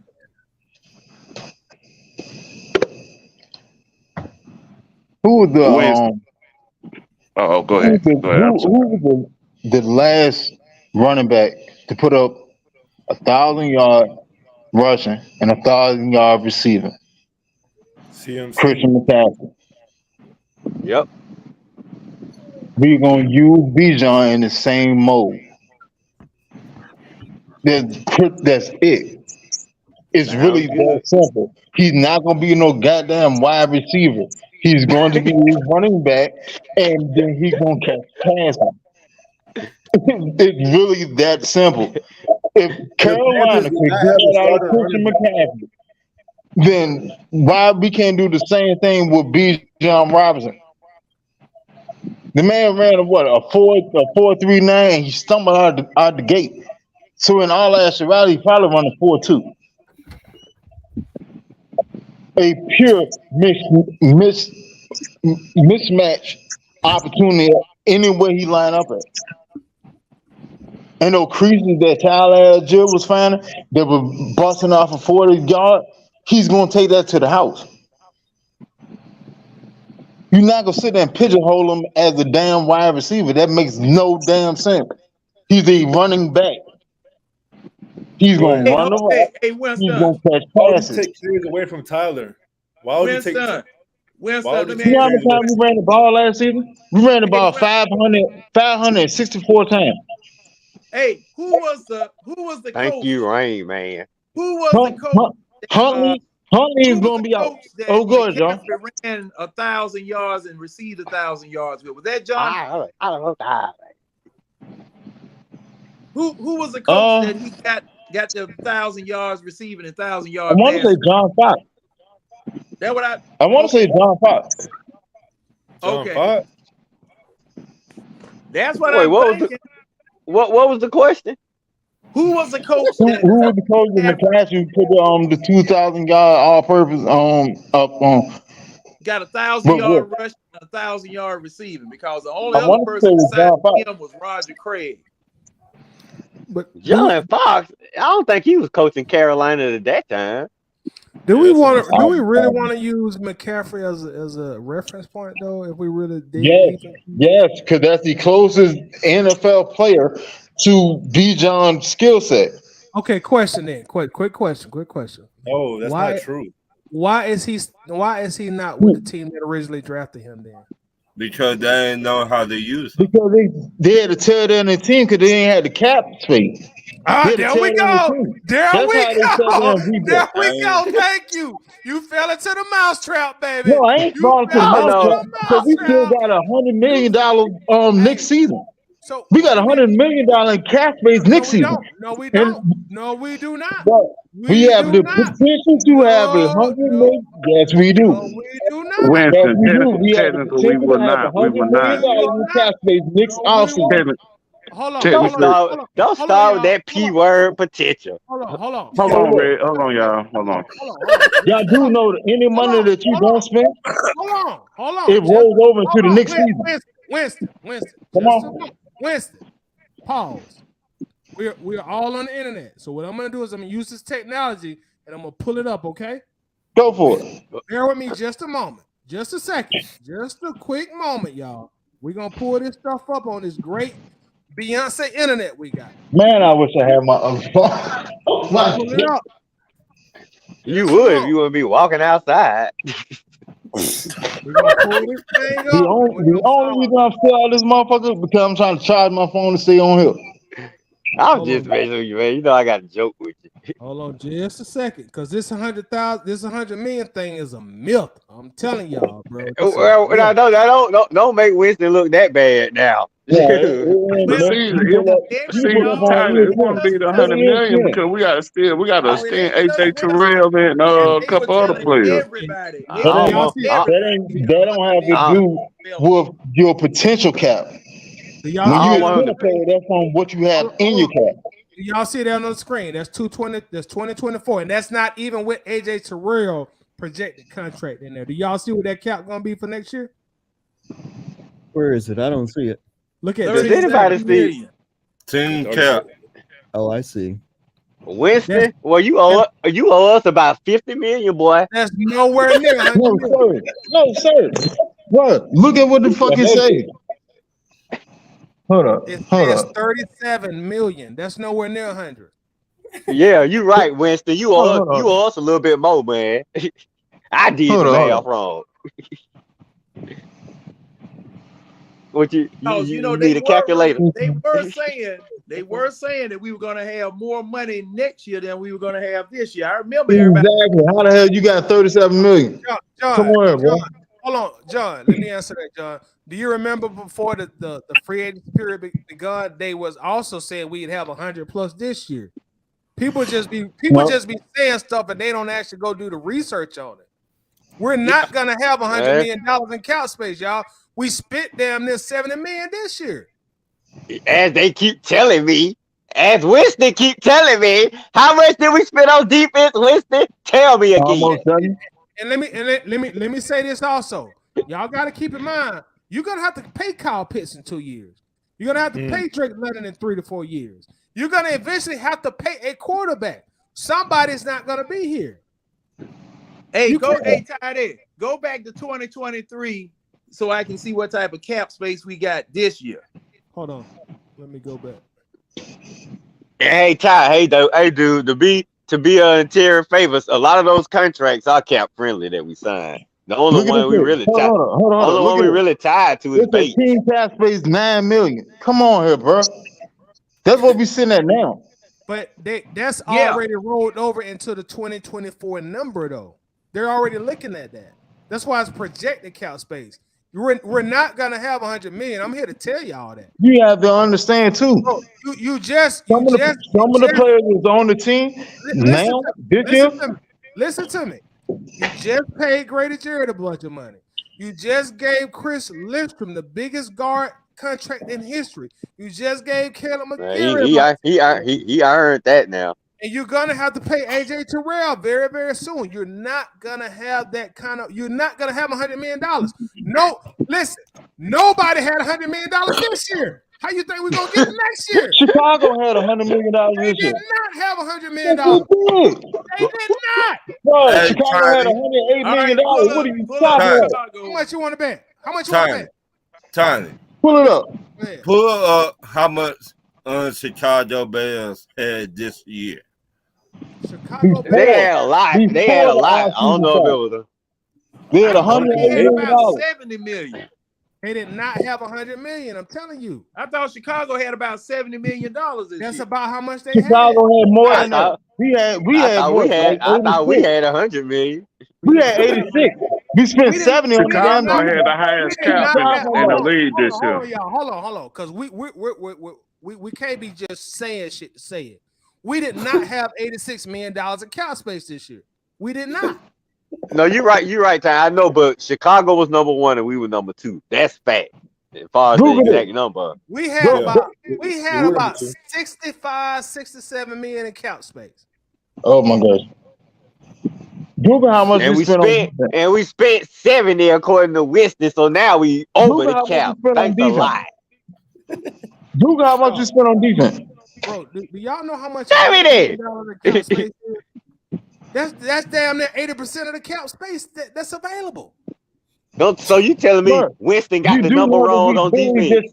We literally just signed the NFL record for 1-year contract. Last season, we didn't have anybody on the damn team. We had nothing but cap space. We signed a lot of folks now. I remember that.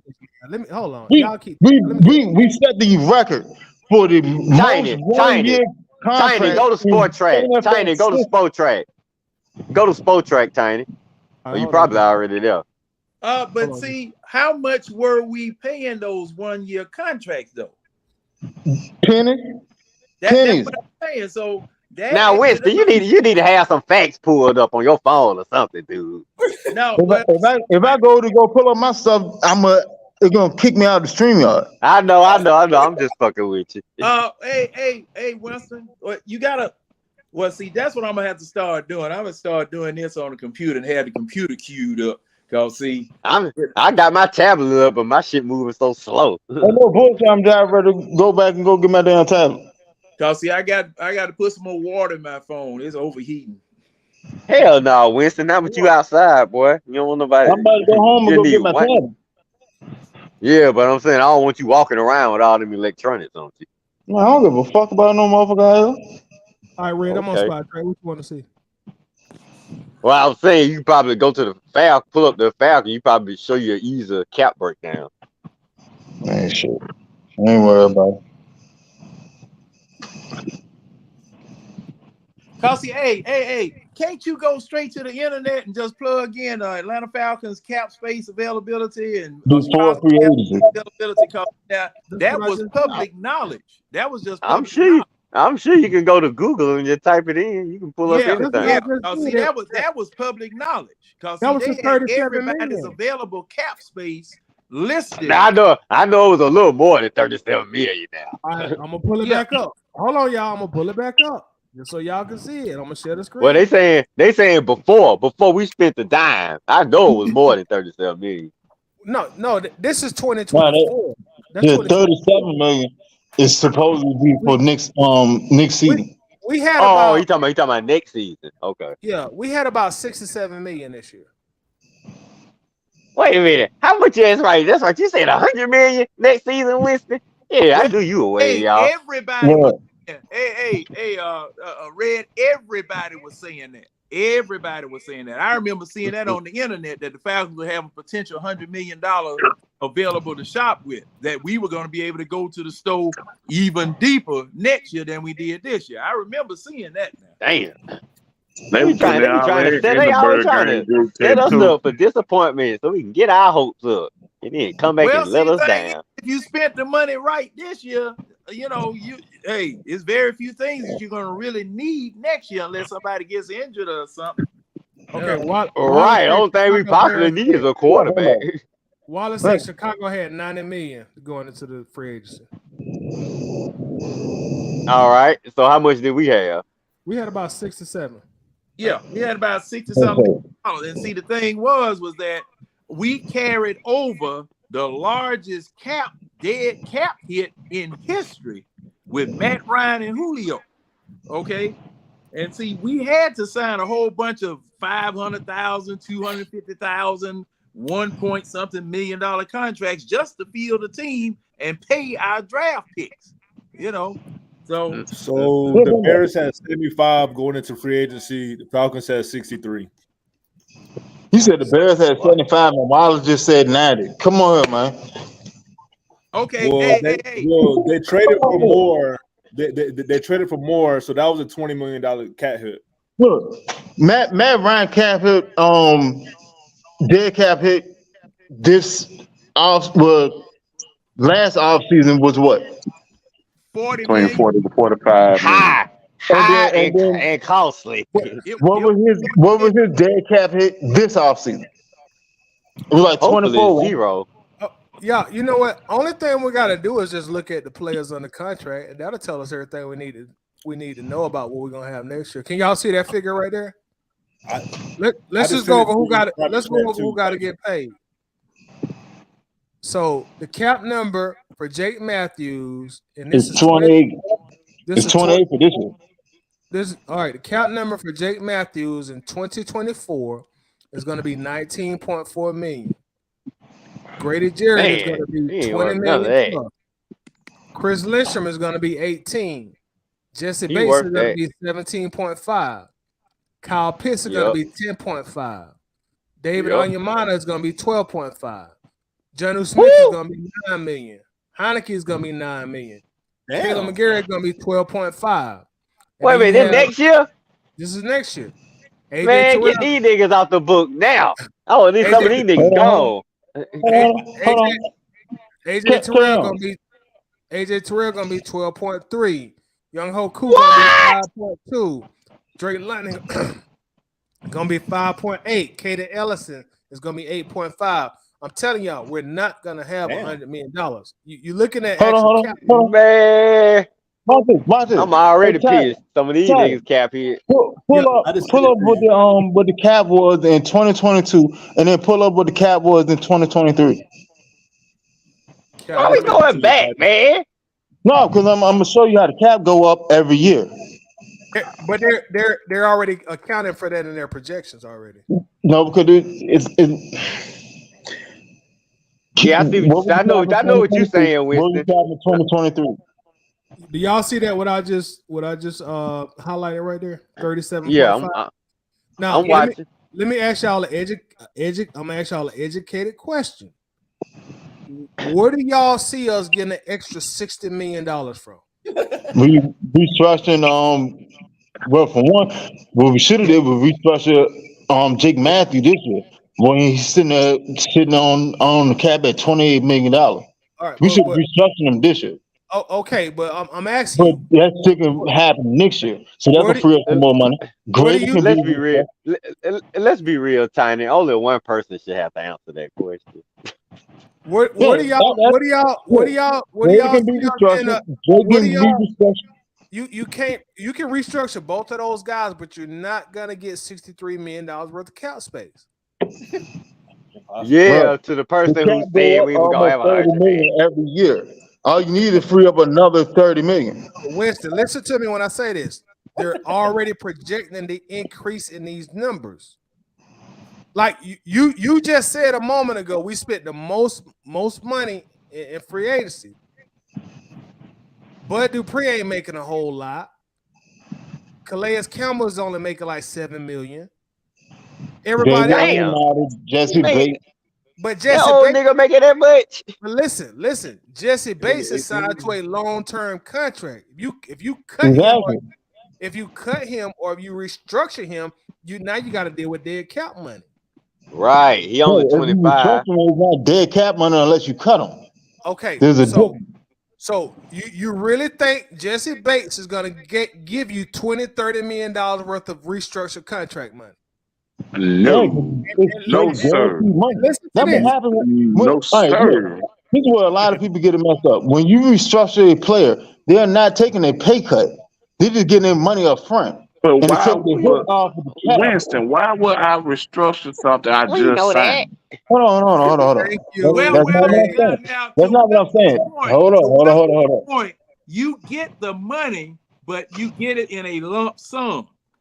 Yes. You get it in a lump sum instead of it being spread out over the year. It's spread out over how much you can pay over the year. Remains the same. That cap. Yeah, the cap. No, the cap goes down. Yeah. The cap hit goes down when you restructure. But why would I restructure something I just signed this past offseason? Yeah, we did the same shit with goddamn Matt Ryan for goddamn 4 years. What are you talking about? Yeah, but he was further in. This was further in his career. This is a brand new contract, a brand new person coming to a brand new team. That's not making sense right now, bro. Bro, that's not making sense, big dog. Hold on, I got something for y'all.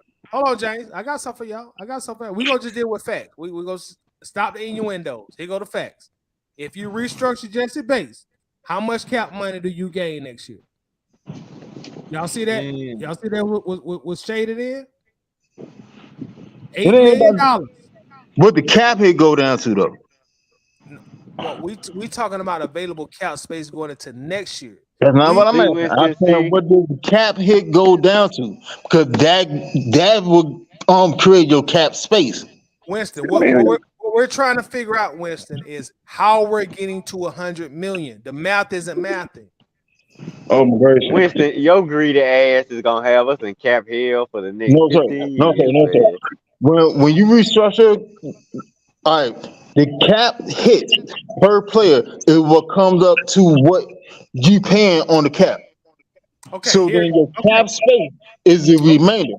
So if you bring that player's cap hits, then you have more space. Then the cap goes up every year. Okay, but that's not smart. That's not a smart move for us, especially on the it's not. But hold on, Red. We're gonna walk with Winston for a moment. Hopefully, he'll see the light pretty soon. So, do you see the cap number? My good word. As soon as we get off here, I'm gonna pull it up and I'm gonna send it to you. Hold on, just a moment. Do you see the cap hit for 2024? We restructure Jesse Bates. I got it shaded for you. You see that? Yeah. 17.5. So where the rest of the money gonna come at? And don't forget, you're gonna have to re-sign AJ. Well, you just admit this was a bad idea. No, this is a current contract. What does it say we restructured? That's the restructure. You see You the right one here? saying we restructured. You see right here where the arrow is pointed at? You see right there? Restructure. You see that? Yo, it'll add $8 million. Hold up. Is it cap number 17.5? But with the restructure, the cap hit will only be 7.9. The cap number will be 17.5. Is right here. Oh, the 7.9 is the cap savings. Right. Correct. Yeah. So we'll add $8 million That's to our cap. about 8 million. We'll add 8 million of cap space, but the cap number goes to 17.5. And what happens in 2025, 2026, that cap hit just goes up a little bit. Right, we're gonna be fucked, man. You can't restructure a contract you just signed. That's not smart GM. Hey, hold on, man. Lord knows I wish I had my other fucking phone. See, listen, I told you, you gonna get us that cap hell, man. The shit that I want to pull up, I can't pull it up. Yeah, Well, you got to come prepared to these cap meetings, man, because these numbers, they mean a lot. I didn't even know y'all was on. I was already in my work. There was gonna be any math tonight. I didn't know. I wasn't prepared for no math questions. Me neither. I'm glad China came prepared, man. Look at what Wireless just said. Tyler, you just showed that we're gonna have 37 million salary cap in 2024 before any movements are made. Winston, he's agreeing with me. Look, that's enough. That's enough for Terry to do something with. What I'm trying to get you to understand, Winston, is where you gonna get $63 million from? You can't restructure that many contracts. We're definitely not gonna have more cap space than we did this season. I'm gonna come right back to this chat. I'm about to Google some shit. Hold on. Yeah, you're gonna have to do some extensive research, my boy. Just send me a link. I'll pull up in. Now don't go making nothing up and try to. I just seen you the link too, Tom. Hold on. One thing for sure. Two things. Make sure you send a link with what you Google.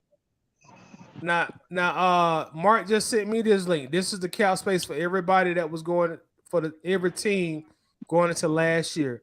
The Bears had 75 million. The Falcons had 63 million. Yeah, I knew it was on. I knew somebody had an article that had all of that on there because I remember them publishing that. And wait a minute, do we trust Clutch Point Sports? Do we trust them? Yeah, we can trust them. Oh, okay. They pretty reliable. Yeah, because I don't want no Falcoholic. Them motherfuckers. Yeah, 63 sound about right. I don't know where Winston got $70 million. We're not gonna have $100 million of cap space next year. I'm telling y'all that. You can look at all the big contracts we got. Well, I tell you, he just can't get that number out his mind, boy. Oh, wait a minute. Okay, now this is we spent $70 million in defense. The most any team ever spent on defense. This is what the Bears and us had last year, right? Right. Starting this year, right? Right. Yeah. Okay. Yeah, I knew the Bears. I thought it was 70-something million. That's what I had seen. Cause see, I'm just like Winston. I can't pull anything up. I didn't charge stuff today. Uh-oh. I knew the Bears were number one. Yeah, the Bears were number one. And we were number two. Okay, but well, I don't know. I don't know if they did anything with it though. Well, thing is, I think we got about 37 left. Okay, right now we don't have no $100 million worth of money. Okay, for next year, and we didn't have it this year. So, and we signed a whole bunch of people. And see, cause see, did we restructure Matt Ryan before he left? Because, we restructured him twice. No. I'm talking about before he left. Before he left. Before he left. Right before he left. No. I think we took a percentage with that trade. Like we paid for some of the money. Colts took some of the money. No, We'll be I'm traded him. talking about that for the cap hit. No.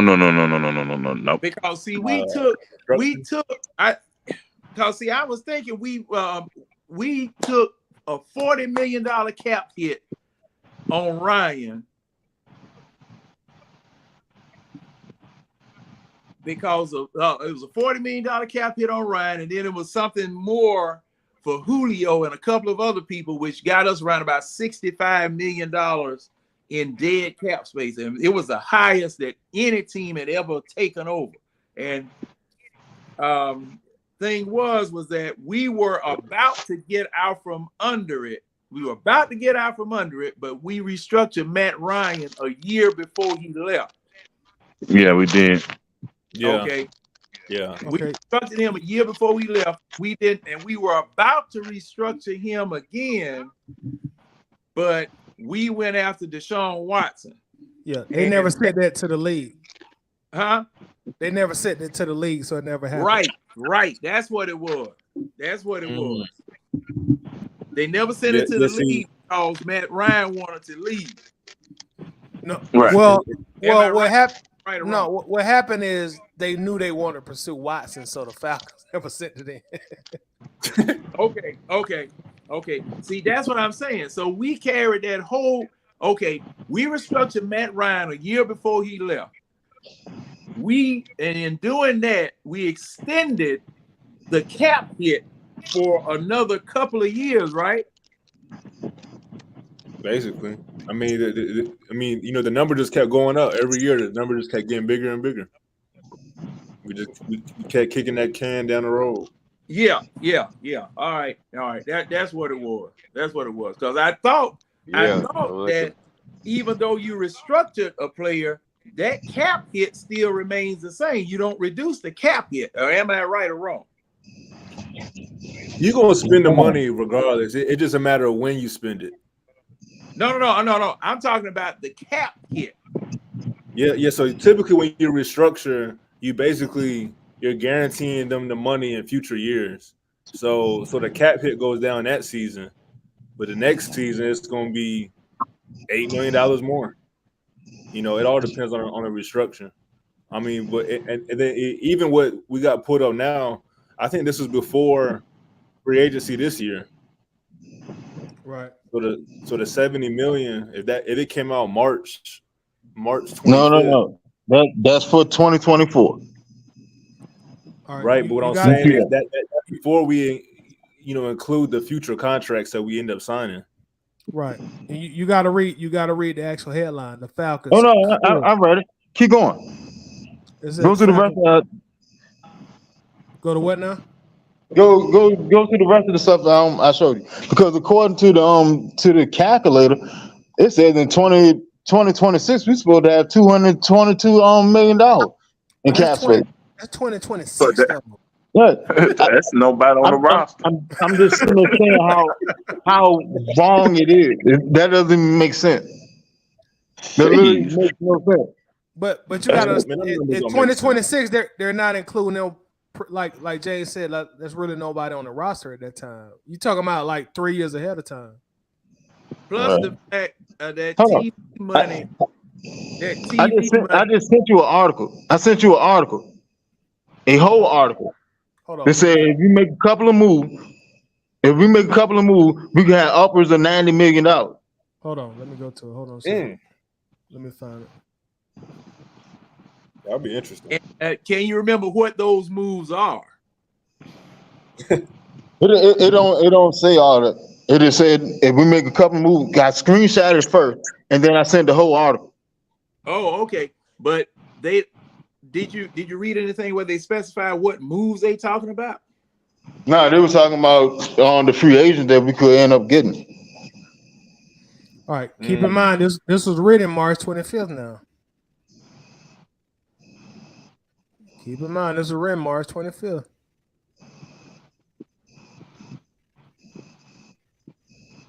The league salary cap for 2024 isn't set yet, but right now they project the Falcons to have $6 to $8.5 million to spend in 2024. If they roll over some cap space and make a few cuts, that number could come closer to 90 million. There's also a possibility that the league salary cap comes higher than projected right now. See, this first paragraph tells me everything I need to know. They're looking at like best case scenarios, but they're not being realistic. And plus, they're not. From what I'm reading, this is prior to the draft and prior to acquiring all the agents and the money that we spent. Because if we didn't spend all of the money that we spent, you possibly could make a case for that. Right. No, because if you go back to the article, it said Falcons will probably have around $8 to $9 million left after their draft, And which is on par to what we have now. We have like 9.7 million. Yeah, that's what I. That's on par to what we have now, right? Right. So therefore, we still potentially could have upwards of $90 million. It says if they roll over some cap and make a few cuts, and remember, this is read March 25th now. Don't forget that part. That number could balloon to 90 million. There is also the possibility the league salary cap could come higher than projected. So they're looking at best case scenarios. They're not looking at all the guys that we have already signed since they've written this article, and they're just giving us a best case scenario. They even got Lamar Jackson on here, and he just signed a long-term deal. That's what I'm saying. Go down a little bit. Go down to the next paragraph. And where is it at? Somewhere in the junk, it said us having around $8 million, $8 to $9 million. We got almost 10 million right now. Exactly. So therefore, it calculated pretty much everything. Therefore, we can potentially have that. It's not gonna happen, bro. I'm just saying, if we made all the moves that we need to make, we could have it. I'm not saying it's a definite that we're gonna have it. I'm saying that we could have it. But we still gotta look at these extensions we gotta sign in the off season next year. You got AJ Terrell, you got a couple other people that gotta be signed too. So around them parts, definitely that 90 million is not gonna be there. That 90 million is not gonna be there unless they increase the salary cap like they do on a year-to-year basis or every other year basis. No, the salary cap go up every year. That's literally how it's structured to go up every year. At least by like 20 million. The only time the salary cap either stay put or go up marginally is a lockout year or a shortened year, like COVID or some shit like that. Now, I'm gonna tell you what we just signed a new TV deal. The NFL just signed a new TV deal. The cap gonna blow up. I'm gonna tell you what they're not including in this number. They say they can roll over some cap space with some potential cuts. They're not including the dead money in this. There's no dead money being included, and you got to consider the source also. This is Sports Talk ATL. They're not in a national accredited site. This is a local blog. Hold on. Matter of fact, I'll be right back. I'm gonna go pull it up on ESPN. Okay. Pretty sure I saw it on ESPN too. Yeah, because we done paying Matt, we done paying Julio, so I can't see a world where we have more cap space than we did this season. I mean, at least for a couple more seasons. You know, we just re-signed guys. That's the whole reason why you would have more cap space, because the dead money is not affecting the cap anymore. That's the whole reason why you would have more cap space. But who could? Okay, our cap space will cut short because we still have Julio dead money and Matt Ryan dead money. Okay, they say with some potential cuts. So who could we cut to get to that number? Jake Matthews. All right, now you want to look at his dead money? Because they're not putting that in that number. I feel like it was 27. It was either 27 or it was like 19 or something. It was high. Nah, his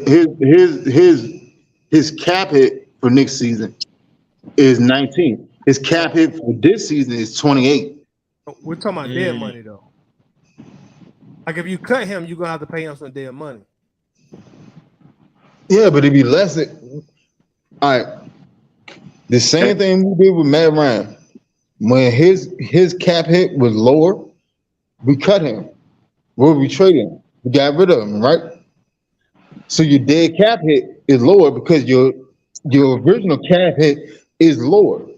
When you have a high cap hit, like 28 million, if we cut him now, his dead cap money will probably be like 14 million.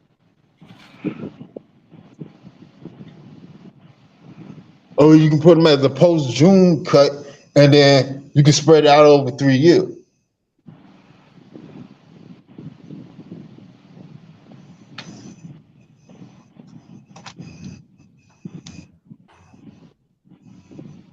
Hold on. I'll be right back. I'm gonna go to ESPN and see if I can find it on there. All right, I'll be right back, sir.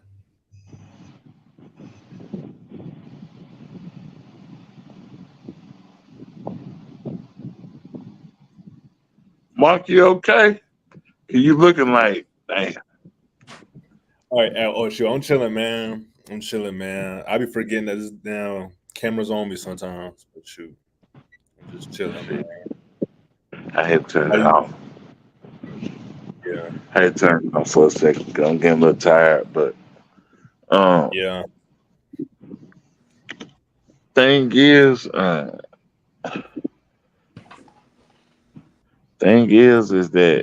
100 mil ain't gonna come through. I don't it's over. Yeah. Yeah, man, ain't coming through. I'm just gonna tell West. I tell West to myself, hey, you could put up 80, 90 damn articles. That 100 mil ain't coming through. Well, I'm sorry. Like for us to have 100, we would have to have we not re-signing nobody. We ain't signing no one to no extension. Like we damn near starting fresh. All right, and that's just like another rebuild if you do that at that point. And the Falcons is really not set up because of all the signings. Now you may get rid of a couple of the signings next year, because you got to look at it as well. Say for instance, Okuda have a wonderful year next year. They're gonna want to extend him as well. So you got to look at you got to look at it. There's no 100 mil coming around and anywhere it goes. I'm gonna have to let them know. I'll let them know. Shit, look at it. Yeah, no, there's definitely no way. There's no way. But either way, I mean, we shouldn't want to have all that money. We want to re-sign all our good players. I mean, if we could walk into free agency with 40 million, you know, I think we'll still be in a good spot. Yeah, especially build out. Yeah, 40, 50 million instead of building off what we have now, and you're good to go. Yeah, you should be straight. Yeah, Wallace said we're not going to have 100 million cap space next year, but we will in 2025. And the thing about that too is like you got to keep in mind that the guys that you're going to re-sign, because by that time you probably may re-sign Kyle Pitts. You got the AJ Terrell contract. You know, so you got to look at the guys that you're going to have to eventually re-sign very soon. Yeah. And then you got all the other second, third year guys that you're going to have to re-sign to that on the roster. Right. Yeah, we'll go about 10 more minutes and we'll go ahead and cut out, y'all. We're going about 5 o'clock. Hey, Waffle House Crew, man. Waffle House Crew. We told you before you started what y'all getting into. You know, the scattered, smothered, covered, dice, cap, and chopped, and everything. Let it roll. Yeah, no, it's always a vibe, man. And shoot, we were deep today. We were deep today. On the night, I guess you should say. Bro, the night, boy, the traffic, it be here for sure. Yeah, this is one after the concert performances right here. Beyonce must was in town. It had to be.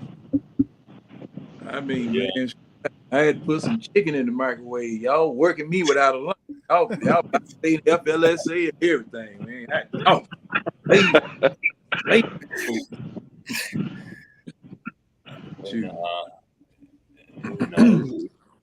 It was definitely good, man. We talked about plenty, but man, like I said, man, I've been trying to speak on this for the past couple of lives, man. I think Arthur Smith, man, he gonna try to get every little ounce out of Bijan that he can, but at the same time, you got to keep Tyler on the field. So the only other option is putting him at wide receiver. Well, if you draft that man this high, you draft Bijan Robinson this high, you got to use him. You got to use him. You got to use him. So he's going to be. Someone has mentioned Marshall Faulk, and you probably right. He's going to be a utility man. He's definitely going to be a utility man. So Tidy, I remember asking when they did take him, okay, what you gonna do with Tyler Algier? This man just got 1,000 yards. Now what you gonna do with him since you got another running back? I didn't think you needed another running back, because you already had 3 or 4, really, right, counting Keith Smith. But hey. Yeah, that's what concerns me. Like, in 3 years, you're gonna have to. Well, in 3 years, you've paid Kyle by that time, if he stays. You paid Drake London. Mm-hmm. And what you gonna do about Bijan? That's like one of my major issues with taking a running back. Because like as we see, these teams don't want to give running backs a second contract.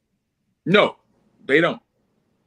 They don't. Just like I said, and just like I said earlier, by the time that they qualify for an extension, their shelf life is over. Right. So, and just like you said, Marquez, you can't justify paying a back now like you used to long time ago. Because see, you remember, I don't know if you're old enough to remember, Cowboys came into the season, they didn't sign Emmitt Smith. Okay. They lost on Monday night. They had that man in there the next day. Signed him up because he was the integral part of the offense.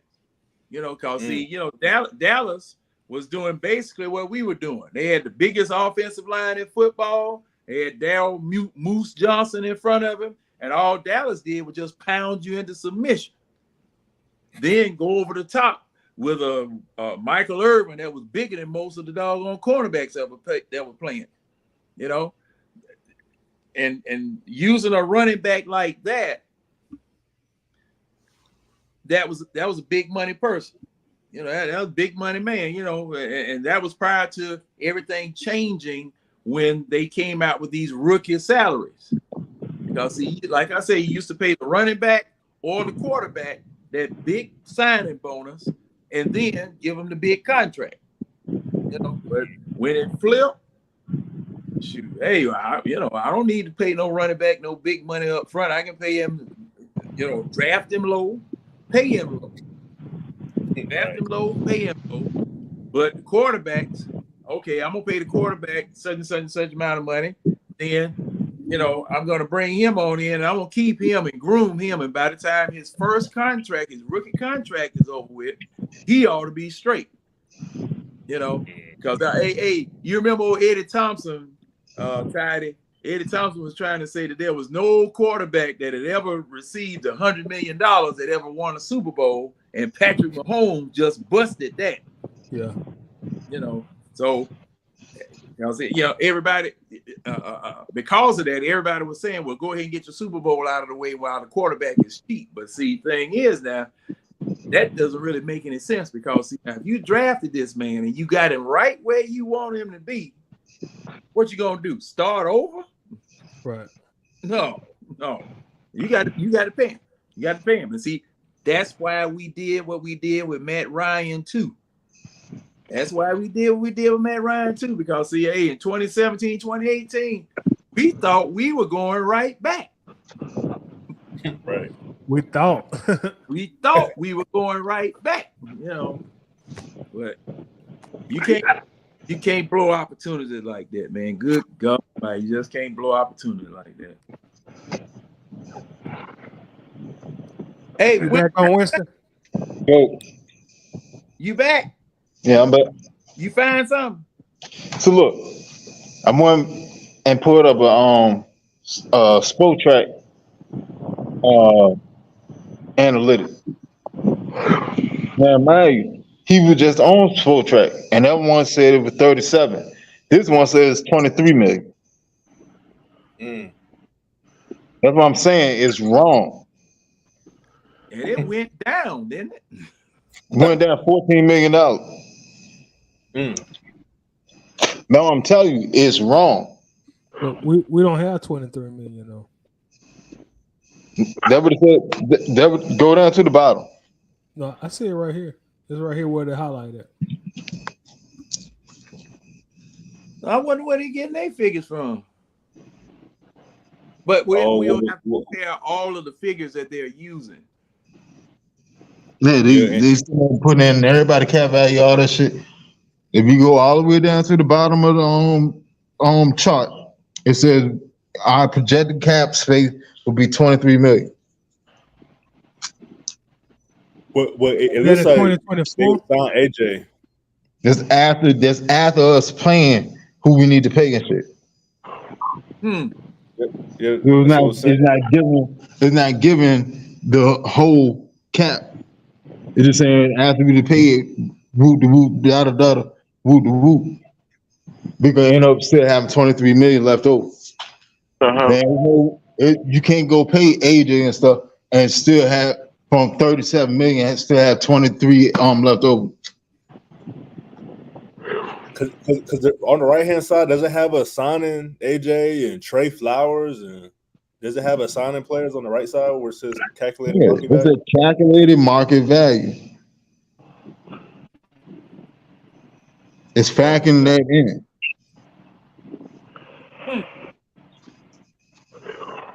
And after signing all them back, we still will have 23 million. That can't be possible if we only had 37 in the beginning. I don't know how we got Trey Flowers on there. We got Trey Flowers now. What are you talking about? Well, I'm saying we're gonna resign him. I would. Resign 12 million. I would. I'm gonna be honest with you. Trey Flowers nice. That's a tight end reversal. Go back and go watch him against Travis Kelce. 12 million. Took that man out of the game. Look, if you want good players, you got to pay for good players. Everybody want a deal. You can't get a deal all the time. You want good players, you got to pay for good players. Yeah, that'll be interesting. So, Winston, do you still see that $100 million now? It says we have 23 left over after all of those people on the right that they're sitting there showing. I couldn't find that on Apple Music. All the people that are sitting there showing on the right is after us signing them. We still have 23 left over. So how much money did we start off with?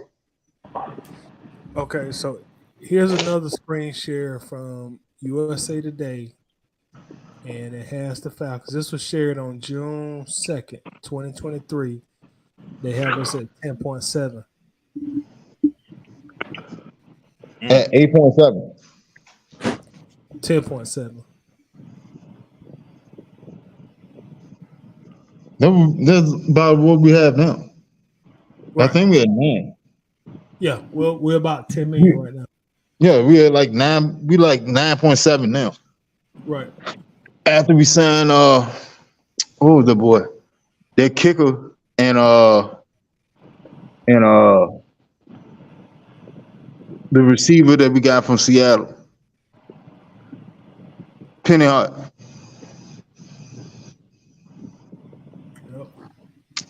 Hey, gentlemen, I got to do like the old folk do. I got to holler Red Rock. Yeah, I'm gonna holler it too, man. We're gonna go. Let's I say guess we'll go ahead and end this one. This was one.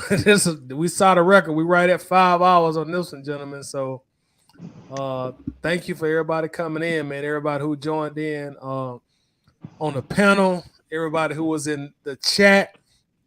We definitely appreciate it. I don't think we're gonna have anybody watch the replay this far, but we still got 14 people watching, so somebody's still up.